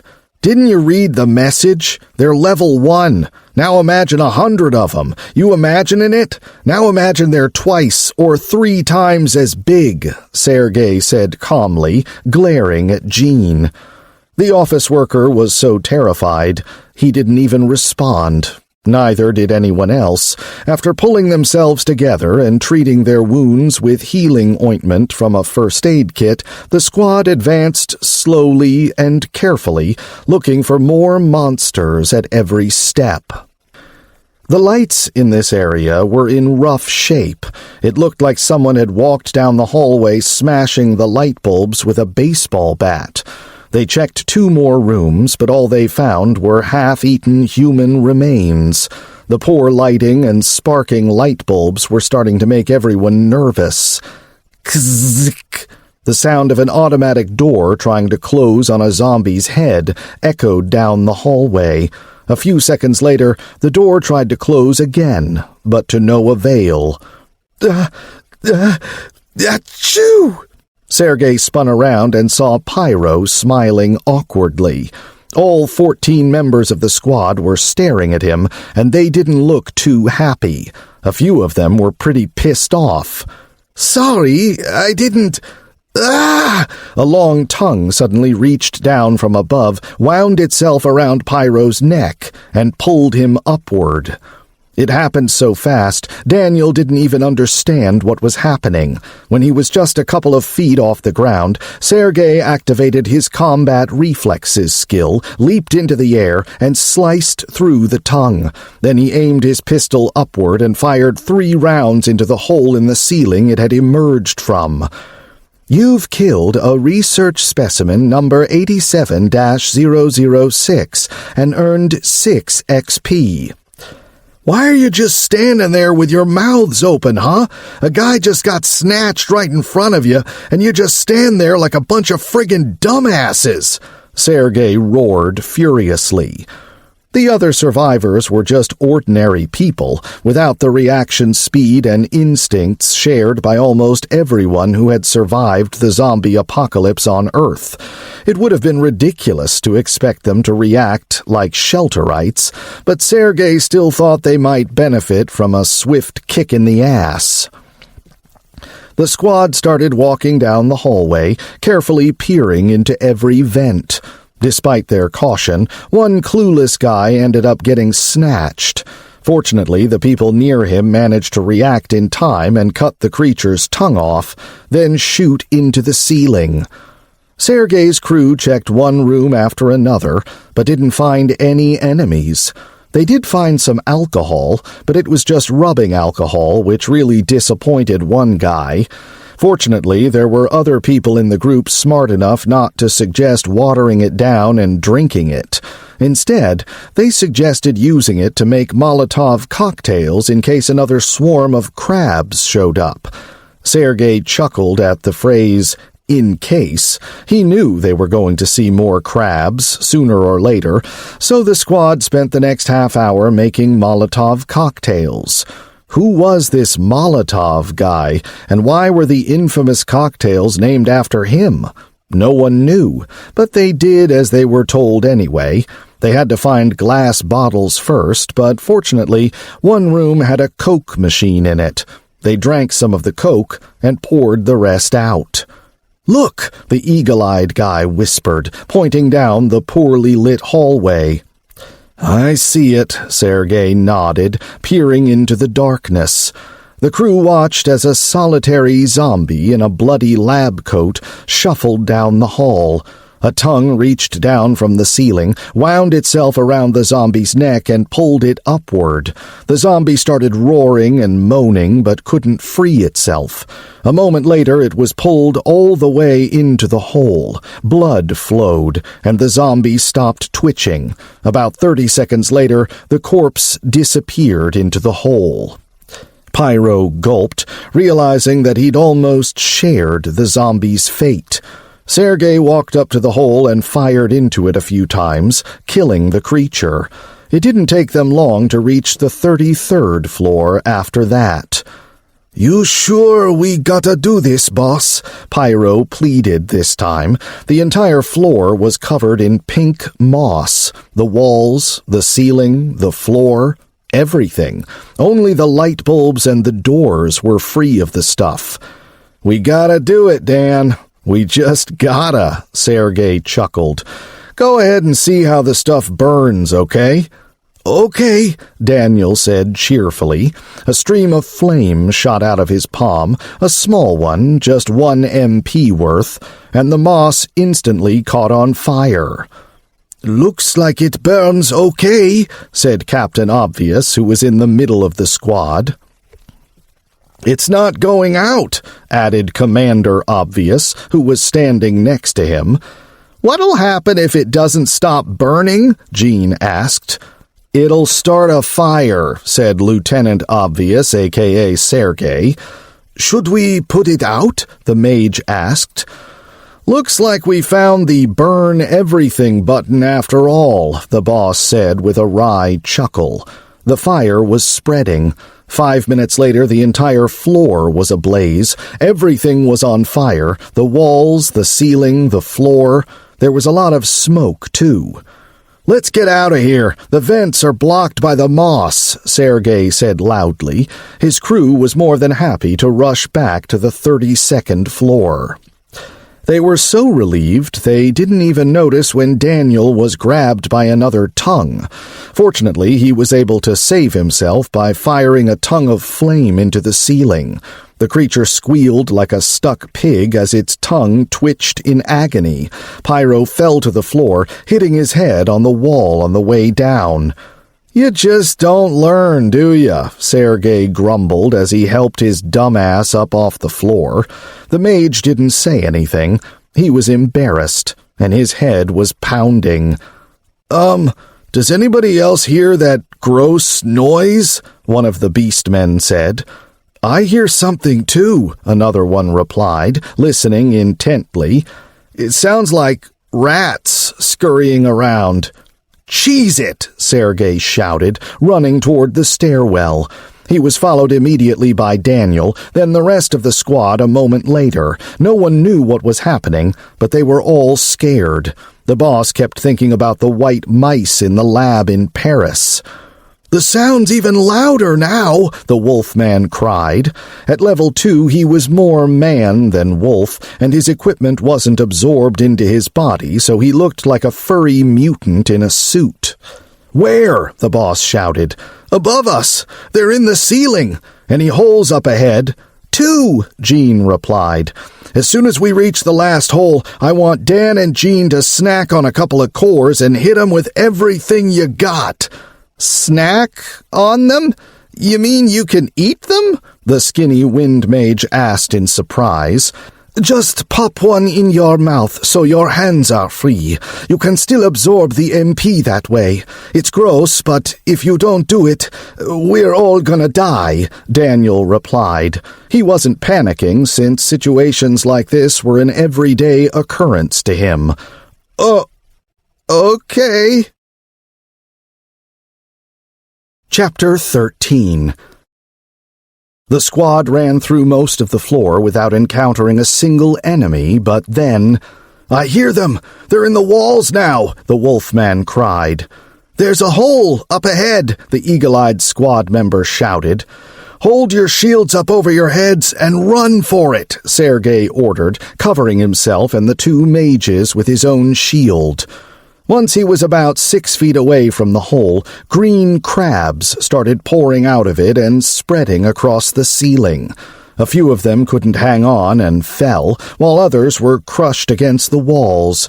When they saw the humans, the crabs started dropping onto their shields and trying, quite successfully, to chew through them.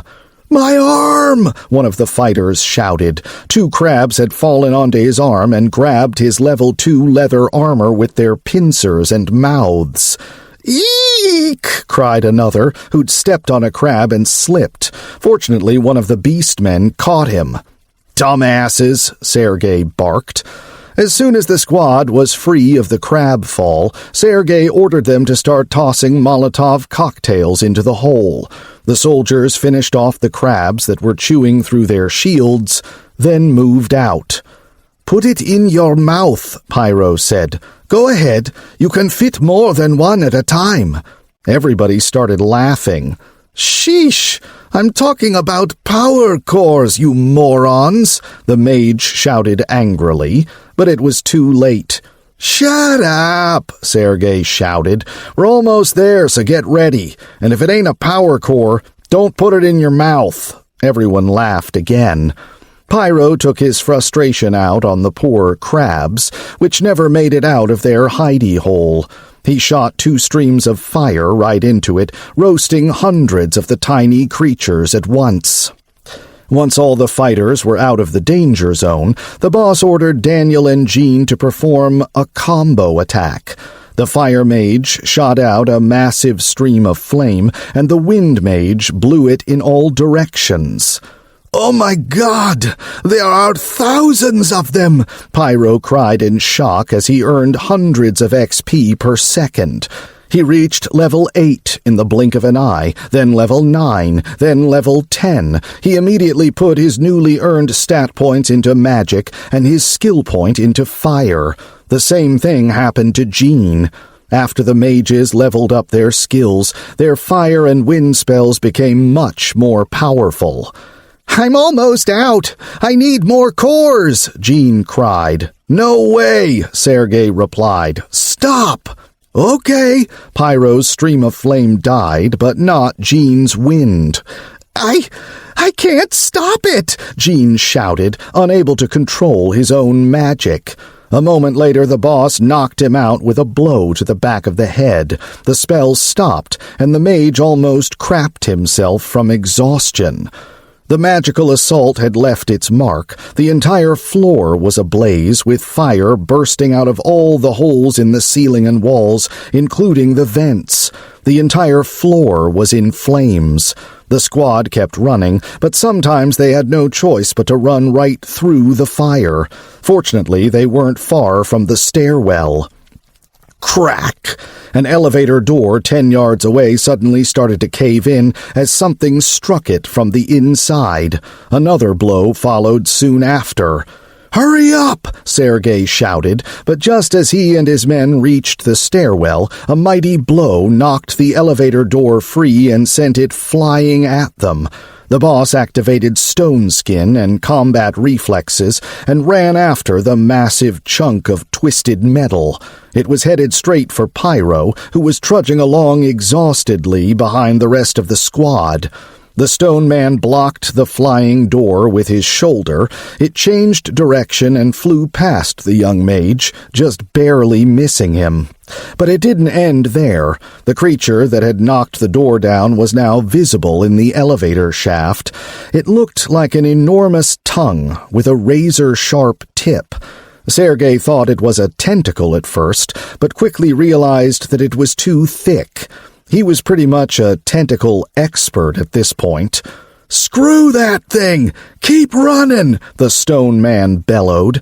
Everyone else was in total agreement. They ran down the stairs, but the tongue just went down the elevator shaft and destroyed the next door. "Think you're smart, do ya? Ha! Vaughn, follow me!" Sergey and the archer dashed back up to the previous floor. Since the tongue was now sticking out of the door on the lower floor, they had a clear view of a chunk of flesh they assumed was its back. "Hit it with explosive arrows!" Sergey started firing his pistol while the archer let fly with an arrow. An explosion rang out, followed by a deafening roar from somewhere above them. Sergey and Vaughn kept attacking, causing the creature to roar again. The tongue retracted into the elevator shaft and vanished, retreating to some higher floor. The squad kept running until they reached the 29th floor, but then— Shit! What the hell happened here? The barricade was intact, but 7 guards were dead, their skulls cracked open, and their brains presumably eaten. "There were 15 guards before. I don't see the rest," one of the fighters shouted as he dismantled the barricade. "Maybe they fell back," the boss said with a frown. He'd put so much effort into getting these dumbasses' levels up, and they'd gone and died on him. The squad soon found another dead man with a cracked-open skull, then another one near the barricade on the 28th floor. "I hear gunfire," the wolfman shouted. The squad sped up, but the closer they got, the louder the gunshots and screams became. They finally reached the main camp to find survivors being devoured by zombies. There was fighting, screaming, shrieking, the whole bit. Some kind of black humanoid creature was crawling around on the ceiling, deftly dodging the guards' bullets. The creature leaped down from the ceiling and sank its teeth into a gunner's neck, then dashed away as soon as the other survivors started shooting at it. "Light that thing up! If you see someone who got bit and don't got a bracelet, finish 'em off!" Sergey shouted. He started shooting at the zombies, occasionally switching to the black freak, which was clearly hunting survivors with guns. The squad helped the others while the boss focused on the black creature. It seemed to have eyes in the back of its head, only about 1 in 10 shots connected, and even then it only grazed the monster's leg. "Sergey, thank God you're here," said a member of his squad who had been sent back to the camp to recover. "Where'd all the zombies come from?" the boss asked, his eyes trained on the agile enemy. "From that creature. When it bites people, they turn in seconds. Only a level 2 bracelet can save you." "Gotcha. You guys worry about the zombies. I'll focus on this freak show here," Sergey said, reloading his pistol. The creature had taken a sudden interest in this new enemy. It was a much better shot than the others, and its bullets were extremely painful. "Grah!" the creature roared, then leaped to the side. One of Sergey's bullets hit it in the shoulder, splattering the floor with blue blood. Unfortunately, the wound healed quickly, and the creature started to retreat. However, the boss wasn't about to let that happen. An explosive arrow flew at the ceiling. The monster reacted in time, of course, but so did Sergey, who fired not at the creature, but where he expected it to go. Several bullets hit it in the spine, and it dropped from the 15-foot ceiling with a furious roar. The monster never got a chance to land, however. The boss activated Stone Skin, ran at it, and punted it against a wall, then followed up with a mighty blow to its scaly black chest. He pummeled the monster's chest over and over again with his stone fists. It hissed, but all it could do was spit out gouts of blue blood. "Shot you through the spine, did I?" the boss roared, furious at having lost so many men to this one black freak. He pounded it over and over again, preventing it from healing its injured spine. His powerful stone fists and feet flew at the enemy again and again. Then the wolfman and werebear joined in, and all three of them kicked the creature until it could no longer move. The stone man eventually ended the creature by jumping into the air and landing on its head. There was a sickening crunch, and blue brains and blood gushed beneath Sergey's feet. "You've killed a zombie super soldier and earned 219 XP. Congratulations, you've reached level 8 and earned a reward. 2 stat points." "The bastard's finally dead," Sergey said with a sigh of relief as he deactivated his stone skin skill. He took a quick look around. The other survivors were finishing off the remaining zombies and unprotected bite victims. They were the hardest of all. They begged for their lives, clinging to the hope that unlike the rest they wouldn't succumb to the virus and become zombies. But they were all wrong. Their pleas for mercy soon fell silent as they ran at their former friends, desperate to devour their flesh. Sergey didn't give his people a chance to catch their breath. The wounded were given first aid, the corpses were hauled away, and the barricades were fortified. "We've tallied up all our losses, boss. We lost 13 barricade defenders and 81 civilians," Pyro reported. "Too friggin' many," the boss muttered, still eating. He was starving. "People are scared. They don't know what to do or how they're gonna survive." "Tell them we've almost exterminated all the freaks in the building. Tomorrow we're gonna clear out the rest of the floors, and then we'll be safe. They can go relax for now," Sergey ordered, looking at the young mage. He didn't really believe what he was saying, of course, but he needed to keep people calm somehow. Once he was full, he went to bed in his office. It was late, and it had been a tough day, but a good night's sleep just wasn't in the cards for him. "Wake up, boss! Fire!" Jean shouted. "Ugh, you gotta be shitting me!"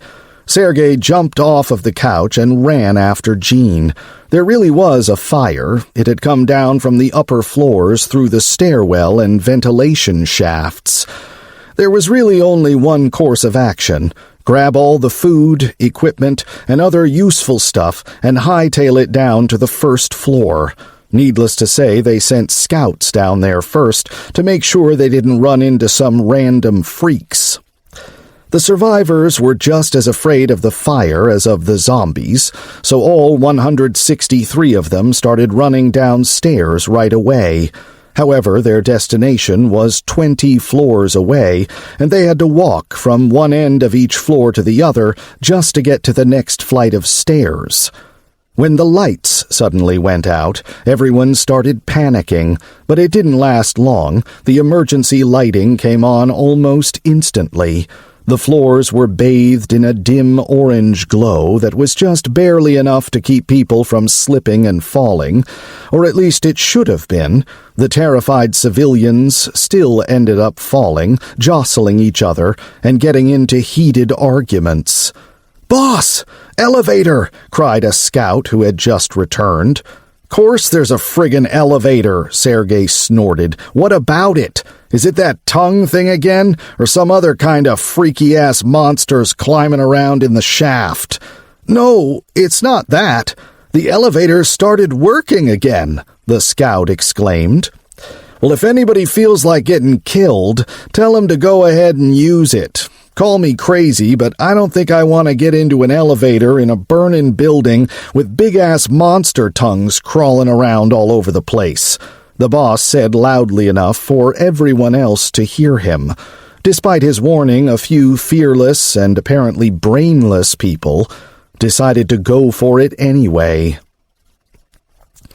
The fire was catching up to them, but the survivors still moved fairly slowly.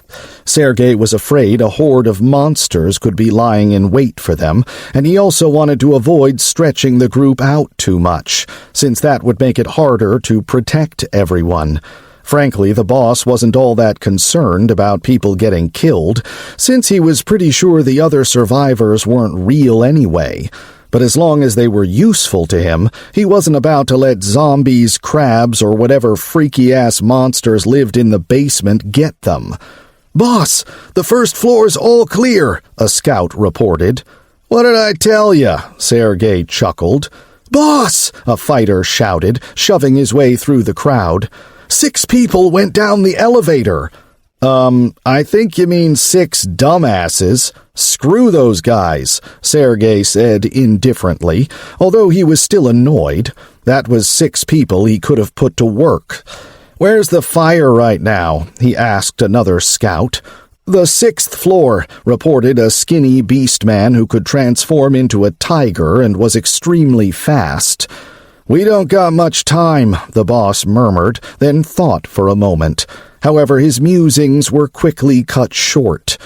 "I hear something in the vents. A lot of somethings," the beast man shouted. Everyone started panicking. "Fighters, get over here. Everybody else head downstairs. Run for it," Sergey barked, transforming into his stone skin form. 24 level 5+ fighters huddled around the boss, ready to take on whatever was about to attack them. "You, point to wherever they are," Sergey said to the beast man. Then he looked at the archer. "You, hit it with an explosive arrow. Got it?" "Got it," the soldiers replied in unison. 5 seconds later, an explosion rang out, followed by another one 2 seconds after that. Part of the wall and ceiling crumbled away, leaving a hole in the ventilation shaft. Countless crabs immediately started pouring out of it. "Dan? Gene?" "Yes, boss," the mages replied. Pyro fired a blast of flame into a hole in the wall, and Gene blew a gust of wind through a gap in the ceiling. "Hey, could you throw a bottle in there too?" one of the fighters inquired, pointing at a Molotov cocktail. "Probably," the mage replied hesitantly. The fighter nodded, lit the rag, and tossed the bottle at the hole, but it smashed against the ceiling, starting another fire. "Try again," Sergey shouted. He liked the idea. Gene's wind could only hold the creatures at bay, and this would buy them some time.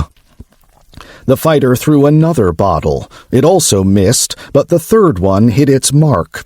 Then Gene switched back to the hole Pyro was filling with flames. As soon as the XP stopped rolling in from the dead crabs, both mages focused on the hole in the ceiling. "All clear," the fire mage reported. "Good job. We're all clear too," Sergey replied with a nod. While the mages were working on the holes, the infantry had gone after the crabs that had managed to crawl out of the wall, hacking and stomping them into crab meat. This was difficult to do in the semi-darkness, so a few soldiers had ended up getting hurt, but at least everyone was still alive, and their injuries could be treated by doctors and medicine. Thanks to the Molotov cocktails and the mages, the 3rd floor was now on fire too, so the survivors had to rush downstairs to the 1st floor. "There you are, Sergey!" the others cried. "What's going on down here?" the boss asked, scanning the crowd. They were in a large room on the first floor, which was also home to storerooms, a garage, etc. They'd checked all the exits last time, and they'd all been covered in flesh. "We've been trying to break through the flesh blocking the exit, but it isn't working," a man replied. Sergey looked at the doors. 6 men were hacking away at the flesh with swords, but all the wounds they inflicted healed instantly. "How about the other exits?" "They're all the same," the man said. "Gotcha. Let's dismantle the barricade to the basement," the boss said with a sigh. "But you said," the man began, visibly frightened, but Sergey didn't let him finish. "Would you rather stay here and die of smoke inhalation or maybe just burn to death?" the man asked, looking at the guy as though he were a moron. "No, I guess you're right." While the soldiers were resting and treating their injuries, the others took the barricade apart. They'd blocked the door with a huge pile of office furniture, so it took them half an hour to move it all out of the way. Sergey had actually expected it to take at least an hour, but the approaching smoke was a great motivating factor. "The elevator!" someone cried. Everyone who wasn't busy ran over to the elevators. "Huh? How do you get here before us?" the 6 people who had taken the elevator asked in surprise when the door opened and they saw the other survivors. "What do you mean? You got in that elevator an hour ago," a voice boomed from the crowd. "Ha ha ha, very funny, Derek," a woman said, trying to get out of the elevator. "Dan," Sergey said, looking at his mage. Pyro was horrified at first, but quickly nodded in understanding. He and Sergey walked up to the elevator, and Pyro reached out and blasted it with a stream of fire. "What are you doing?" the people in the crowd screamed. "I'm getting XP, boss! 40 each!" Pyro shouted. The other survivors peered into the flames, their faces pale with terror. The people in the elevator screamed and howled in agony as they were burned alive, but their cries quickly turned into animalistic squeals. It sounded like someone had set a rat's nest on fire. The bodies soon stopped moving, and blue reward eggs appeared near them. "So they really did turn into monsters!" someone shouted.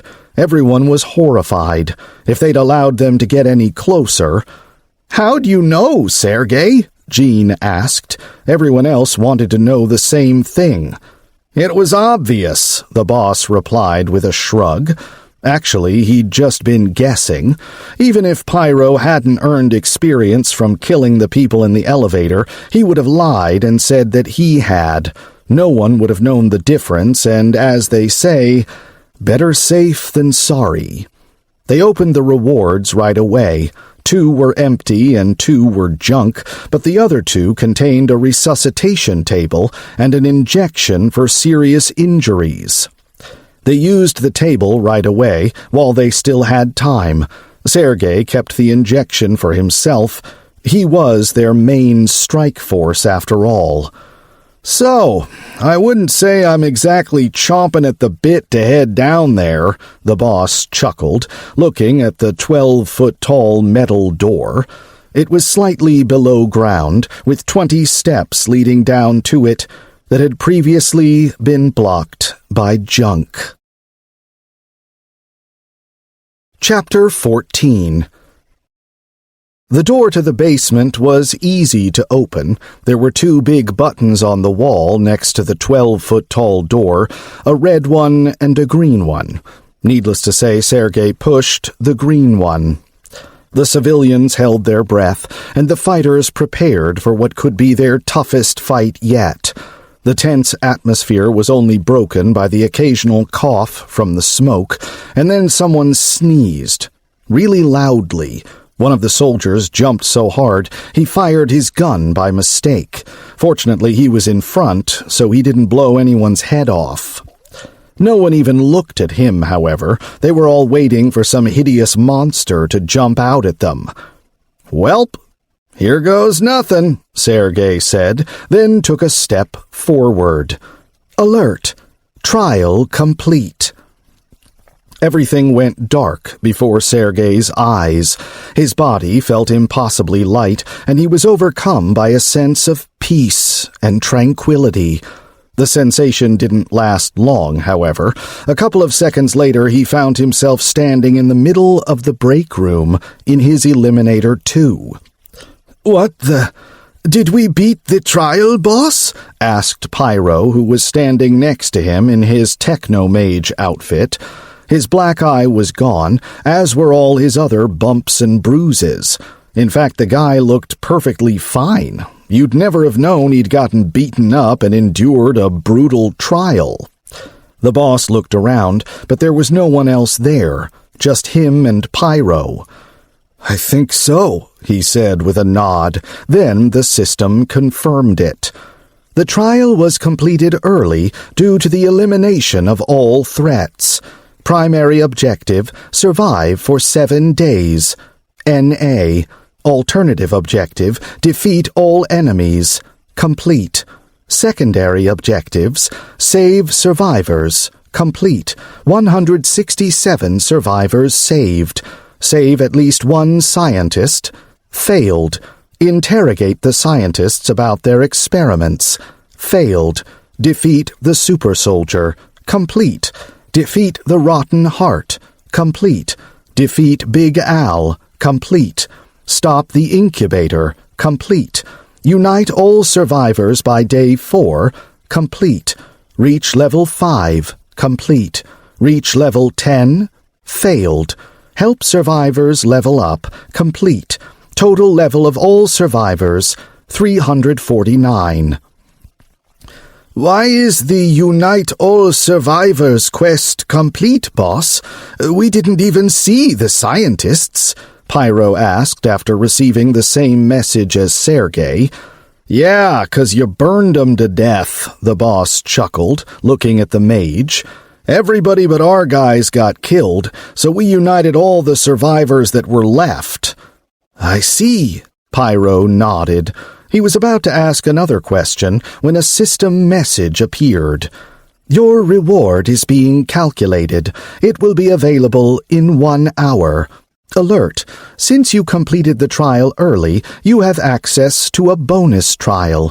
Failing it will not lead to your death or any other negative consequences." "How long's it gonna last?" "Until you complete or fail the trial, i.e. die virtually. No more than 1 day will pass in the real world. Even if you fail, depending on your score, you will earn a reward that will include the ability to save companions who have failed the trial." "Failed? Those guys? Good one. Although, better safe than sorry, I guess," the boss murmured, remembering that one of his companions was Sylvie. "So what do I do?"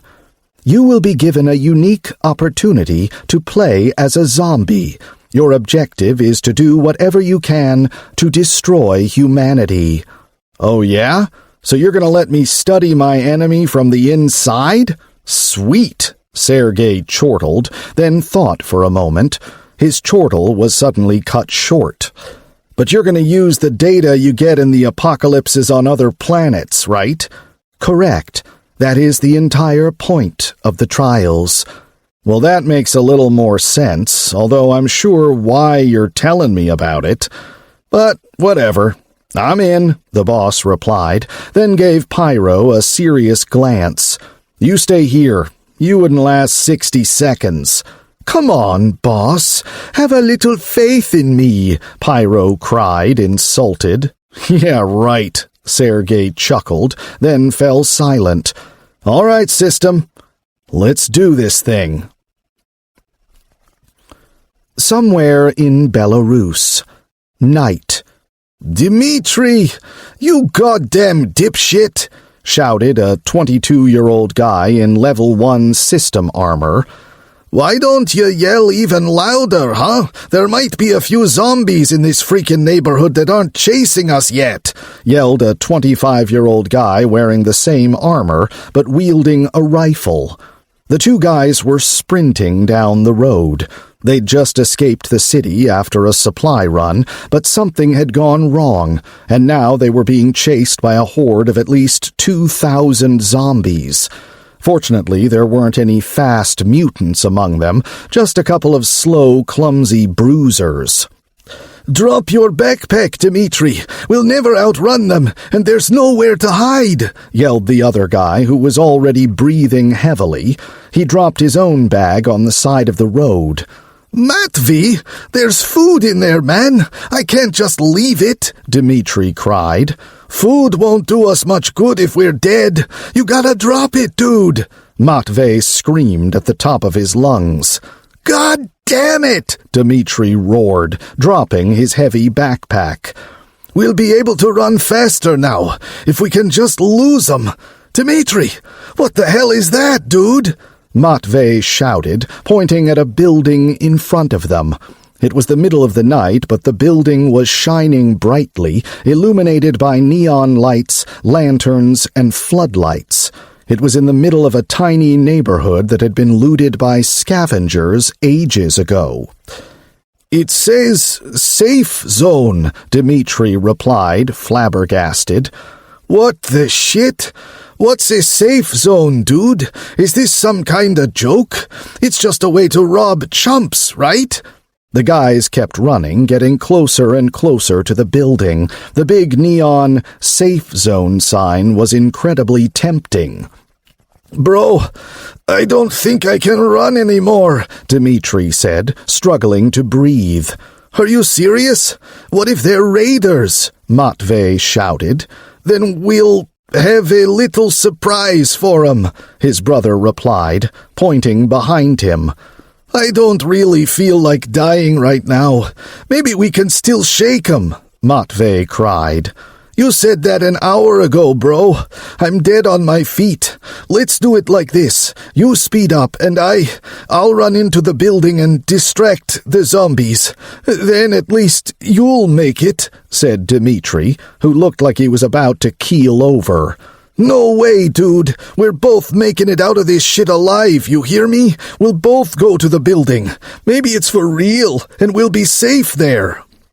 Matvey grabbed his brother's arm and helped him run faster. The zombies were getting close. Unlike humans, the undead never got tired and could chase their prey indefinitely. "Check it out, bro. There's people there, and they're waving at us," Dmitry shouted. "Maybe they haven't seen the zombies yet," Matvey chuckled. "Nope, they have." Arrows flew into the sky, then landed in the middle of the horde and exploded. Two men with level 3 werewolf skills dashed out of the building, ran up to the brothers, slung them over their shoulders in a fireman's carry, and ran back. Meanwhile, the people in the building kept shooting at the zombies. Some of them had guns, and a few were using low-level magic. A moment later, the beastmen made it back to the building and put the brothers down on the ground near the entrance. "Looks like you guys got lucky," said a large, bald man. "These guys are definitely raiders," both brothers thought. "What are your names?" the bald man asked with a wry grin. "There's a huge horde right behind us. Aren't you guys scared? They're right there, dude," Matvey cried. "Oh, you mean that horde," the man said, pointing behind them. The brothers turned around. The zombies ran toward the building, then stopped 100 yards away from it. They roared and moaned, but couldn't get any closer, as though they were pressed up against an invisible wall. "What the hell's going on here?" the brothers exclaimed. "Heh, it's called a safe zone for a reason, kid. A bunch of badasses drove through here a few days ago. They've been setting up safe zones all over Belarus and helping people out," the bald man explained. "Badasses? Setting up safe zones?" the brothers asked in disbelief. "What? Don't believe me?" the bald man said with a laugh, then pointed at the zombies. "Then how do you explain that?" Anyway, time to get to work, boys. Those coins ain't gonna earn themselves." 6 men started hacking away at the helpless zombies through the barrier. "Hey, there's a lot of level 2s in here," one of the fighters shouted. "Nice, but that mutie's mine. Heh, they're worth 20 XP a pop. Hey, there's another horde coming up behind them. Awesome, we're gonna party tonight. Way to go, you guys. You brought us so much loot, we didn't even have to mess around with the lure." The happy survivors gleefully chopped the undead to bits, then dragged their corpses inside the barrier as the brothers gaped in confusion. "You're probably wondering why we want the corpses, right?" the bald man said. The brothers nodded. "Come on, I'll show you the heart of this safe zone." Dmitry and Matvey followed the bald man inside the building, which had once been a cafeteria. "Is that meat and potatoes?" Dmitry cried in surprise when he saw a young woman in a cloak slowly savoring her dinner. "God, it smells amazing!" "Come on, I'll show you everything," the bald man chuckled, then led the brothers into another room that had once been a warehouse and garage. It was now home to a large, bright orange metal structure with a control panel and some strange devices attached to it.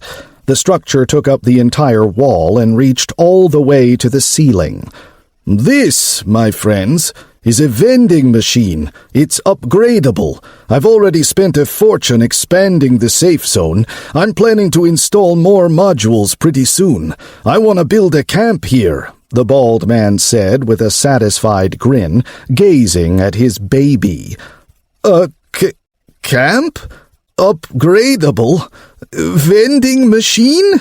the brothers exclaimed. "Okay, where am I this time?" Sergey asked.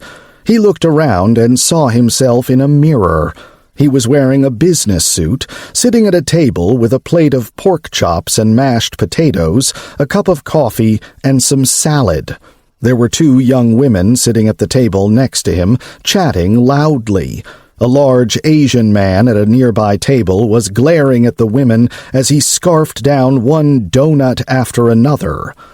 "I hope that guy turns into a zombie, too. He looks like he could do some real damage with a chair," Sergey thought out loud, then started eating the pork chops.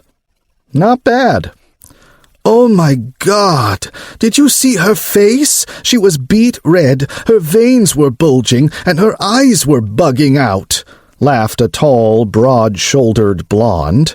"Yeah, my sugar daddy's wife caught me about 3 months ago. She almost tore my hair out. He gave me a 91 rolls to make it up to me," a thin brunette replied. "What do you need another luxury car for? You should have asked for gold. It always appreciates in value, you know. You should totally invest in it," the blonde said animatedly. "Well, I've already got a 5% share of his company. That's enough for me," the skinny girl said with a smile. 5 whole %? You lucky little bit. Alert! The secondary phase of the trial has begun. You have been infected with the S virus and transformed into a system spawn, i.e., a zombie. Your objective is to survive for as long as possible. For 100% completion, destroy the entire human race. "Huh? Did you see that message too?" the blonde said in surprise. Yeah. Where'd these baseball bats come from? Geez, this thing's heavy," the brunette said, dropping an aluminum bat that clanged loudly against the floor. "Arrgh!" the Asian guy roared, flipping over the table and running at the women. "No!" the brunette screamed as the massive zombie pounced on the blonde and sank its teeth into her neck, ripping out a huge chunk of flesh.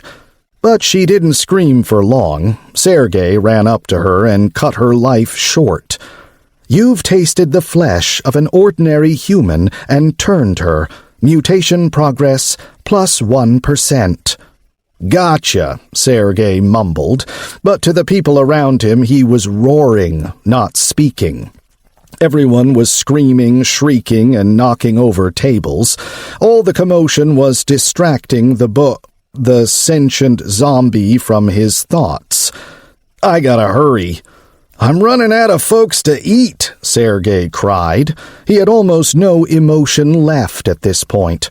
All he could feel was an insatiable hunger and a craving for flesh. He looked at the pork chops and mashed potatoes. Just thinking about eating that food was enough to activate his gag reflex. But eating human flesh? Biting people? That seemed so simple and familiar. It was almost like a universal law. That guy just killed a zombie. Will I get more progress if I take him out? Sergey watched as a man bashed a delicate blonde zombie's head in with a baseball bat, then froze for a moment as he earned his system reward. The zombie boss snuck up behind the freshly minted systemer, then pinned his arms behind him and sank his teeth into the soft flesh of his neck. You've tasted the flesh of a human and turned him. Mutation progress plus 10%. Sweet! Hey, a coin! I remember the zombie general eating 'em. Sergey picked up the coin the man had earned for killing the zombified blonde and swallowed it. You've eaten one survivor coin. Evolution progress plus 0.5%. Hey, system, if I evolve, will I become a zombie general? And what if I mutate and evolve? Mutations occur randomly. If you mutate, you will have a chance to become a sentient zombie general. When an ordinary zombie evolves, it can choose from several evolved forms, including a zombie general. Mutants can only level up and evolve their existing mutations. Understood. So either I spin the wheel or I'm guaranteed to become a general. All right, let's give it a go, the bloody zombie chuckled. He stopped eating his victim and started gathering coins and reward eggs, earning plus 2% evolution progress for the eggs. Sergey was in a tough spot. He couldn't hunt humans without the risk of mutating, and it would have been stupid to rely on ordinary zombies. But when he looked at the humans around him, everything inside of him told him to run after them and devour them. It took a tremendous amount of willpower to keep his instincts in check. "Reward!" a zombie growled in zombies, then ran at a man who was protecting two young women. The man was wielding his bat skillfully, and his body was covered in a thin layer of fur. His initiation reward had been the bear skill. Sergey tried to flank the man out. The werebear wasn't expecting a zombie to sneak up on him, so he managed to take him down with a blow to the leg. Two other zombies immediately pounced on the man and started devouring his flesh. The sly zombie boss picked up the coins and reward eggs and started running away. Beastmen were immune to the zombie virus, so there was a good chance the systemer would be able to fight the zombies off. Once he was outside, Sergey ran through the large city looking for loot. There were system bats everywhere. He couldn't swallow them, but he could eat all the other stuff. He pulled a pair of level 1 boots off of a zombie and gobbled them up, earning plus 3% evolution progress. The city was in chaos, the air thick with a cacophony of car crashes, fires, screams, and gunfire. Instead of eating people, Sergey looked for systemers who had been lucky enough to earn a system item during their initiation. He also found a few rewards and coins just lying around. So, congratulations! You've reached 100% evolution progress. Choose an evolved form. Bruiser, you will become larger and stronger. Every time you level up, your size and stats will increase. Fast Mutant, you will become faster and smarter, and your reaction speed will increase. Every time you level up, your stats will increase, and your claws will become sharper and more durable. Special Mutant. You will receive a special ability such as Paralyzing Shriek, Acid Spit, Spike Thrower, etc. Devourer. You will receive a balance of strength and agility without losing human form. Devourers are extremely devious and intelligent. They are strong on their own, but they can also spend evolution points, EP, to obtain the ability to control zombies.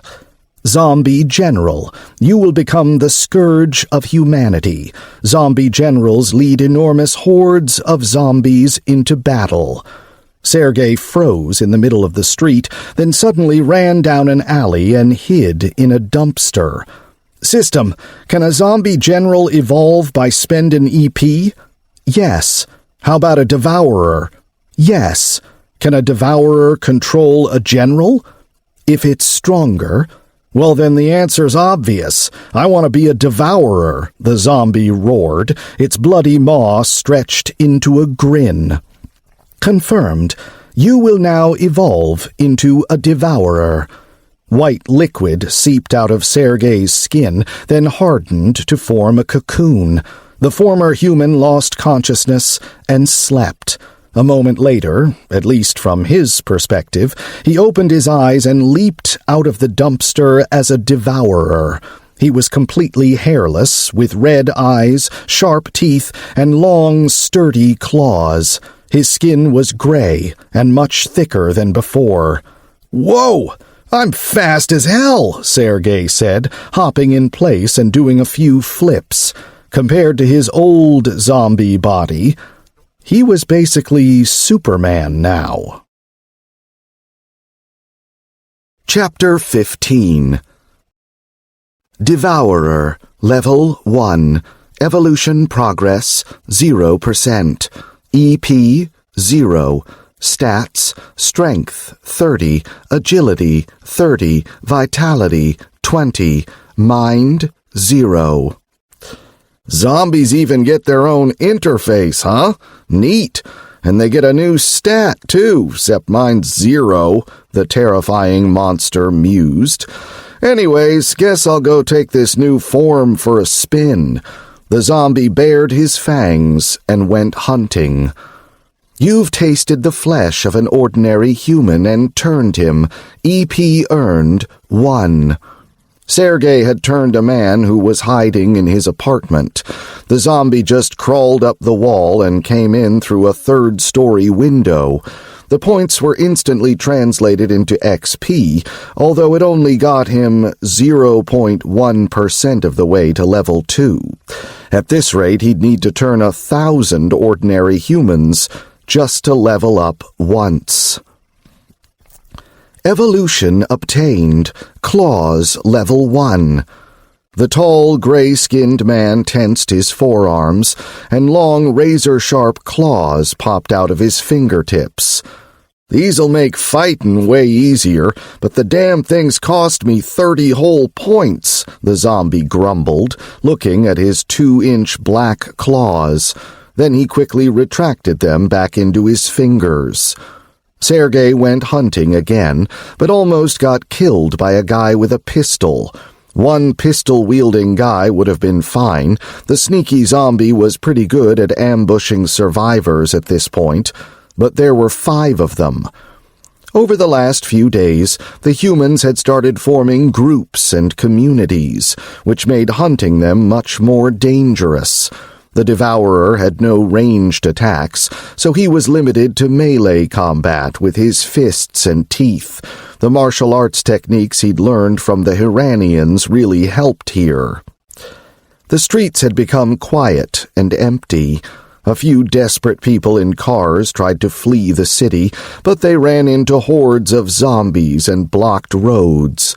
There had been a lot of car accidents on Z-Day, so driving on the streets was like navigating a maze.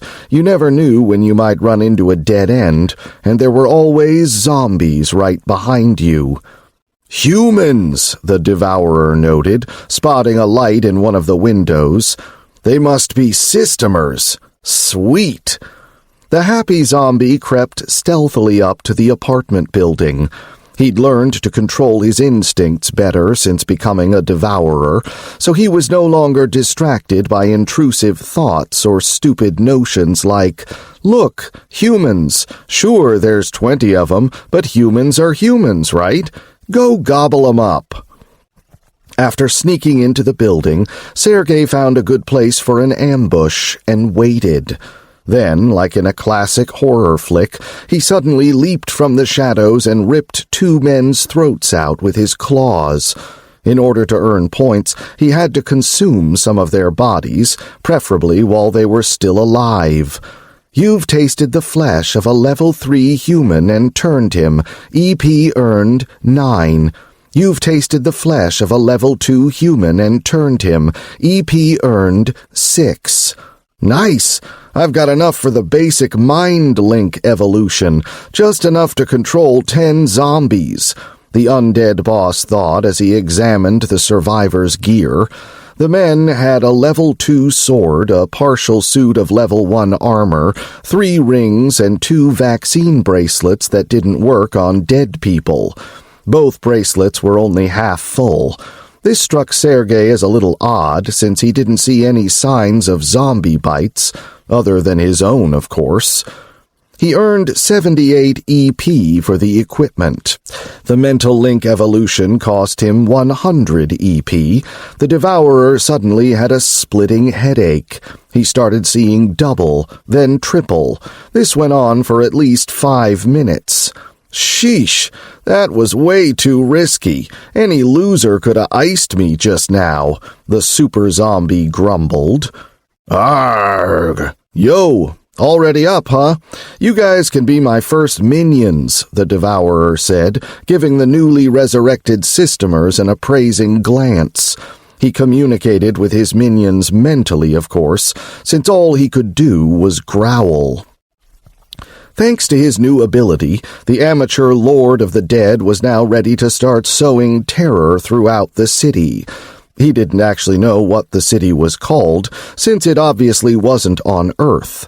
After recruiting a crew of 10 ordinary zombies, Sergey started hunting humans. The sneaky bastard would deploy 1 or 2 zombies, let his prey kill them, become systemers, and earn rewards, then take everything they had, including their lives. Once they were dead, he'd put them to work. After a day, his zombie army was 50 soldiers strong. After another, he obtained several more evolutions, including Life Sense, Paralyzing Shriek, Enhanced Agility, and most importantly, Thick Skin, which protected him against bullets. He'd already been injured several times and forced to waste time licking his wounds. "How am I gonna smoke you guys out, huh?" the zombie boss mumbled, standing in front of the entrance to a subway station. He knew there was a survivor camp down there. He'd already sent 50 minions down there on 2 separate occasions, and both times they'd all been killed. After each failure, the Devourer had walked away, found more zombies, and returned. 200 people, a little over 20 of them systemers, including a few level 5s. "Arrgh!" roared a large zombie. As a matter of fact, it was the big Asian guy who'd eaten the sugar babies in the cafe. "You're right, pal. What am I getting all bent out of shape for? You guys are zombies, and they're humans," Sergey chuckled, then ordered his minions to attack. They all got killed, so the Devourer went out and rounded up a new gang. Meanwhile, in the subway tunnel, a train stuck between 2 stations had been turned into a survivor camp, and the tunnel had been thoroughly barricaded. "More zombies! This is the 15th attack, and there have been 50 of them every single time," a guy shouted after running into the train car that served as the camp leader's base. "What the hell's going on?" a large man in a police uniform exclaimed, grabbing a gun. "Let's go!" The 2 men quickly reached the barricade, which was the site of yet another battle. The fortifications were barely holding on, since the zombies were constantly trying to pull them apart. After killing over 500 zombies in the last couple of hours, the survivors were getting tired. "How many of the damn things are there?" the cop barked, then transformed into a were-rhino. "Now I get what it's like for a zombie general when he's storming a city," Sergey grumbled as he sent his 30th squad down into the tunnel. "I gotta increase my mind stat, pronto, or just level up, but then the upgrades get even pricier. Whoa, we got our first victim." The Devourer watched through his minion's eyes as a zombie pulled one of the defenders over the barricade. The man was wearing a bracelet, so the zombie had to play it safe and chew through his throat to make sure he was dead. Then came Wave 31, then Wave 40, then Wave 50.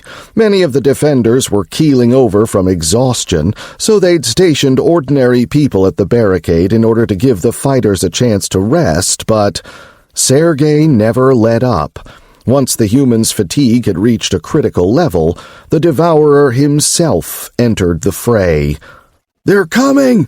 Kill 'em all!" the fighters cried, but now the zombies were carrying car doors and using them as shields against their bullets and arrows. "What the hell?" exclaimed the exhausted cop who could transform into a were-rhino. Just as he was about to order his men to use explosive arrows, a howl echoed through the subway tunnel. It was so loud, some of the survivors lost consciousness, and then it appeared. A tall, gray-skinned zombie with red eyes and long claws. Sergey had shed his tattered clothing a long time ago, so he looked like a monster, which was hardly surprising given all the evolutions he'd undergone. Taking advantage of the chaos and confusion, the zombies ran as fast as they could, literally tearing their muscles in their haste. The wave of undead came crashing against the barricade, and Sergey was right in the middle of it. The Devourer leaped over the obstacle with ease and slit the throat of the nearest defender, a level 5 archer, with his claws. His upgraded claws could infect people with the zombie virus, so the dead archer would be resurrected as a zombie. "Kill the freak!" the soldiers shouted, but the zombie was so fast and agile they couldn't hit him, especially in melee combat.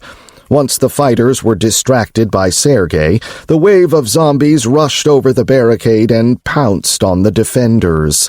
They fought back desperately, but it was all in vain. Some of them were so tired they couldn't even stand. All the survivors who couldn't flee were turned into zombies within minutes.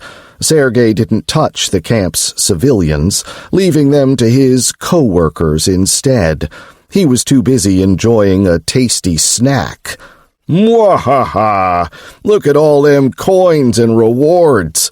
Zombies really do drop the best rewards during the early days of the apocalypse." According to Sergey's observations, on average, every other zombie dropped a reward, and ordinary zombies were guaranteed to drop between 1 and 5 survivor coins. The Devourer was true to his name, gobbling up over 1,000 rewards and 10,000 coins, as well as a huge pile of various equipment, including skill books. He also stripped a few freshly minted systemers of their gear. Alert! You've leveled up. The system message vanished, and the super zombie opened his eyes. He was surrounded by darkness, but only for a moment. His strong arms tore through the cocoon from the inside. Sergey was blinded by the brilliant sun at first, but quickly adapted, and the sunlight stopped causing him any discomfort. "I look pretty much the same on the outside," the zombie thought. Devourer, Level 2, Evolution Progress 0%, EP 8211, Stats, Strength 60, Agility 60, Vitality 50, Mind 20. Evolutions, Claws level 1, thick skin level 1, poisoned claws level 1, mind link level 1, enhanced strength level 1, enhanced agility level 1, enhanced vitality level 1, enhanced mind level 1, life sense level 1, paralyzing shriek level 1, wall crawler level 1, enhanced reaction speed level 1, enhanced regeneration level 1, enhanced horde control level 1. My physical stats only went up by 20 points, but now I can upgrade my evolutions to level 2. Whoa! I unlocked new ones, too, the strange zombie mused out loud, crouching in his translucent cocoon. Arrgh! Something roared. "What are you doing here, and how come you ain't dead?" Sergey asked, surprised to see the large Asian zombie from the cafe. Whatevs. You can be my bodyguard."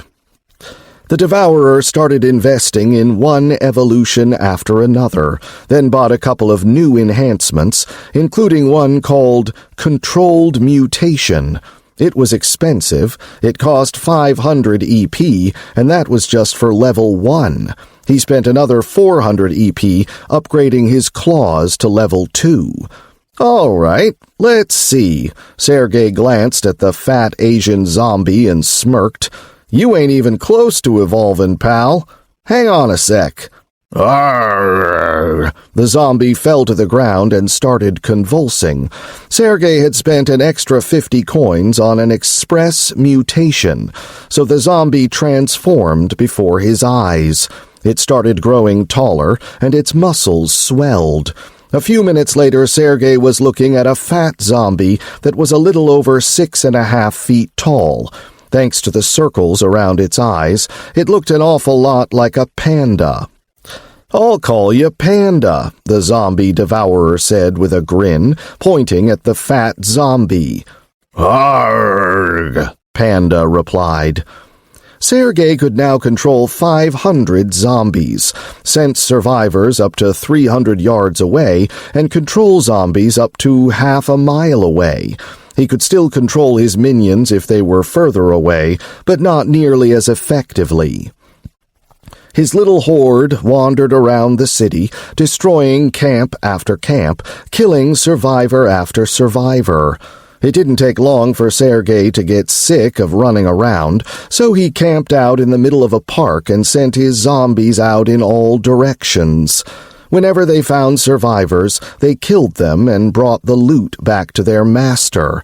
The zombie boss could use his minions to take control of other zombies, so he had no trouble finding new recruits. The number of zombies in thrall to him gradually increased to 1,000, then 2, then 3. The Devourer eventually acquired an evolution that allowed him to increase his stats by investing EP into them. He poured all the EP he had into Mind, bringing it up to 100. Before he knew it, the first month of the zombie apocalypse was over. Having cleared all the humans out of a city of 5 million, Sergey set out on a triumphant march toward his next conquest. There were now 10,000 soldiers in the Devourer's zombie army, including 1,000 level 1 mutants and 100 level 2 ones. His fast mutants could scout up to 3 miles away. If they found a camp, the zombie boss sent a squad there. If they found a big camp, he led his entire army to it. He was on his way to just such a camp right now. It was situated near a small town in a shipping area surrounded by a 10-foot-tall concrete wall. Based on what his minions had seen, there were about 1,000 survivors in it, including 300 or so defenders, most of them soldiers with firearms. "General, we've got zombies incoming," a soldier said, running into the camp leader's chambers. He'd come at the worst possible moment. The portly leader was rolling around in bed with 3 extremely attractive young women. "How many?" the general asked, still pounding away at one of the gorgeous girls. 10,000, sir, the man replied, staring hungrily at the beautiful girls, whose charms were undeniable. That's a lot, the leader muttered, freezing in place. You're authorized to use mortars and firearms. Yes, sir, General, the soldier replied, then begrudgingly left the room and ran to the armory. The garrison had already repelled attacks by several hordes, but this time things started going wrong right away. The zombies surrounded the camp, forcing the survivors to spread out in all directions. Then, once the humans were entrenched in combat, Sergey's main strike force of 1,100 mutants stormed the gate. Some of them were shriekers that could deafen dozens of people with a single howl. This made it easy for the fast mutants to climb over the walls and the bruisers to punch holes first in the gate, then in the walls themselves. The humans were too busy fighting off spitters, which could fire sharp spikes out of their bodies to stop the walls from being breached. This coordinated assault brought the camp down in just 20 minutes. Sergey only lost 3,000 ordinary zombies and a few dozen mutants. The zombie tactician ordered his minions to kill the systemers in such a way that they couldn't come back to life, since their bodies were excellent fodder for mutations. The higher the systemer's level, the greater the effect on mutation speed, so the strongest fighters were devoured down to their bones. Sergey's army soon reached 20,000. It conquered another city, then another, until the zombie boss finally found what he'd been looking for, a zombie general. He was also level 2. He had 40,500 zombies under his control, although Sergey was confident that he hadn't reached his limit. As the Devourer had predicted, the general didn't want to join forces with him, so a battle ensued between the two zombie armies. It was an utterly merciless, senseless clash, but in the end Sergey personally defeated his nemesis and forced him to bend the knee. The general didn't want to die, so he became Sergey's thrall. After combining the armies and recruiting even more zombies, the Devourer led his host to conquer several more cities, quickly increasing his might and power. It didn't take long for him to reach level 3, which made him much more powerful and enhanced his control over the undead. After another month, the entire country, whose name Sergey never bothered to learn, fell. He now had 4 generals and an army of 400,000 zombies under his command. The zombies destroyed everything in their path like locusts, but they eventually ran into a problem. A man appeared who had a skill similar to shelter. He tried to defend one of the cities, but too much time had passed since the apocalypse, so he wasn't able to get enough people together to resist Sergey. The man ended up fleeing with a handful of survivors as his city fell to the zombie onslaught. Several more months passed. The zombie boss's horde of 10 million zombies cleared out half the continent, which was the size of Eurasia, before running into a new issue. The humans started dropping nuclear bombs on them. As it turned out, the undead didn't give a damn about radiation, but a direct hit against a large group of zombies ended up killing or crippling 3 million walking corpses. Unfortunately, this wasn't the first nuclear attack, nor was it the last. Sergey was attacked 3 more times, losing 2 of his 10 generals. Because of this, he had to evolve his remaining generals and make them stronger. Despite these setbacks, the continent eventually fell. Now Sergey had a new problem to deal with. How was he supposed to get his army to another continent? Zombies didn't like water. He could force them to walk along the bottom of the ocean, but they'd probably just get eaten by mutant sea creatures. Chapter 16. Getting to another continent was no joke. Sergey tried building boats, then he tried finding human boats. When that didn't work, he did something crazy. He made an island out of zombies. Millions of zombies holding plastic bottles, logs, and other stuff jumped into the water and held on to each other until they formed the world's largest undead flotation device. The zombies could move their arms and legs just enough to control the speed and direction of the island, and they even had a security system in the form of mutants that shot spikes at any aquatic freaks foolish enough to get too close. After a month, the island finally reached the next continent, which was about the size of Australia. When he got there, Sergey ran into the savior of the world again, but the guy immediately got his ass handed to him and ran off. A group of alien invaders shared the same fate. There were now 100,000 mutants in the Devourer's army, 30,000 of them level 3. By the time the zombies reached the last continent, Sergey was level 4. The savior fought him tooth and nail, but ended up fleeing the planet with whatever humans he could find. Meanwhile, nuclear winter had set in, which made life a whole lot harder for the handful of survivors who were left. Sergey's zombies were completely indifferent to cold temperatures and snow. Most of them were level 2 and 3 and could run through knee-high snowdrifts with ease. Congratulations! The human population has dropped below 100,000. You have successfully completed the bonus trial. That was actually pretty easy, the Devourer said in Russian. He looked almost human now, but it was just an illusion. At a moment's notice, he could transform into a terrifying monster, capable of single-handedly wiping out an entire vampire arc without breaking a sweat. Sergey had gobbled up all the treasure on the planet.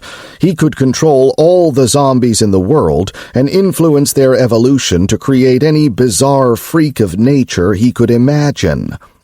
He held back, however. He didn't want to give the system any ideas for new monsters.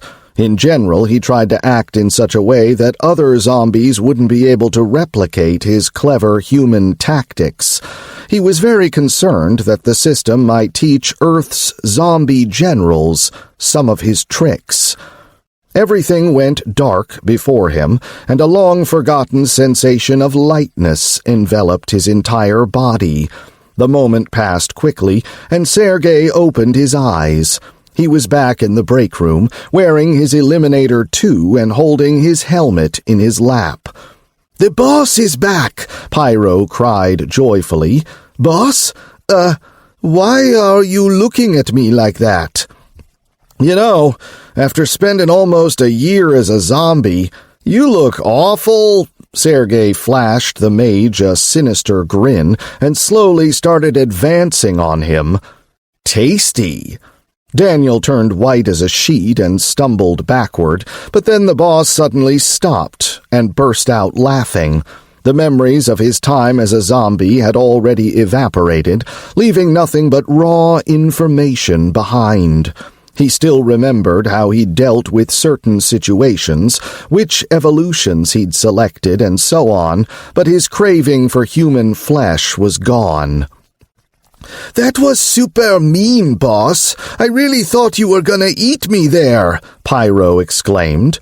Before the boss could reply, 2 redheads appeared on either side of him and embraced him.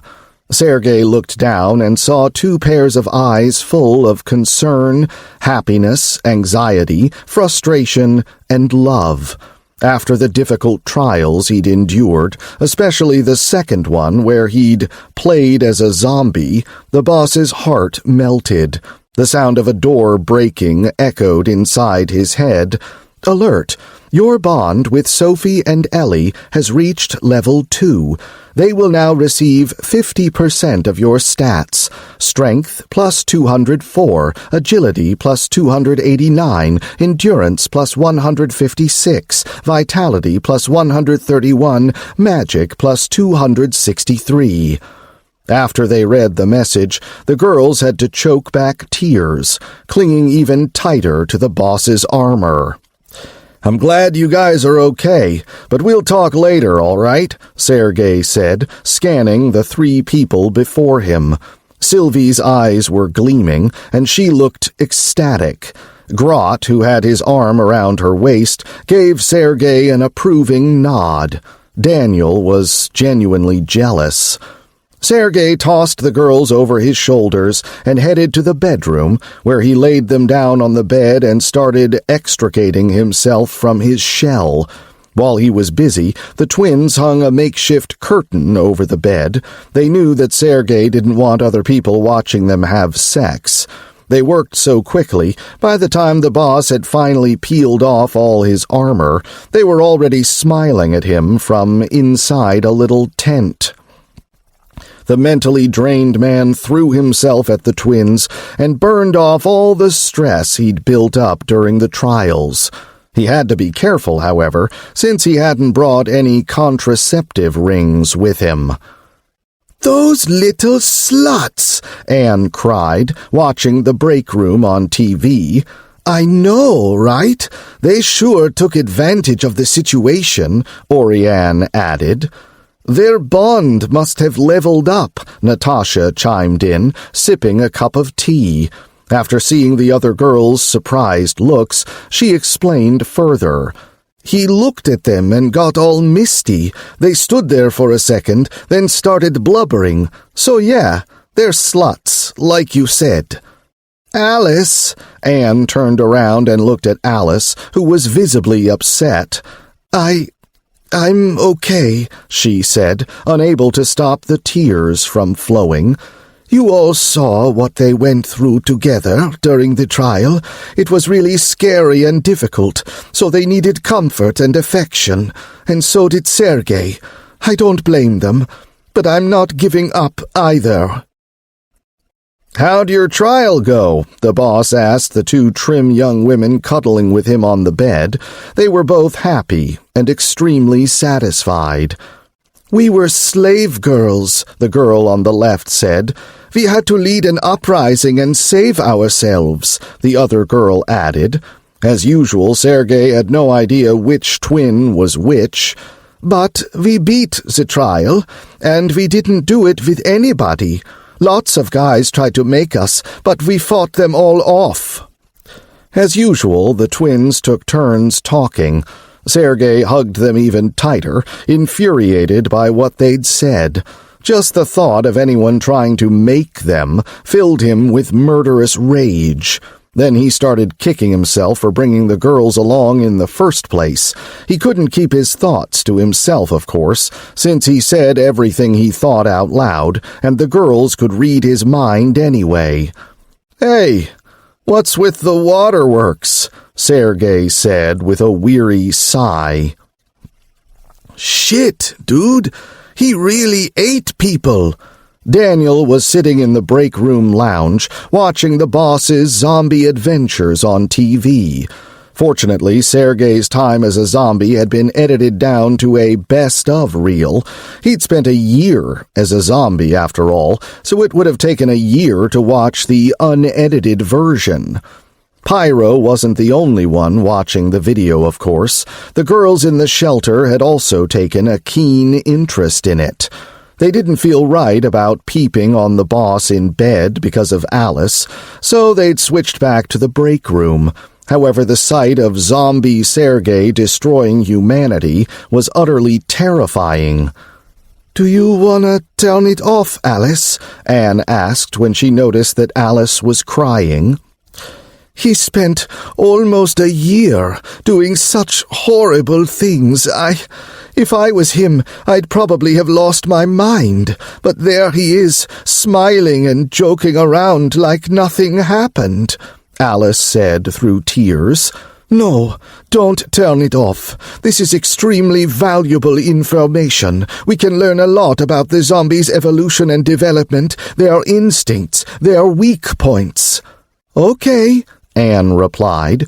She turned around to look at the screen, but what she saw was so shocking, she almost fell out of her chair. The video was showing Sergey attacking the subway camp. The footage was from a third-person perspective, but Pyro could zoom in and out and control the camera angle at will. For some reason, he always picked the most disgusting angles. "Hey, is that a video of all the stuff I did when I was a zombie?" Sergey asked in surprise after emerging from his room in a very comfortable red shelter uniform. The Ryger twins were right behind him. They were wearing their shadow armor since they hadn't gotten around to fishing their clothes out of the container yet. "Yeah, you did some pretty nasty stuff, boss," Pyro said, turning back to the TV. "Where's Syl and Grot?" "Getting to know each other, in the biblical sense," the mage said wistfully. He'd had his eye on the weaponsmith. "Is that so? I'm pretty sure she's got a boyfriend," Sergey muttered. The redheads dashed over to the couch and took the remote from Daniel. Actually, they just asked for it nicely and flashed him a charming smile, and the young poonhound caved in instantly. He ended up having to watch the entire video again from the beginning. Sergey ignored the video and got to work in the kitchen. He was starving, and all they had to eat were a few sandwiches, which he devoured while whipping up a pot of tasty, satisfying borscht. The refrigerator was full of ingredients, and he used the spring water they'd brought with them from the shelter. An hour and a half later, they all sat at the table, just as Sylvie and Grot were coming out of their room. The happy couple looked satisfied, but exhausted. Sylvie's hair was a mess, and her clothes were all rumpled. "Food!" the barbarian cried joyously, heading straight for the table. Sylvie went to take a shower. Just as they were about to dig in, a system message appeared. "Alert! Your rewards are now available. You've earned a unique reward for completing the bonus trial. If you refuse it, you will be given ordinary rewards instead. Unique reward. Maps with Earth's coordinates will no longer appear as rewards or be available in any way." "The ones that already exist'll still be there, right?" "Correct. But if I take wipe them four-armed pricks out, they won't be able to sell anybody else the coordinates," the boss mumbled, looking up at the ceiling. "All right, fine. I agree." "Accepted. The changes have been made to the reward system. Would you like to begin the final trial?" "Not yet," said Sergey, who was ravenously hungry. The system didn't respond, but the squad sprang to life. They were thrilled at having eliminated a potential threat to their planet. Daniel was the only one grumbling about the reward. Sure, it was great that no one else could get a map to Earth, but they'd missed out on some potentially awesome rewards and an opportunity to get stronger. However, Sergey was certain that the system would have started handing out maps left and right if he'd refused. The only reason it had offered him this unique reward was because it didn't want him to get even stronger. But that didn't matter, because he was going to get stronger anyway. His people would start pumping out stat potions soon, and he was already drinking a potion of evolution a week. After they finished their meal, the squad cleaned themselves up, checked their gear, and armed themselves. But first, the redheads each quaffed a potion of evolution. Sergey had planned for them to drink the potions 3 days ago, but thanks to all the crazy trials that had tossed them around virtual worlds— they were just virtual, right? The twins hadn't had access to the container where all the squad's stuff was stored. Sergey ordered the Ryger sisters to level up their transformation skills, since he thought they would make them tougher and harder to kill. Sylvie also reported that she'd completed some minor repairs to the Devil. She had a workbench and coins, but without a proper workshop, there was basically no way to completely repair the mech. Nevertheless, she'd spent all the coins they'd earned during the first trial. "We're ready, system," Sergey said loudly. "Accepted.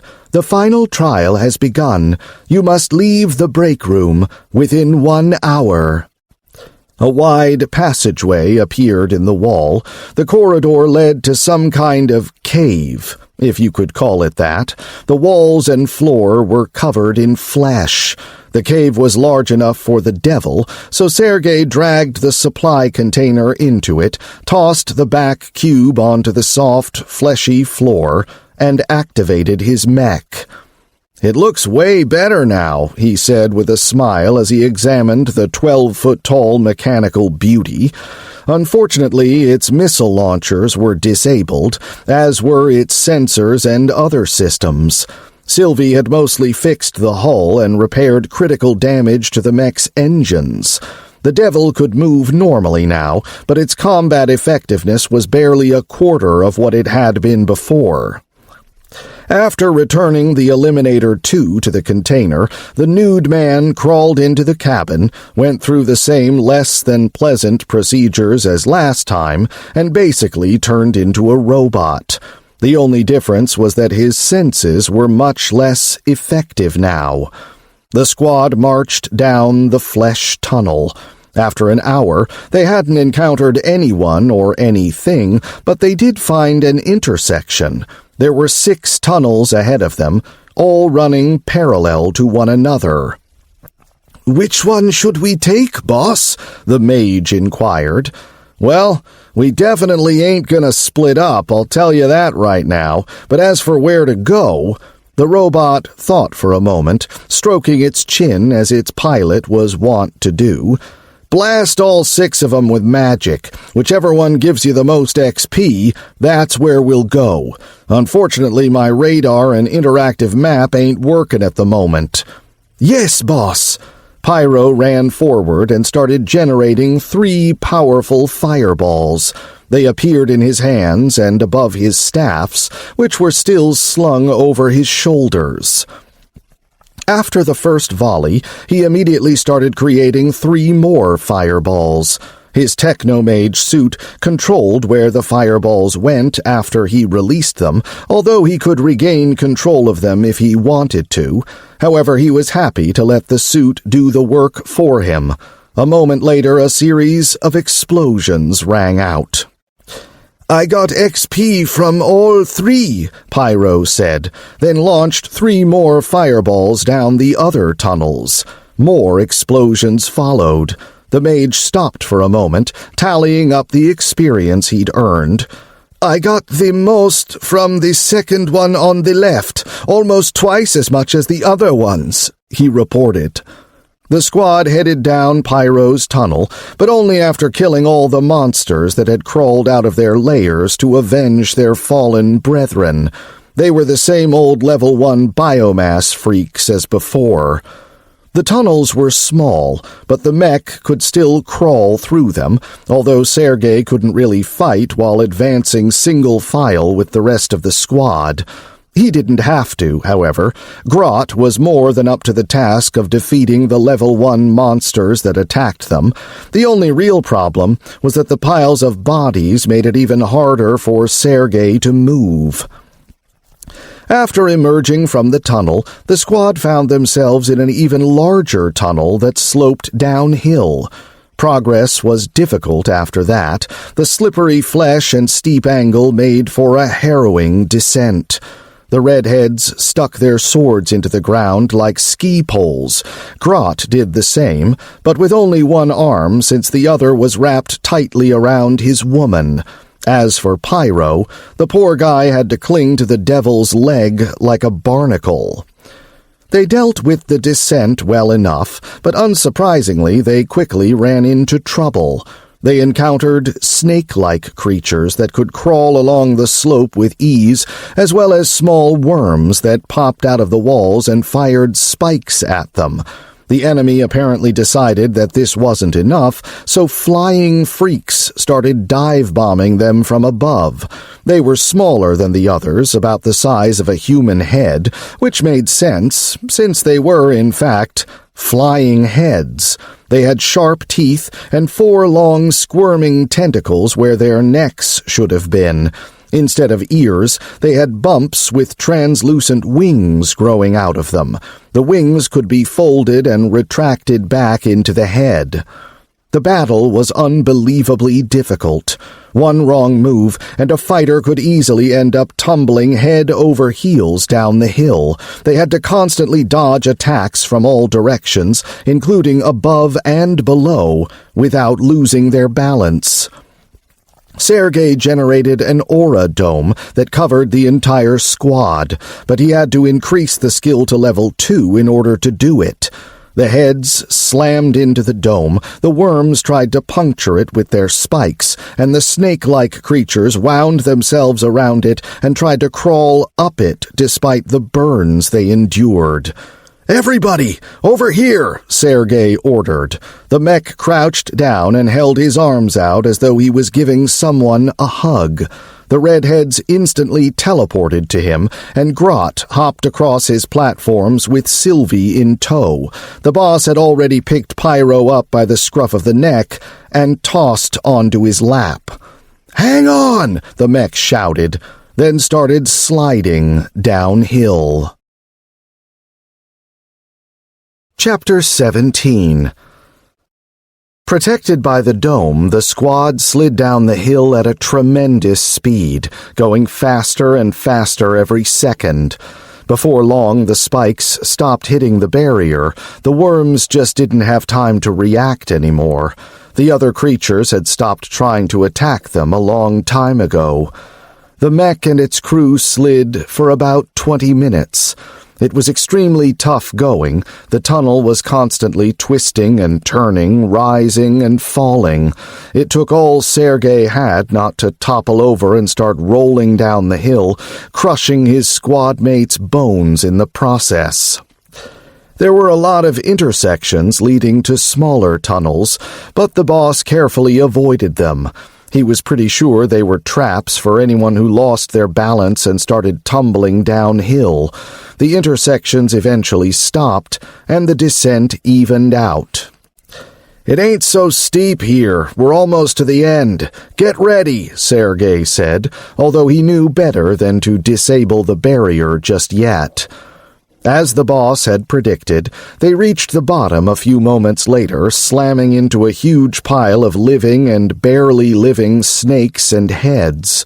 All those unfortunate freaks had gained speed faster than the mech, which still had some ability to brake, so they'd slid all the way down the hill before the squad arrived. There were a lot of them, several thousand, and they were in pretty rough shape. Pyro roasted them all with glee, earning plenty of XP in the process. Sergey illuminated the surrounding area with the mech's lights, which Sylvie had fixed, and frowned.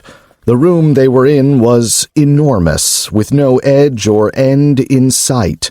The squad got ready for battle and started advancing cautiously. Grot desperately wanted to turn invisible and scout the area, but the boss refused. Recon seemed like a bad idea right now. Besides, the barbarian had a weaponsmith to protect. The squad walked slowly and carefully, but didn't encounter any enemies. No monsters, no traps, nothing. After an hour, they stopped for a moment to grab a bite and take a break. "I don't like any of this, boss," Pyro said. "It took us so long to get down that hill. I have no idea how we're gonna get back out." "Well, last time they just teleported me back to Earth," the nude man said, polishing off a nutrition bar. He'd stepped out of his mech for a moment. "I don't think the system would kill folks who just passed its trial." "About that last trial, boss, you showed the system so many different tricks. What if it uses them against us?" Pyro exclaimed. "Heh, bring it on. I'd love it if the system actually started spawning devourers. Without human brains and knowledge, they'd be friggin' useless. It's not like the system would give 'em more humanity. Then the zombies'd be just as messed up as people. They'd start killing each other left and right, the boss replied. He'd fought several zombie generals and their armies during the bonus trial. If the undead retained more of their humanity, conflicts between them would become so common, the humans would end up winning. At least that's what Sergey thought. I don't know, boss. You did some pretty freaky shit, especially when it came to controlling mutants. You don't gotta worry about that, Sergey chuckled, surprising everyone. Controlling them freaks was so friggin' hard, I basically had to completely dominate 'em mentally and turn 'em into puppets. It made 'em way less effective in combat, but it gave me lots of new tactical options. Show me a general who can pull that shit off. What about the Overlord? He seemed to control them pretty well, the mage inquired. Well, he was an overlord, not a general. They've got different skills, different ways of thinking. You heard about how he beat the Mizuru, right? He could actually make his zombies play dead. Even at level 4, I couldn't do that, the boss replied. One of the twins suddenly slipped. There's some kind of liquid on the floor, she said. It's over here, too. It's coming from the same place we came from, her sister added. It's acid, Sergey cried, dipping his finger in the liquid. His regeneration skill healed the damage quickly, but everyone else started getting nervous. We're in a stomach! Cheese it! The boss leaped back into the mech, and the squad ran forward, but the acid was faster than them, and it was rising quickly.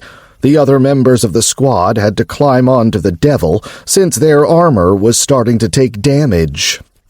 Before long, the acid was 1.5 feet deep, then 3 feet, then 5. The mechanical warrior's armor was still intact, since Sylvie was constantly repairing it, but it couldn't take this kind of punishment forever, and the weaponsmith didn't have infinite MP. The squad's problems didn't end there, however. Creatures living in the acid started nibbling on the robot's feet and legs. Sergey had to hold on to his squad mates with one hand and use the other to beat the freaks off with his sword. Unfortunately, it wasn't working well. There were just too many of them. He ended up covering his hull with an aura layer. It protected the mech against acid and monster attacks, but it also drained his stamina points at an alarming rate. Pyro threw fireballs into the acid, but he had to do it at random since the creatures weren't visible from above the surface. The only way he could tell if he hit something was if he received a system message. "Boss! Boss!" the mage cried, starting to panic. "What?" Sergey barked. The boss was having a lot of trouble keeping the creatures at bay. He was currently hacking away at the largest one, which was about the size of a shark. You've killed a level 3 stomach worm and earned 9 XP. "There! Behind us! It's the Big Mama!" Pyro cried. He'd glimpsed something in the flash of an explosion. It looked like a worm with an enormous maw and 6 rows of teeth. "Then blast it! Everybody else, hang on tight!" Sergey sheathed his sword and got ready to speed up. He put another skill point into Aura, bringing it to level 3, then created a barrier with a triangular wedge that sliced through the acid like a cowcatcher. "Boss, it's catching up to us!" the mage shouted. Sergey kept running forward, his eyes trained on the path in front of him. "Sergey! Boss!" The redheads, who had both been silent until now, cried telepathically. "The acid level's dropping. We're going up again," one of the twins said. "Hey, you're right. We're almost out of this crap." If a mech could smile, Sergey would have smiled. "I'm just about spent, boss," shouted Pyro, who was trying his best to drive the enormous monster back with his most powerful spells. He'd already gone through a dozen power cores. "Almost there." With one last jump, the mech finally emerged from the acid. He grabbed his sword and ran to a tunnel covered in some kind of membrane. The mech carved a hole in the membrane, then kicked the loose chunk of flesh into the tunnel.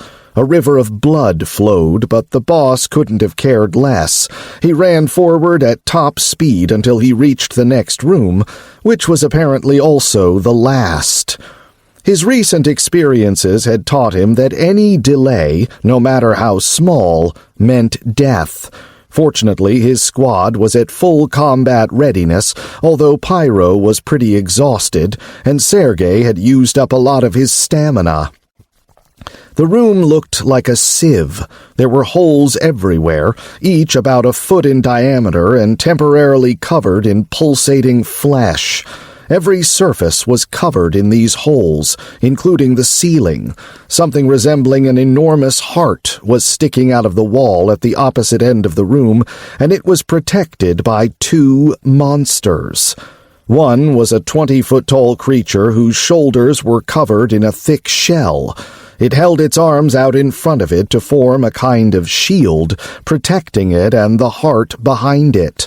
The monster was brown, and its eyes glowed yellow, allowing it to see perfectly in the completely dark room. The other creature was tall and skinny, with 6 arms and legs like a grasshopper. It was about 23 feet tall, and also protected by a shell, but it was red and covered in spikes. The monster's arms ended in long blades that looked like they could slice through the devil's hull with ease. "Grot, protect Pyro and Sylvie," the robot boss barked, bearing his beam blade and dashing at the skinny monster. The redheads ran off in different directions and vanished. Just as Sergey started running toward the enemy, tentacle-like appendages appeared from the floor and grabbed the mech's leg. The devil almost fell, but one of the twins appeared next to it and sliced the tentacle in two. Then dozens of other tentacles started popping out of the holes. They stabbed at the squad like spears, clinging to their armor and trying to entangle the twins. Pyro blasted all the holes he could reach with fire, then Grot covered them with barriers, while Sylvie set up a siege barrier. After engaging the creature in melee combat, Sergey was surprised to learn that his beam blades couldn't cut through the red freak's arms. Its speed and reaction time were unbelievable. It could attack 20 times a second while still dodging the mech's attacks, but Sergey's stats were off the charts, so he didn't miss a beat. The boss activated combat reflexes and wrung all the performance he could out of the mech, trying to dodge the monster's attacks and counterattack.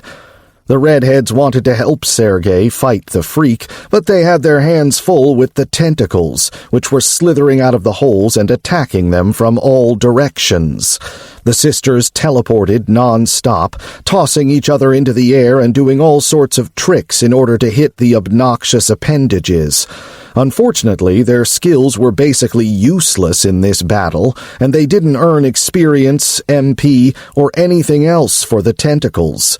Ellie could use her telekinesis ability to freeze them before hacking them off, but that was pretty much it. Sophie's transformation skill barely gave her any advantage at all.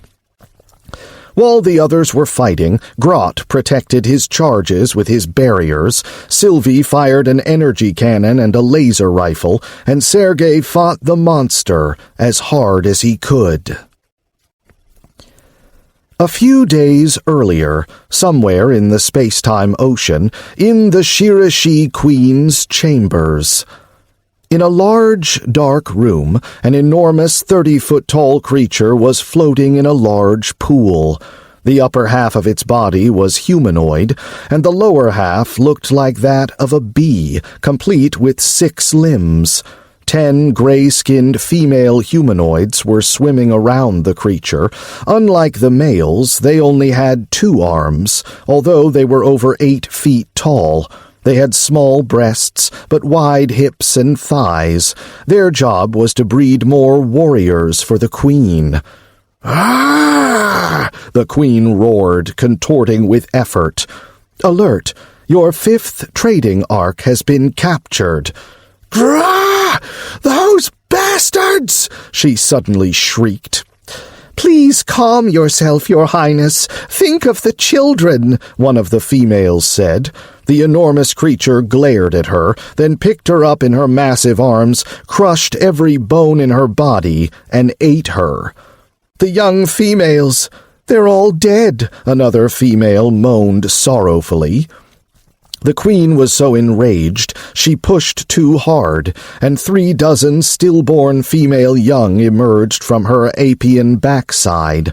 As a rule, the queen gave birth to females, who then produced warriors. Only very rarely did she give birth to a mighty male, who always became a great warrior or space-time lord. "Summon Murin. This means war. I demand vengeance," the furious queen roared. Not only had she lost an arc and a huge sum of money, she'd also lost her offspring, and she wouldn't give birth to more for another week. "Heh, looks like this is the end," Sergey said, clutching his belly, which had been sliced open. Despite his gruesome injuries, he still had his typical eerie grin plastered on his face, and he was still walking. Behind him, his mech had almost been reduced to scrap metal. The redheads were covered in wounds. Pyro looked like a mummy. Grot had lost both his arms, and Sylvie... Well, Sylvie was fine. She was busy treating the fighters' injuries with all the medical supplies they had. "Ready to die?" the nude man asked the beaten and battered brown guardian. Instead of replying, the creature formed an impenetrable shield with its arms. Behind it was the enormous heart, which was bleeding profusely and barely beating. Because of this, the final guardian didn't dare walk away from it. It wasn't going to fall for Sergey's tricks a 5th time. The boss held out his hands, and the tattoo on his right arm suddenly came to life and transformed into a lizard. "Minion number 3. Sorry, I forgot about you," Sergey declared with an awkward smile. The purple lizard gave its master a wounded look, then dashed toward his neck. It wasn't trying to bite him. It wound itself around his neck and turned back into a tattoo. "I'll feed you lots of cores when we get back, I promise," the forgetful boss said, stroking his neck with his bloody fingers. He held out both hands and flashed the guardian a fiendish smirk. "All right, fire resistance. Time to save my ass," Sergey said, then roasted the monster with a stream of fire from his hands. The flames were so powerful, it was as though each of his hands was a dragon's maw belching fire hot enough to melt steel. "Damn it! It ain't helping for shit!" Sergey roared. His arms were being burned from the inside, and it didn't feel very good at all. "Grrrr!" the guardian howled, but it couldn't leave the heart, or it would be destroyed. "Hurts, don't it?" the boss chuckled, experiencing some truly unique sensations. His arms had been reduced to charcoal, and he had no idea how he was still able to hold them forward. As soon as he realized this, his arms started dropping, redirecting the fire down at the ground. However, the clever self-immolator used his aura skill to make a stand that held his arms up, keeping them trained on the monster. "You've killed a guardian and earned 50,000 XP. The guardian finally succumbed to the flames and caught on fire. As soon as it fell, the fire incinerated the massive heart. "Congratulations! You've destroyed the heart of the Scourge of the Deep. The trial is complete. You've earned a reward, 2 million coins, a skill point, and 2 levels. The speed at which system spawn evolve has also been temporarily reduced. You've earned a bonus reward based on your viewer rating, 6 stat points. Congratulations again. You put on a great show. You have 20 minutes to prepare for teleportation." Just 2 mil? That won't even cover half my friggin' expenses, the injured man grumbled. A sack of coins appeared in front of him. Jeez, what am I supposed to pick this up with, my friggin' face? The boss awkwardly grabbed the bag with his toes and headed back to his squad mates. It was difficult to walk this way, but he was worried that the money might disappear when they teleported, so he shuffled over to the container, which was where the rest of his crew had gathered. "Boss!" Sylvie cried. She ran up to Sergey and gave him an injection for serious injuries, a very expensive and rare level 4 item. "What'd you do that for? I would have healed anyways," the boss barked. But the red-headed weaponsmith pointed at the boss's injured stomach and started crying. She was wearing a helmet, of course, so Sergey couldn't actually see her tears. Sylvie would never have been able to find her way around this dark place without a helmet. The squad had lanterns and floodlights, of course, but they'd all been destroyed inside the mangled container. Well, okay, Sergey said with a smirk.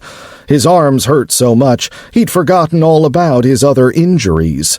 However, his stomach wasn't even bleeding anymore. His regeneration skill had already started healing his body. Sergey quickly scanned his squad. They weren't all in great shape, of course, but they were alive, and that was all that mattered.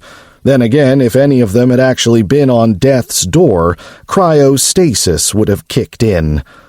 "Our vitality's supposed to be off the charts, system. How come we're so fragile?" the boss asked irritably. "Only your base stats directly affect your body. Everything after that is a bonus, which suffers a penalty due to racial limitations." "What? You goddamn son of a bitch!" Sergey cursed. He felt like a guy who'd won $1 billion, then found out it was all Monopoly money. But the merciless system wasn't done delivering bad news yet. Alert! All the conditions for increasing the difficulty level have been met. The speed at which the infected evolve has increased. Current difficulty level 3. Congratulations on this achievement. Very few worlds are able to complete level 2. In honor of your accomplishment, the number of vending machines will be increased for 1 week. The conditions for increasing the difficulty to level 3 include 300 players with unique skills, completion of a regional trial dungeon, NA, 10 species of sentient mutated animals with a population of over 100,000.